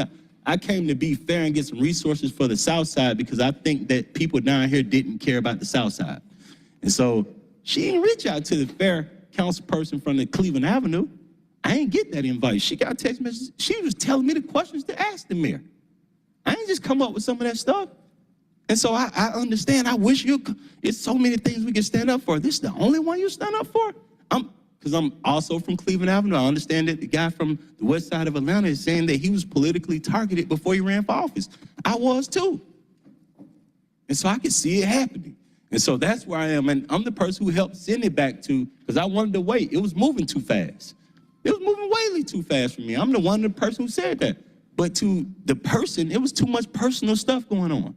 Way too much personal stuff going on. This seemed personal today. Seemed like a politic. Seemed like a politic to me. So I thank you for letting me speak today. But Dr. DeJuan Robinson is a lay person. He's a lay person. He's a person who's just going to keep running for office. We ain't accepted him yet as a city. He's going to keep doing it. God bless his soul. But imagine if he's running against a person and that person says, look at him. That's what he said. He said it today. And so that's where I am on it. That's why I was able to switch, because I got people in Pittsburgh community saying the same thing DeJuan Robinson said. I'm a loud public servant, not a loud public servant. So I could see that happening. I know the J. Edgar Hoover ways of what has happened to black folk, to black men, to black men. And so I truly think that the reason we're moving so fast is because it's a priority. We got to do it now. That's where we are. And that's how I was able to switch. So thank you again, President. Next up, we'll have Susan Duran. You'll have up to 2 minutes.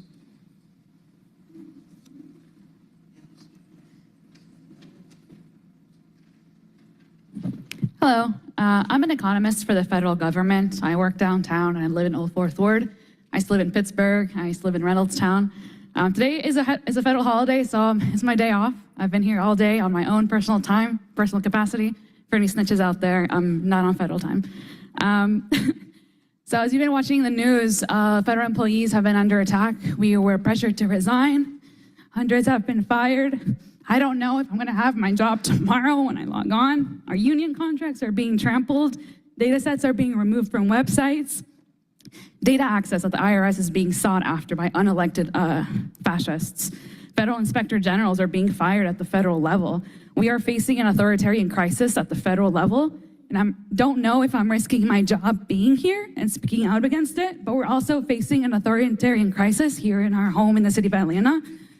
But I'm taking this risk, to preserve the strength and independence of the city of Atlanta's Office of Inspector General. The OIG was created in response to actual severe corruption scandals and violations in Atlanta's government. And since 2021, the OIG has exposed fraud, waste, and abuse, issuing 86 policy recommendations. And these recent investigations have uncovered improper spending, bribery, abuse of power, and unethical hiring practices by city officials. Atlanta deserves transparent, accountable leadership, and protecting the OIG is a step forward and a step backward. And like millions of other federal employees, I undergo hours and hours of data confidentiality trainings, Hatch Act trainings, and ethics trainings. I even entered for the Department of City Planning here in this city, and I stayed part-time after. I went through the City of Atlanta ethics trainings as well. Public servant to public servant, I have to ask you to oppose or at least hold this legislation. It is not ready, it is not good. I collect economic data. Do you want me taking bribes to manipulate economic data? You should not be able to allow anyone else that manipulates or handles or manages public dollars to do the same. Please vote no or hold it if you're against bribery, corruption, or abuse of power or misconduct. A vote yes tells us everything about you. Thank you. Next up will be Michelle Sanchez.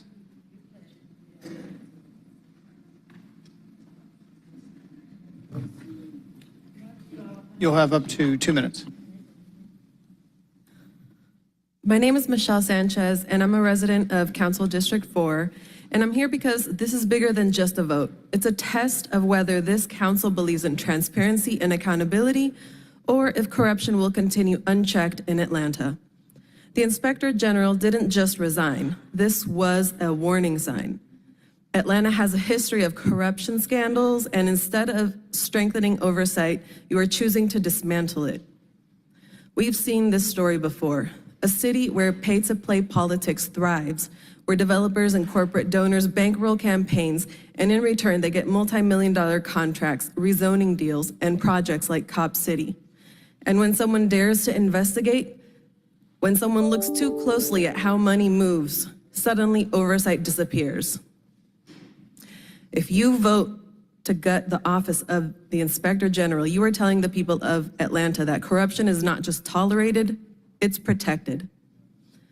The people of this city are watching. We have seen officials indicted for bribery. We have seen pay-to-play schemes. And now we are seeing those in power actively working to remove oversight. If this council truly had nothing to hide, there would be no need to weaken the one office designed to hold you accountable.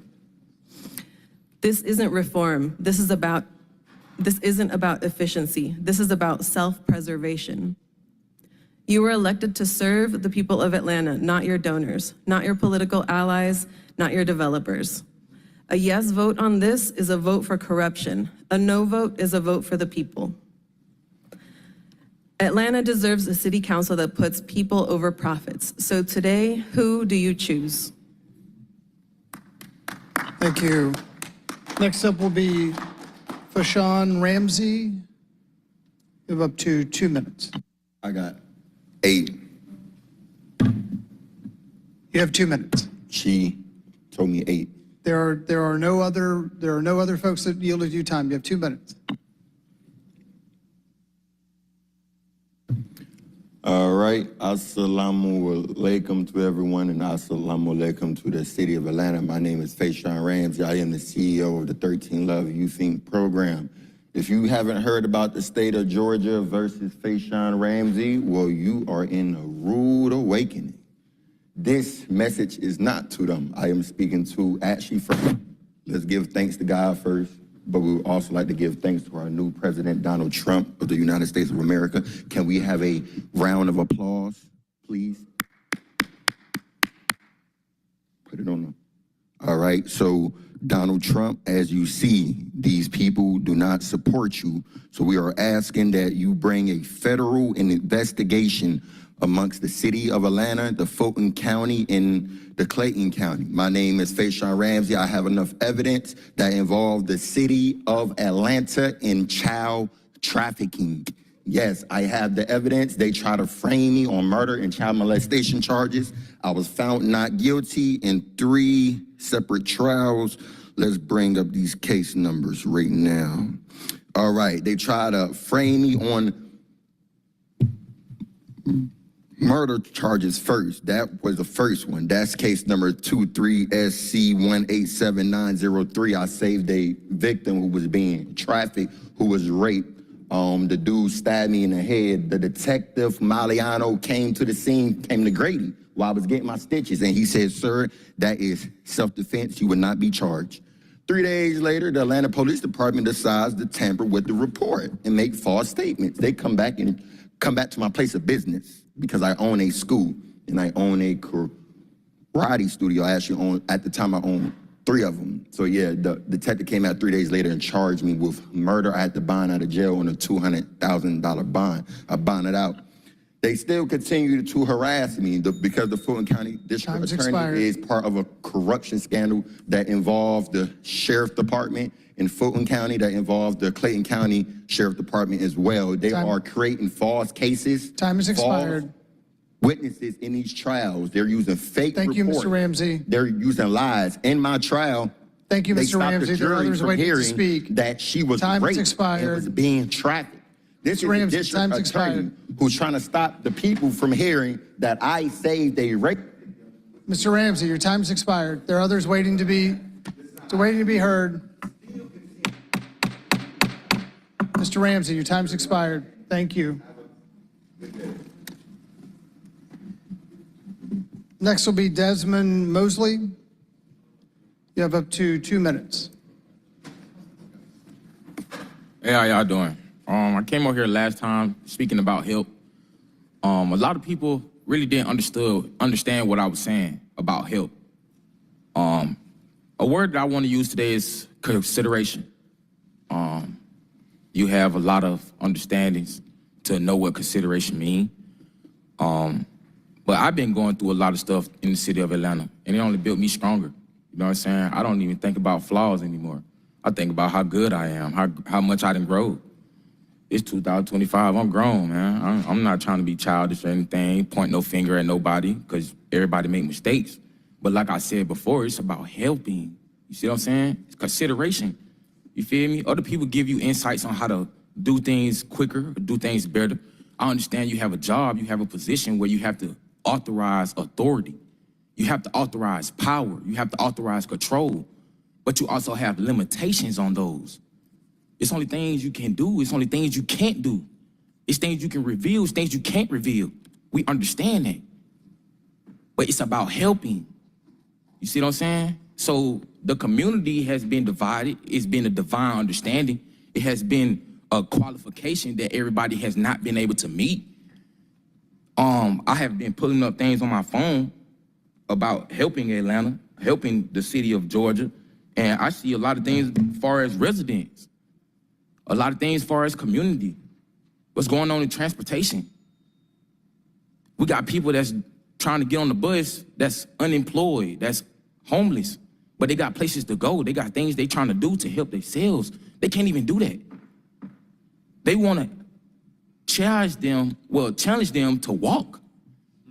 You see what I'm saying? And they homeless. They don't have nowhere, they don't know what to do. But they trying to try. They trying to work. They trying.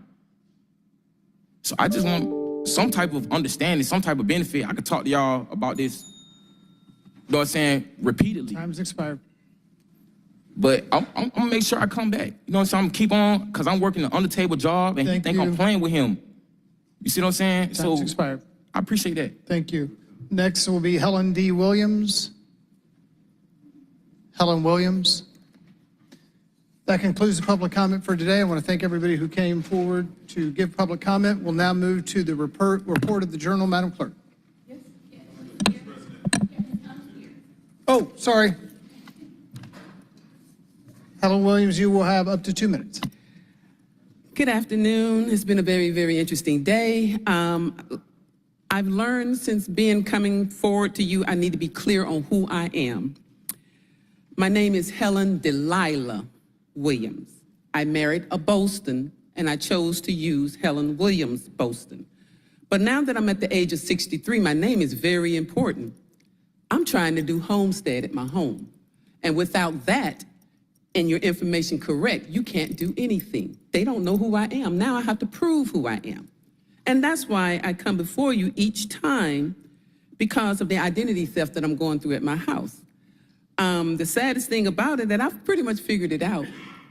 The city really needs help at the tax assessor's office, who takes the billing when you come to pay your taxes.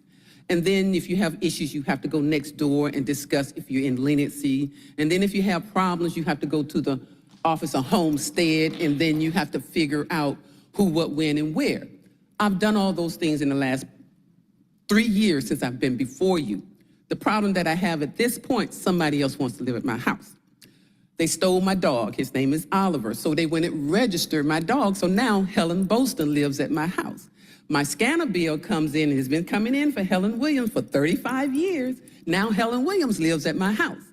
You see, I'm trying to put it together, but unfortunately, the information won't allow me. Thank you, Byron, for telling me I had, what's the word I want to say, cable at my house. I ain't had cable in 9 years, but yes, there's cable at my house. I looked at my computer. There is TransUnion on my computer. I don't have TransUnion, so my world has been consumed by Georgia's own bank. I've been a part of Georgia's own. I've been a part of Fort McPherson. I've been a part of East Point MARTA Credit Union. I've worked for MARTA 35 years. My identity and my information have been stolen. There's 3 people that works at MARTA with my name. I'm just trying to stay and live at 642 so I can be a homestead person. Thank you. That concludes public comment for today. I want to thank everybody who came down. And we'll now move to the report of the Journal. Madam Clerk.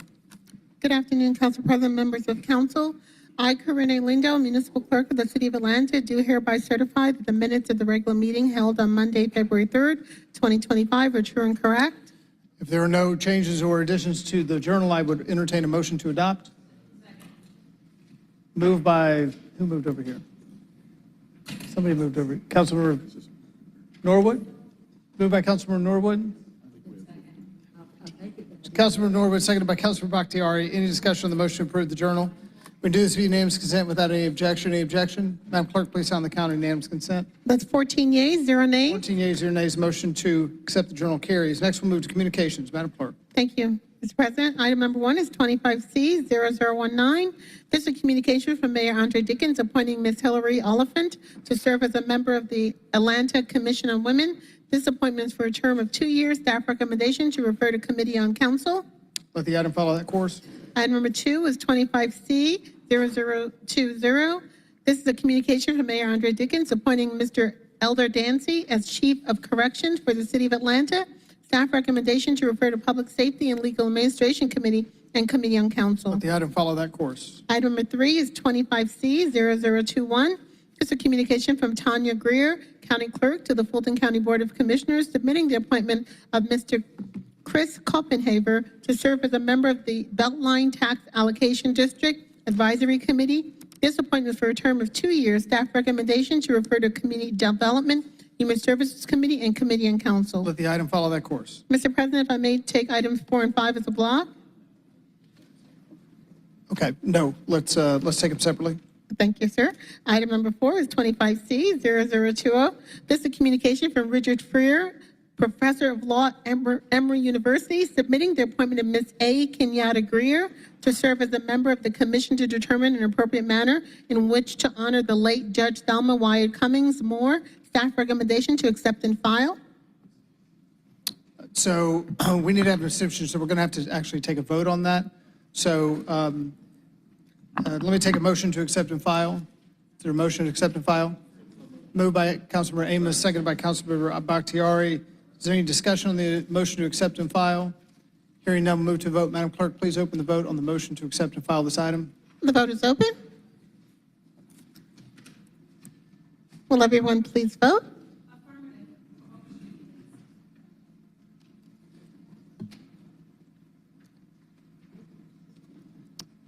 14 yeas, 0 nays. 14 yeas, 0 nays, one abstention. one abstention. The motion passes. Councilor Wan, would you like to explain your abstention? Thank you, Mr. President. Yeah, this is an appointment by Emory University where I'm employed, so out of abundance of caution, I'm not to have a conflict of interest, I'm abstaining. Thank you. Please proceed. Item number 5 is 25C0023. This is a communication from Municipal Clerk Renee Lindo, submitting a report of administrative corrections made to previously adopted legislation between the regular council meeting dates of February 3rd, 2025 and February 17th, 2025 to the Atlanta City Council in accordance with Section 2-275 of the Atlanta City Code of Ordinances, correcting 250-1006. Staff recommendation to accept and file. Let the item follow that course. That concludes the communications item, Mr. Any President. vetoed legislation today, Madam Clerk? There are none. Any unfinished business? No, sir. Okay, thank you. Next, we'll move to the consent agenda, Section 1. These are items beginning on page 4 of the materials. They are items for second reading. Therefore, the appropriate motion will be to adopt. But first, let me ask, are there any items to be removed from the consent agenda, Section 1? Hearing none, I would entertain a motion to adopt.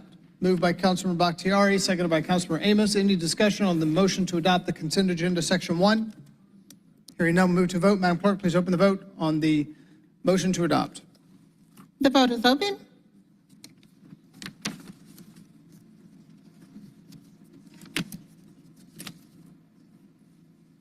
Will everyone please vote?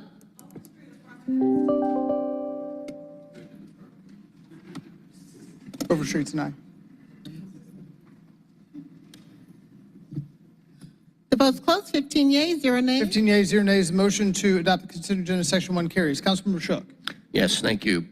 I would move that item 29 on page 16, that's page 16, item 29, which is 25R3143, be sent to the mayor's office post haste. That is the homestead exemption walkout paper. There's a motion to move 25R3143 post haste by Councilmember Shook. Is there a second? Seconded by Councilmember Wan. Are there any other items to be moved post haste? Okay. Hearing none, move to vote. We do this via unanimous consent without objection. Any objection? Motion to move post haste. Madam Clerk, please sound the count on the motion to move post haste. 15 yeas, 0 nays. 15 yeas, 0 nays. The motion to move post haste carries. We'll now move to the consent agenda, Section 2. These are items beginning on page 18. They're first reading items. Therefore, the appropriate motion will be to refer. But first, let me ask, are there any items to be removed from the consent agenda, Section 2? Hearing none, I'm going to entertain a motion to refer.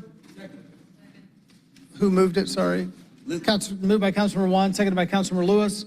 Any discussion on the motion to refer the consent agenda, Section 2? Hearing none, move to vote. Madam Clerk, please open the vote on the motion to refer. The vote is open.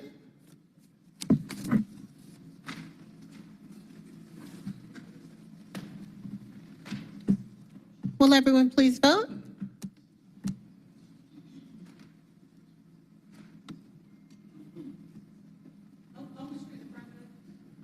Councilor Overstreet's an aye. The vote's closed. 15 yeas, 0 nays. 15 yeas, 0 nays. Motion to refer carries. Next, we'll move to the report of standing committees. We'll go through several of these quickly. First up, Public Safety and Local Administration, Chair Boone.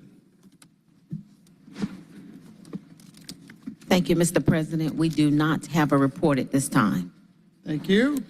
Next up will be City Utilities Committee. Chair Lewis. Thank you, Mr. President. We do not have any report at this time. Thank you. Next up will be CDHS. Chair Winston. Sorry, Councilmember Bakhtiari. Sorry. No, thank you. I just had a quick question. I was watching City Utilities. This is not specifically at you, Chair, not at all. It just came to my attention that the Office of Resiliency did a presentation on a piece of legislation that we passed last year unanimously about a clean energy bill, about a clean energy fund to help our seniors, our renters, vulnerable people with energy burden, which for those who don't know, energy burden is the leading cause of displacement for people in Atlanta. And it was very disheartening to hear that that office decided to use those funds for a completely different purpose. And I just wanted to state that because there are many of us who are looking for an understanding of how that office was able to just do something different with the money than what was legislated by this body. And I find that very troubling. So I just wanted to name that for a record, because I wasn't able to attend that day. And I will be, there are a number of us who will be reaching out over email because we are very confused about this report. So I just wanted to name that. Councilmember Lewis, you want to speak to that briefly? Yes, I do. And Councilmember Bakhtiari, we were the same way. If you watched the notes, for some reason, they, by mistake, they actually gave us their notes. So the questions that they were asking each other are in the PowerPoint. Today, my office, we made a request to get that PowerPoint. I want the first one, not the second one. So the PowerPoint that said, it had notes in there about how to answer questions from council people, and it wasn't direct answers. So thank you so much for watching that, and I wish you weren't going through that. Thank you again. I appreciate that. Thank you, Chair Lewis.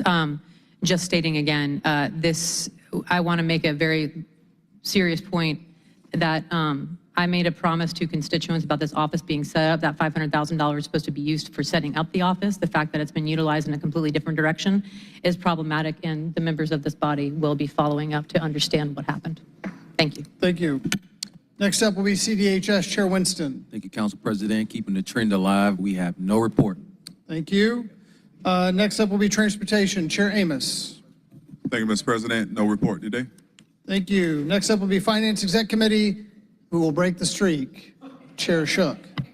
The Finance and Executive Committee is pleased to present the following report.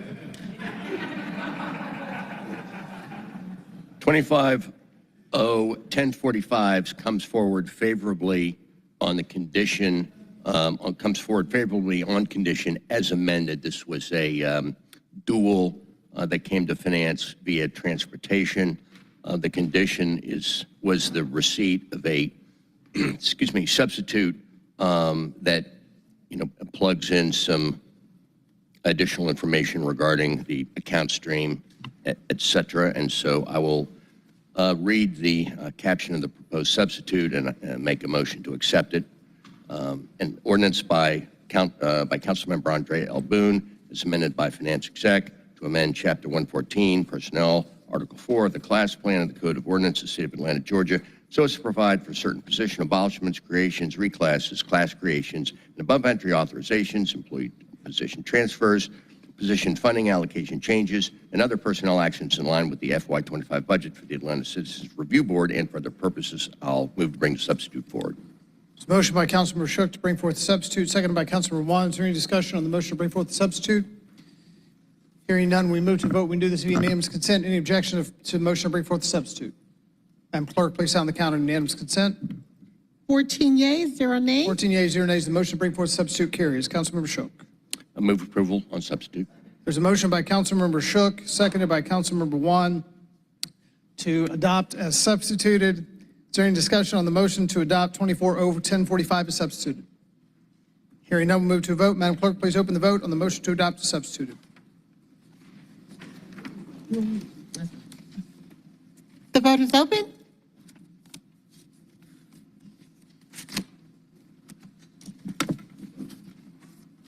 Will everyone please vote?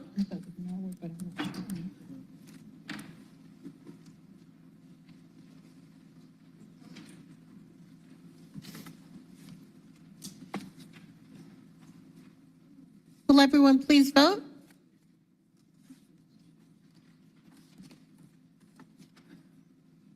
The vote's closed. 15 yeas, 0 nays. 15 yeas, 0 nays, the motion to adopt the substitute carries. That is all. Thank you. Councilor Bakhtiari? Just wanted to correct myself on the record that Councilmember Juan so kindly reminded me. It's not that the money was spent, it's that it hasn't been spent yet, and that money was meant to set up guardrails for an office so that we could give additional funds to it to carry out a program. So I just wanted to correct the record. Next up is Committee on Council, Chair Collins.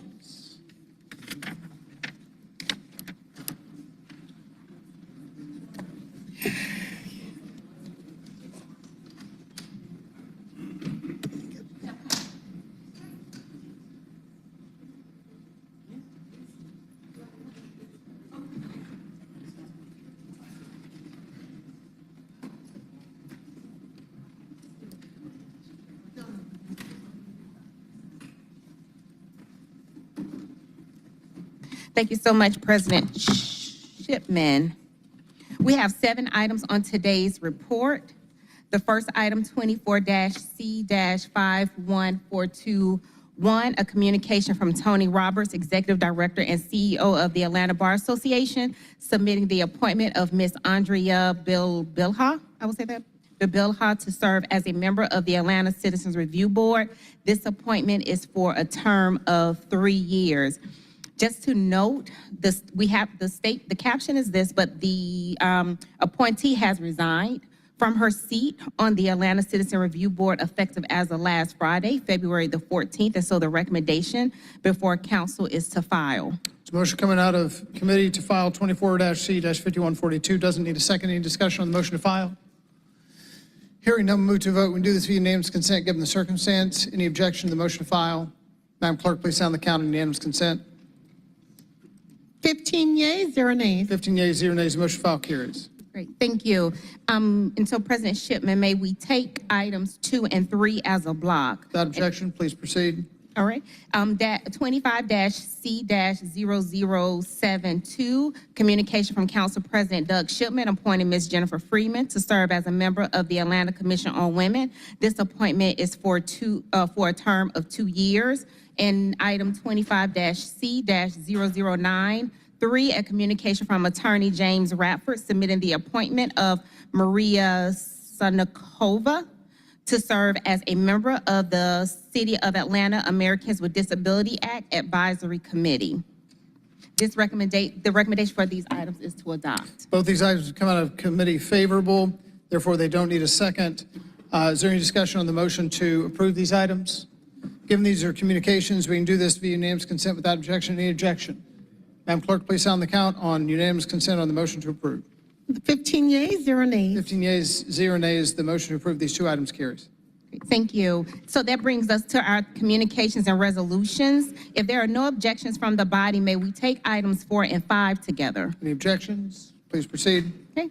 Item 25-R-31524, a resolution by the Committee on Council appointing the Atlanta Board of Education's nominee, Dr. Ken Zeff, to the Board of Directors for the Atlanta Development Authority, also known as Invest Atlanta, for a term of 4 years, scheduled to begin on the date of the approval of this resolution and other purposes. And also item 25-R-31535, a resolution by Committee on Council appointing Ms. Audria L. Cunningham to the Board of Directors of the Atlanta Development Authority, doing business as Invest Atlanta as a City Council appointee in the business category for a term of 4 years. The said term is to begin upon approval of this resolution and other purposes. These items come before the body with favorable recommendation, and the recommendation is to adopt. There's a motion to adopt 25-R-3152 and 3153 coming out of committee. It doesn't need a second. Is there any discussion on the motion to adopt these 2 items? We're going to move to a vote. Given the nature of these items, we're going to go ahead and have a full vote. Madam Clerk, please open the vote on the motion to adopt these items. The vote is open.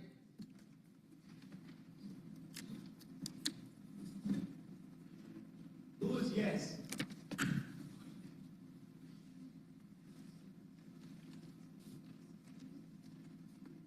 The vote's closed. 15 yeas, 0 nays. 15 yeas, 0 nays. The motion to adopt these 2 items carries. Great, thank you so much. This now brings us to our ordinances for 3rd reading and 2nd adoption, starting with item number 6. Item 24-0-1684-6, an amended ordinance by the Committee on Council to establish the salaries for the mayor, council president, and members of council for the term of office beginning January 2026 and for other purposes. This item comes before the body favorable as amended, and the recommendation is to adopt. There's a motion coming out of committee to adopt 24-0-1684. Is there any discussion on the motion to adopt this item? Hearing none, move to vote. Madam Clerk, please open the vote on the motion to adopt this item. The vote is open.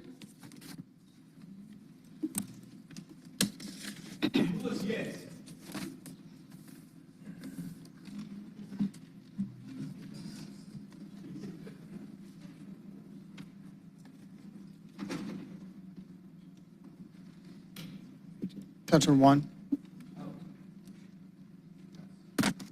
Councilman One's an aye. Yeah, aye.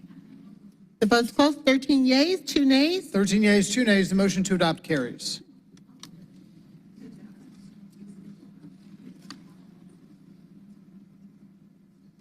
All right.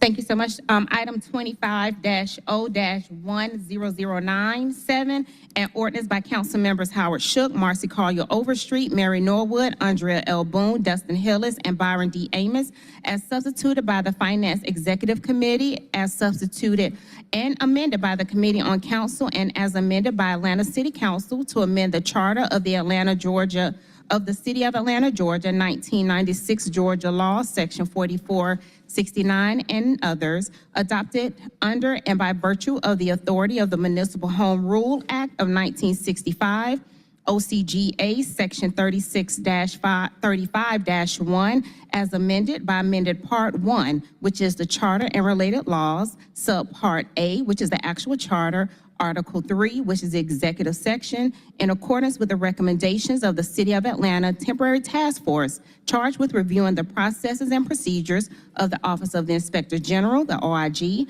the Ethics Office, and the Governing Board of the Office of the Inspector General and the Ethics Office regarding the authority, oversight, and the clarification of respective roles and responsibilities of the OIG and the Ethics Office, and to create separate governing boards for the OIG and the Ethics Office and for other purposes. This is the third reading and final adoption.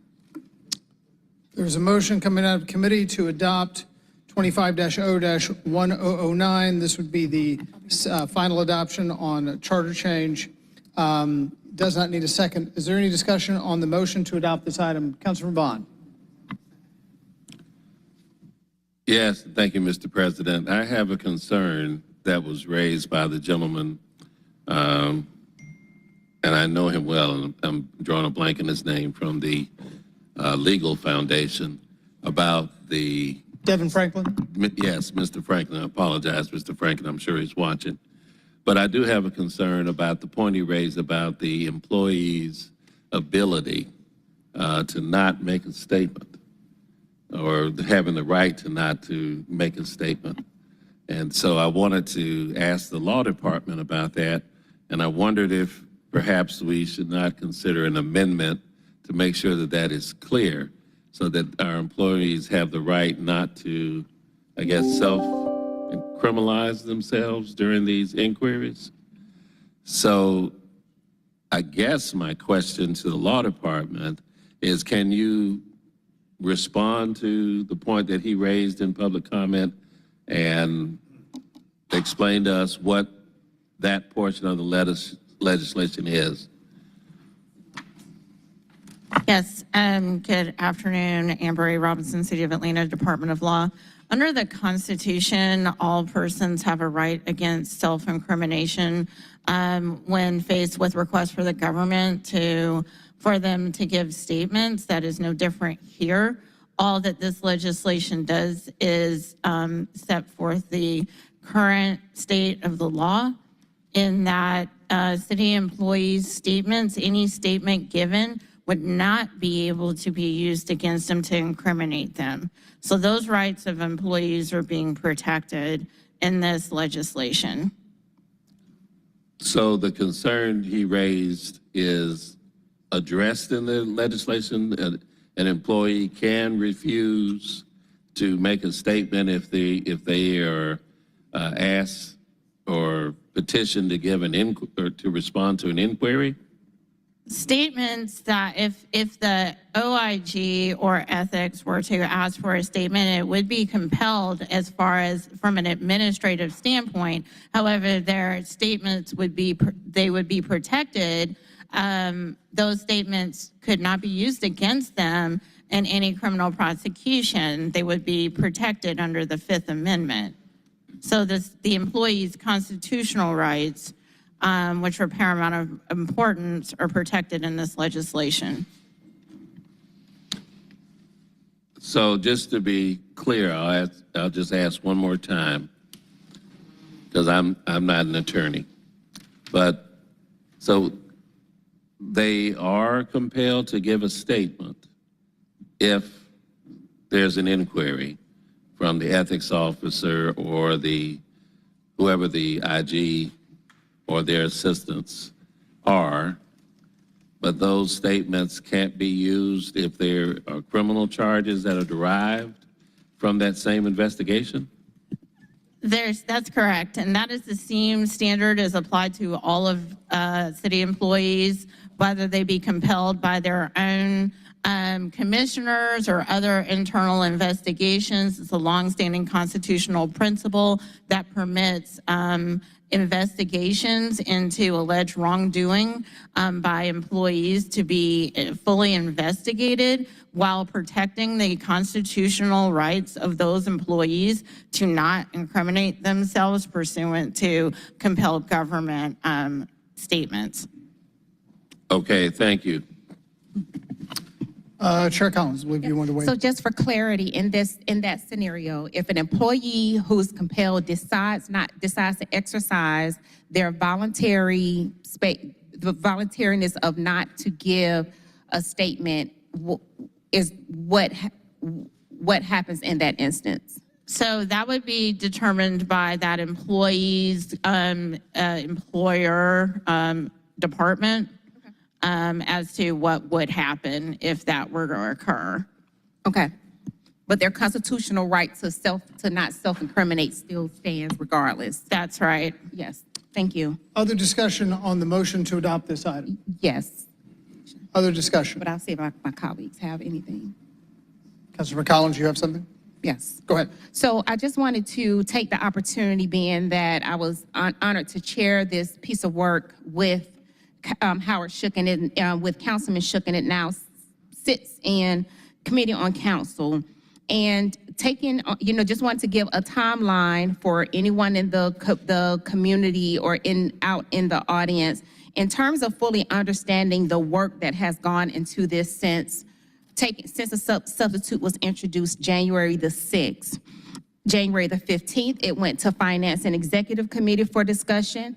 January 23rd, it came to Committee on Council, where we held it, and held it based on the demands from the community to hold a work session. We honored that and held a work session on January the 30th, made changes at that time, pushed that information out to the community. It came before Committee on Council again on February the 3rd, and also full council, where changes and amendments were made based on additional feedback. Held that again until now. We're here February the 17th, where we also talked about it on Committee on Council, and also where it's presented today for final adoption. This was also based on recommendations from a task force that took place November 6th of 2024. And so I want to lay out a timeline of scope of work for everyone to understand the depth of the work that has happened to bring today's legislation to final adoption.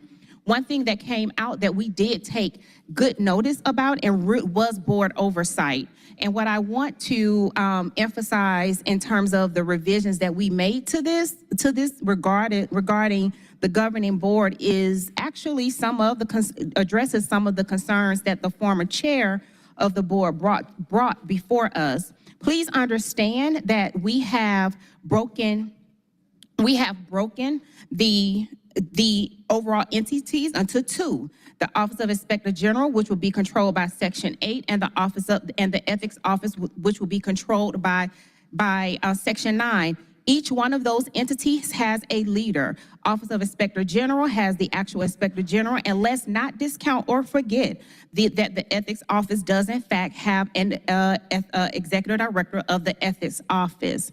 In terms of giving more power to the board oversight, one thing I noticed, and I don't know if my colleagues read the resignation letters, were in fact these sentiments that there was more work that they had intended on based on when they joined the board in 2022 versus what's happening now.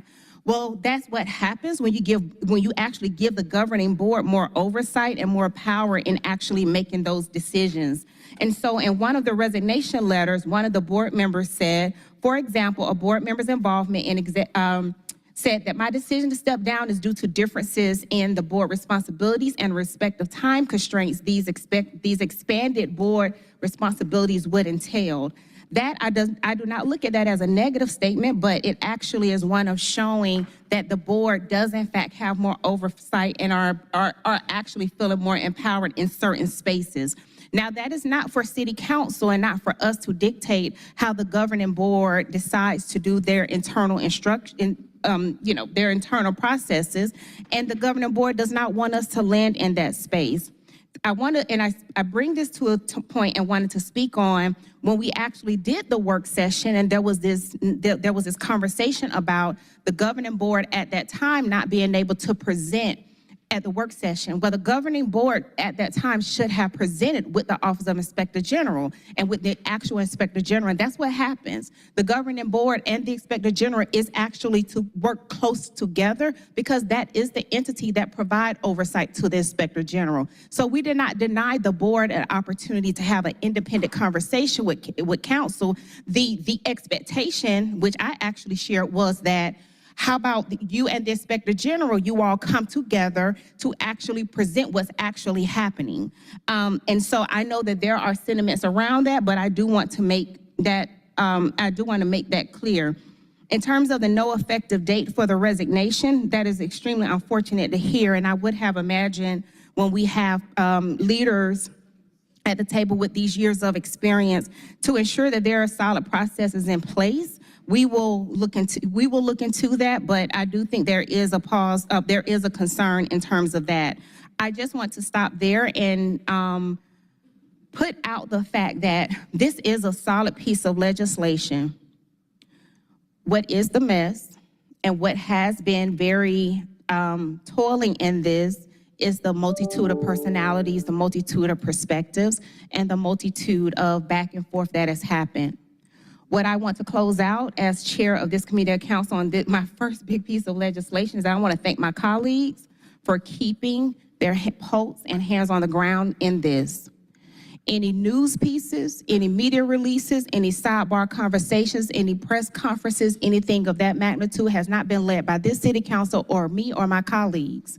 And so while we have kept our head in the game of ensuring that this legislation not only provide balance, but it provide oversight to move forward, I am extremely proud of this work.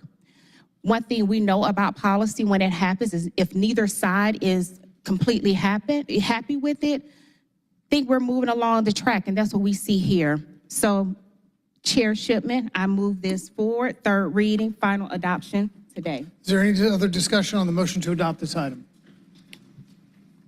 Hearing none, move to vote. Madam Clerk, please open the vote on the motion to adopt 25-0-1009. The vote is open.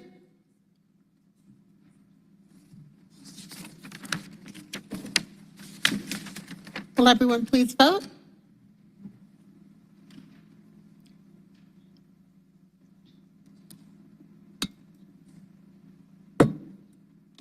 The vote is closed. 14 yeas, 1 nay. 14 yeas, 1 nay. The motion to adopt carries. Thank you, Mr. President. That concludes our report. Thank you. Finally, today's Zoning Committee, Chair Wes Worland. The Zoning Committee has no report, Mr. President. Thank you. Next, we will move to personal papers. I'm going to step out of the chair and let Councilmember Hillis get his feet wet as President Pro Tem and lead us through the papers. I believe there is one for immediate and then for referrals. So, President Pro Tem Hillis. Thank you, President Shipman. We have one item for first read from Councilmember Dozier. Immediate consideration. Thank you, Councilmember Juan. First read and immediate consideration. Thank you, Councilmember Hillis.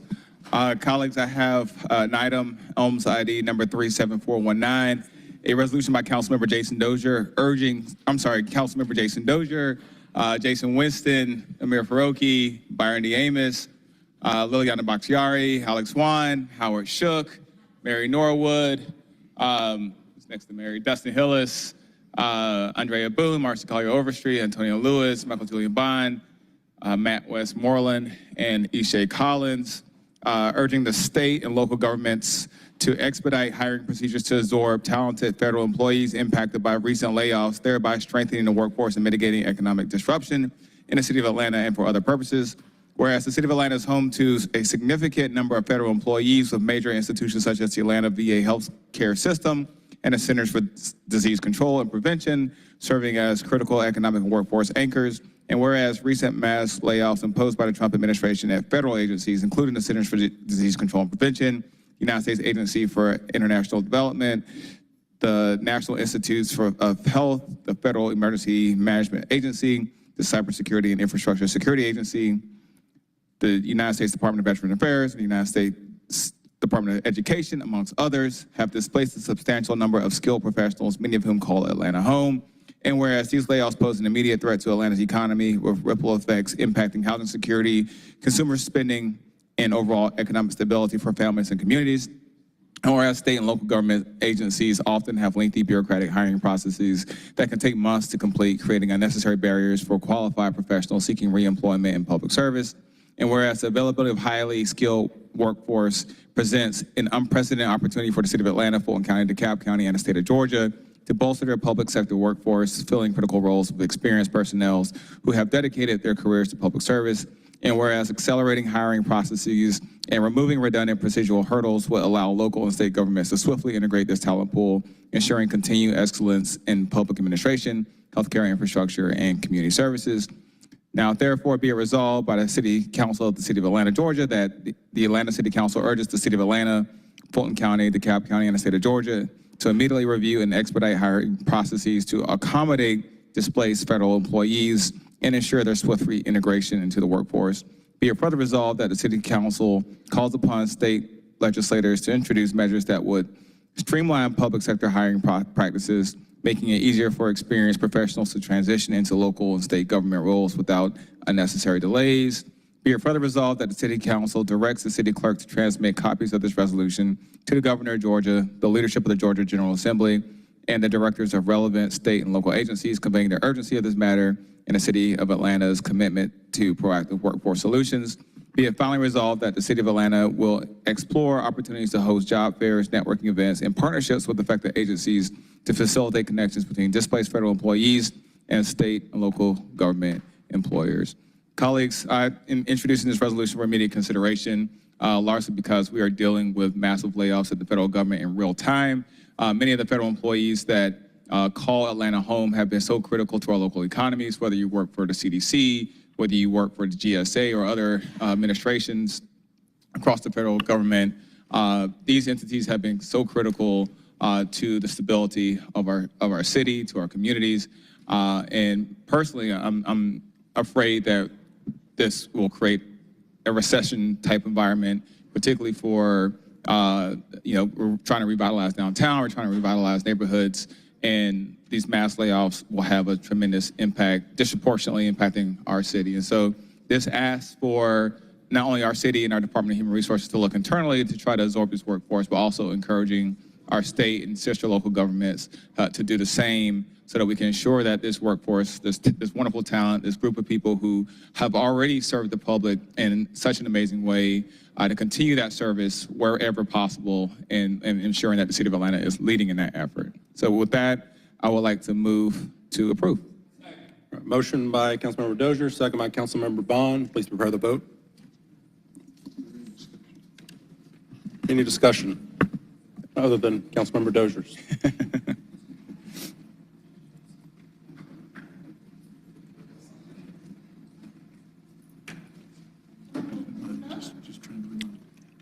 Will everyone please vote?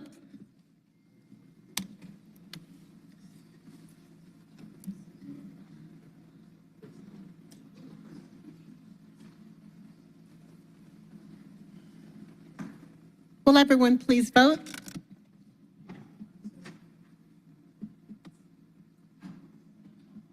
The vote's closed. 15 yeas, 0 nays. Thank you, colleagues. I would like to move to send to the mayor's office post haste. Motion to send post haste by Councilmember Dozier. Is there a second? Second by Councilmember Shook. No discussion. Councilmember Vaughn. Mr. President Pro Tem, I'd like to ask Councilmember Dozier to also send the IG charter amendment also post haste in the same motion.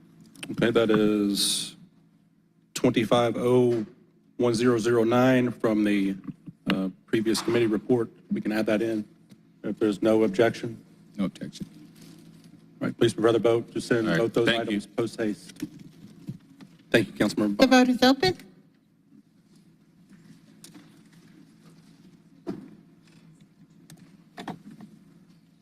Will everyone please vote?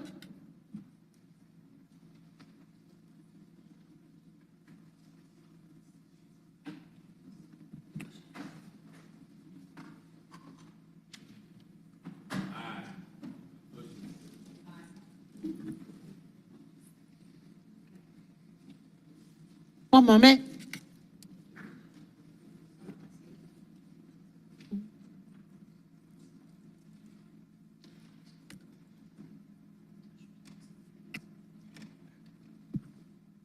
The vote's closed. 13 yeas, 0 nays. All right, those two items are sent post haste to the mayor. Thank you, colleagues. Moving on to board legislation, we'll first have Councilmember Amos.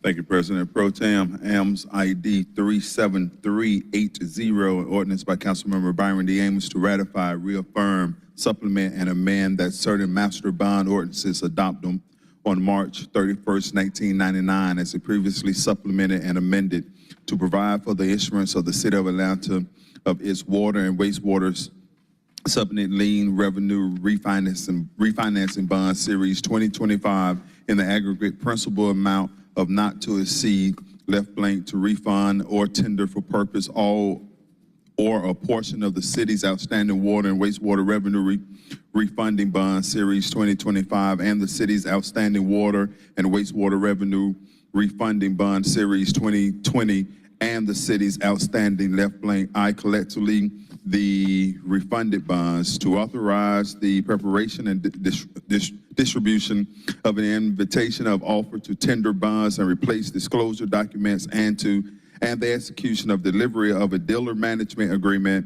and tender agent agreement in connection with tender for purpose of the refunded bonds, to authorize the preparation and use of a preliminary official statement and official statement in the connection with the offering for sale of the Series 2025 bonds, to supersede and waive all resolutions and ordinance or parts of resolution or ordinance that conflict with the provisions of this ordinance and for related purposes.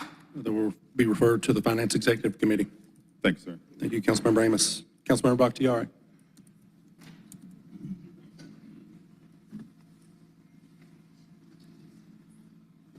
Thank you, President Pro Tem Hillis. You're very welcome. Elms ID number 36769, ordinance by Councilmember Liliana Bakhtiari to rename a portion of Dixie Street Southeast to waive certain provisions of Section 138-8 of the City of Atlanta Code of Ordinances and for other purposes. That was the street renaming? That was the street renaming paper? Yeah, yes. That was referred to the Transportation Committee? Elms ID 37415, an ordinance by Councilmember Liliana Bakhtiari, Winston, Faroki, Amos, Dozier, Juan, Shook, Hillis, Boone, Overstreet, Westmoreland, Bond, and Collins. An ordinance to amend the 1982 Atlanta zoning ordinance as amended by creating a definition for vape shops and elementary and secondary schools, amending the regulations of various districts to establish a minimum distance of 1,000 feet between vape shops, amending the regulations of various districts so as to require a 1,000-foot distance between vape shops and elementary and secondary schools and for other purposes. Referred to the Zoning Committee? Thank you. Thank you. Councilmember Bond.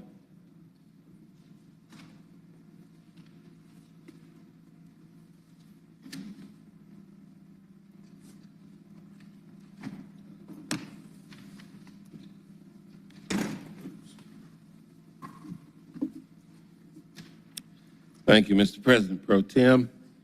First is Elms ID number 37362, an ordinance by Michael Julian Bond and Byron Amos to establish a program to assist with tree removal and pruning for eligible senior citizen homeowners in the city of Atlanta and for other purposes. Be referred to CDHS.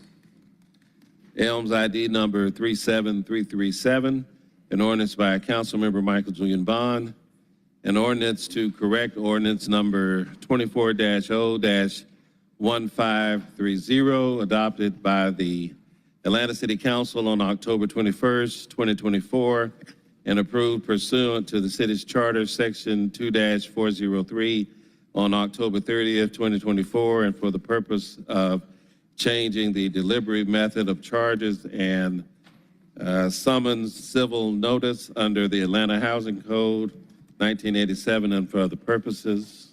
Referred to the Public Safety and Legal Administration Committee. And finally, Elms ID number 37338, a resolution by Councilmember Michael Julian Bond authorizing the city of Atlanta to donate an amount not to exceed $750,000 to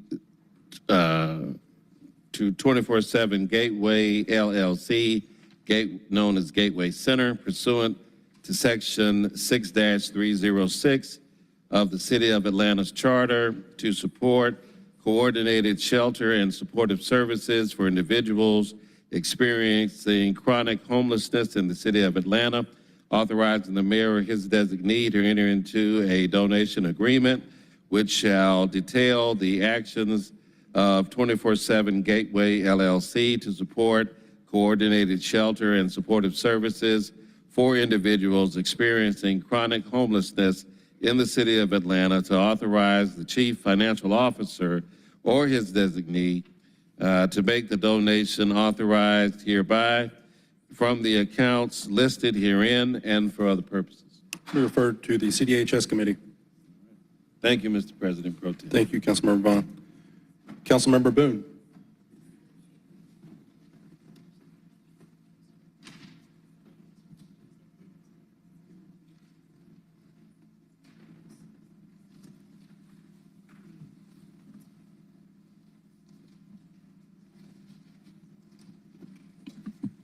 Thank you, Mr. President Pro Tem.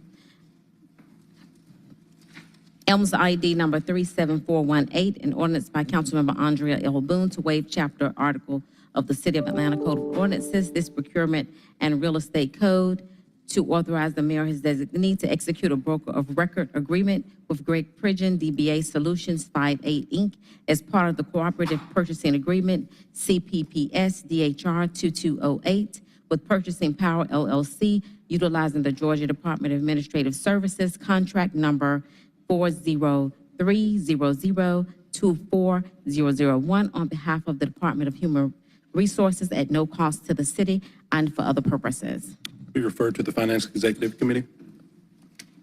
Next item, item 37422, an ordinance by Councilmember Andrea Boone. An ordinance authorizing the transfer of funds from various council carry-forward accounts to the respective council distribution and expense accounts to continue serving the Atlanta community by funding projects for the public good within their district or donating funds for charitable purposes and for other purposes. Referred to the Committee on Council.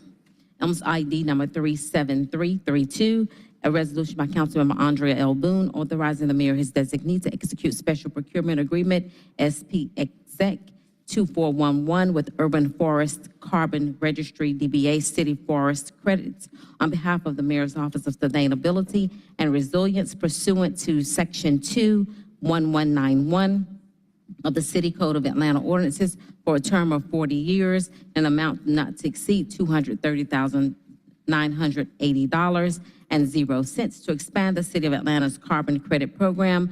All contracted work will be charged to and paid from the fund department organization and account number listed herein and for other purposes.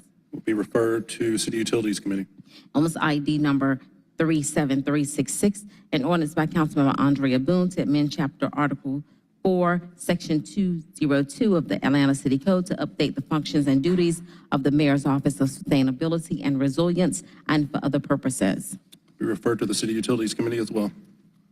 Elms ID number 37414, a resolution by Councilmember Andrea Boone authorizing the mayor his designee to exercise the first renewal option for SPPS D0F DWM Revenue Recovery Services with Utility Revenue Management Company, Inc. on behalf of the Department of Finance for a term of 1 year effective March 13th, 2025 through March 12th, 2026, and for other purposes.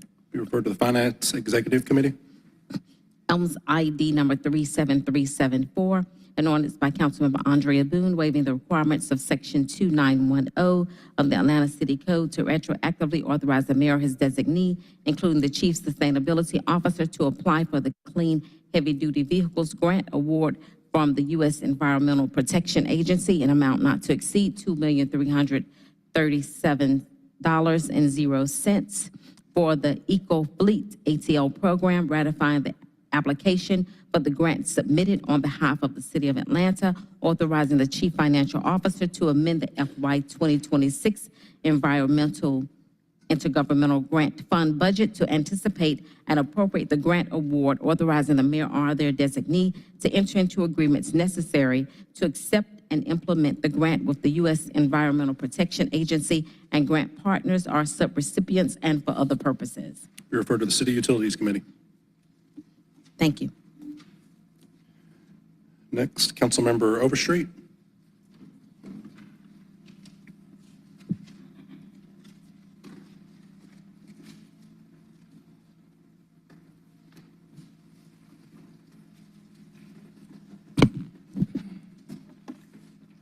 Okay. President Pro Tem, I have two. Elms ID number 37421, an ordinance by Councilmember Marcy Collier Overstreet and Byron Amos to waive Chapter 2, Article 9, Division 1, Section 2-910, grant application to authorize the mayor or his designee on behalf of the City of Atlanta Department of Labor and Employment Services to apply for and to accept a Southern Cities Economic Inclusion Incentive Grant from the National League of Cities in the amount not to exceed $15,000 for the purpose of supporting Southern municipalities in developing strategies to increase economic prosperity for local residents and businesses, to amend the FY 2025 budget by adding to anticipations and appropriations the grant funds provided by the National League of Cities in an amount of $15,000. All grant funds shall be deposited into the account numbers listed herein and for other purposes. Be referred to the CDHS Committee. Okay, EMS ID number 37358, a resolution by Councilmember Marcy Collier Overstreet authorizing the mayor or his designee to enter into an intergovernmental agreement with the City of South Fulton, Georgia, on behalf of the Atlanta Department of Transportation for the purpose of sidewalk improvement for sidewalks within the geographical boundaries of Atlanta for the New Hope Road Sidewalks Project in an amount not to exceed $121,000 and $9.05. All contracted work will be charged to and paid from the fund, department, organization, and account numbers listed herein and for other purposes. Be referred to the Transportation Committee. Thank you. Thank you, Councilmember Overstreet. Councilmember Shook. Thank you, Mr. Pro Tem. This is Elms 37339, a resolution by Shook authorizing the mayor or his designee to exercise renewal number 1 to a co-op purchasing agreement, number of which is listed, with Purchasing Power LLC, utilizing the Georgia Department of Administrative Services contract number listed on behalf of HR for a term not to exceed 12 months with one-year renewal option in an amount not to exceed $0.00 to provide a voluntary employee purchase program to eligible employees for the purchase of consumer goods and services via payroll deductions and for other purposes. Be referred to the Finance Executive Committee. Elms 37340, ordinance by Shook authorizing the mayor on behalf of Department of Transportation to accept grant award funds from GDOT to authorize the CFO to amend the FY25 budget by adding to anticipations and appropriations $960,000 for the Path 400 trail extension from Lawrence Drive to the City of Sandy Springs limit, to enter into agreements with the GDOT for implementation of grant acceptance and participation and for other purposes. Refer to the Transportation Committee. Elms 37413, an ordinance by Shook authorizing the mayor on behalf of the Atlanta Department of Transportation to accept grant award funds from GDOT to authorize the CFO to amend the FY25 budget by adding to anticipations and appropriations $720,000 for the Path 400 trail extension from Wyuka Road to Mountain Way Commons to Lawrence Drive, to enter into agreements with GDOT for implementation of grant acceptance and participation and for other purposes. Be referred to the Transportation Committee. That is all. Councilmember Juan. Councilmember Westmoreland for Councilmember Juan. Thank you, Mr. President Pro Tem. Elms 37416, ordinance by Councilmembers Juan and Westmoreland and Juan, authorizing a donation amount not to exceed $5,000 to Morningside Lennox Park Association pursuant to Section 6306 of the City of Atlanta Charter and for other purposes. Refer to the Finance Executive Committee. And 37417, an ordinance by Westmoreland, authorizing a donation in an amount not to exceed $3,000 to Propel ATL pursuant to Section 6306 of the City of Atlanta's Charter and for other purposes. Also referred to Finance Executive Committee. Councilmember Winston.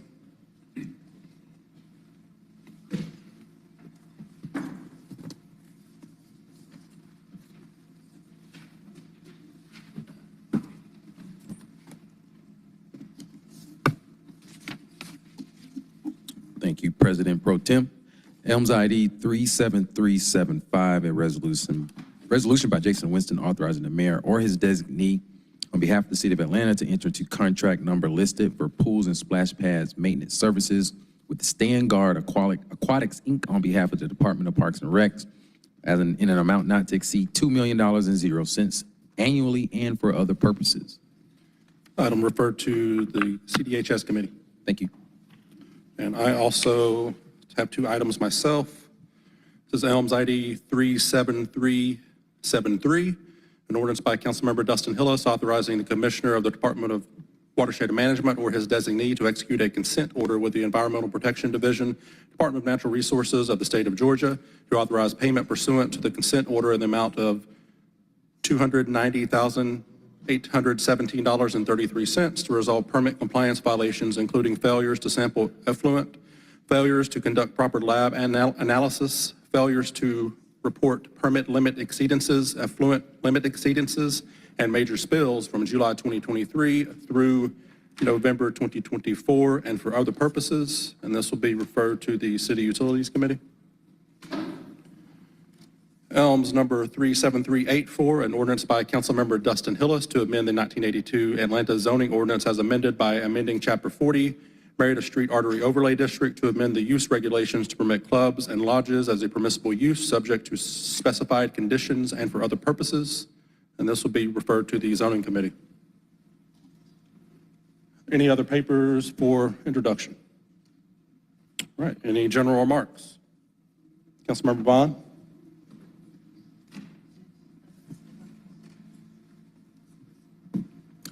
Thank you, Mr. President Pro Tem. I don't know if we did a moment of silence in the beginning of the meeting, but a longtime community advocate, volunteer, and Politico has passed away. I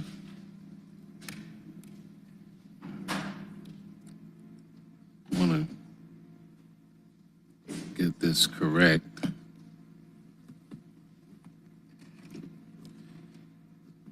Mary Dancy. Did we do an announcement at the beginning? Well, Mary, for those of you who know Mary Dancy, she has been in the community an extremely long time, for many, many decades. And I'm literally just learning this. Apparently, she has just passed away. And her services were actually yesterday. So I'm just getting a notice of it. But I'd like to ask if we could just take a moment of silence for her. Yes, sir, Councilmember.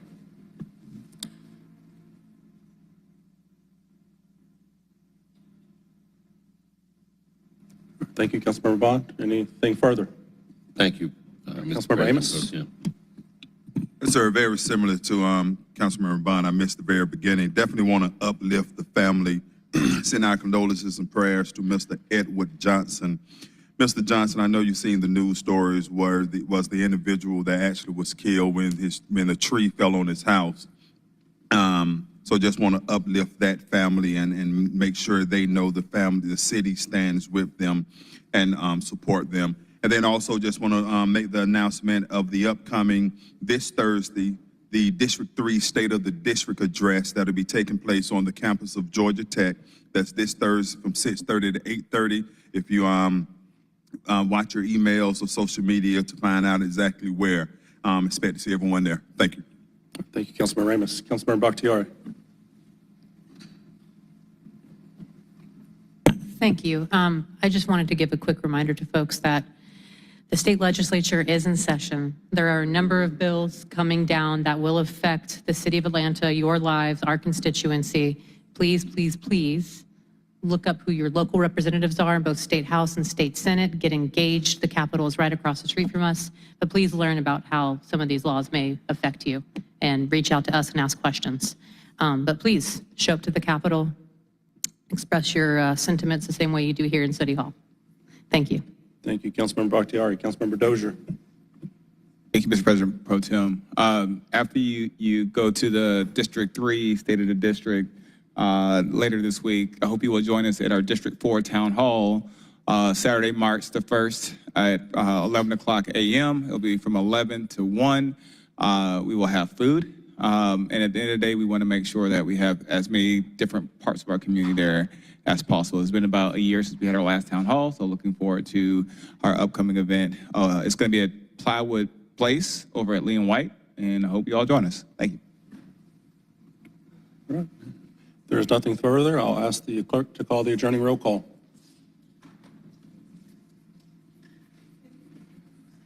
Thank you, Mr. President Pro Tem. We have Council President Doug Shipman, Councilmember Michael Julian Bond, Post 1 at Large, Councilmember Matt Westmoreland, Post 2 at Large, Councilmember Ishay Collins, Post 3 at Large, Councilmember Jason H. Winston, District 1, Councilmember Amir Faroki, District 2, Councilmember Byron D. Amos, District 3, Councilmember Jason Dozier, District 4, Councilmember Liliana Bakhtiari, District 5, Councilmember Alex Wan, District 6, Councilmember Howard Shook, District 7, Councilmember Mary Norwood, District 8,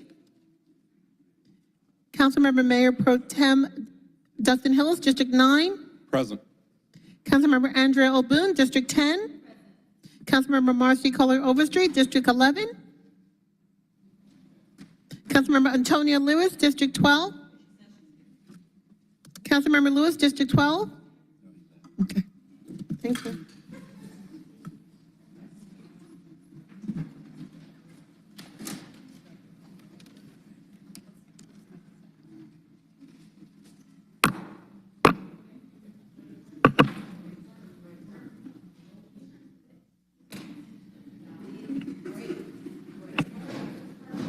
By unanimous consent of members present, we are adjourned.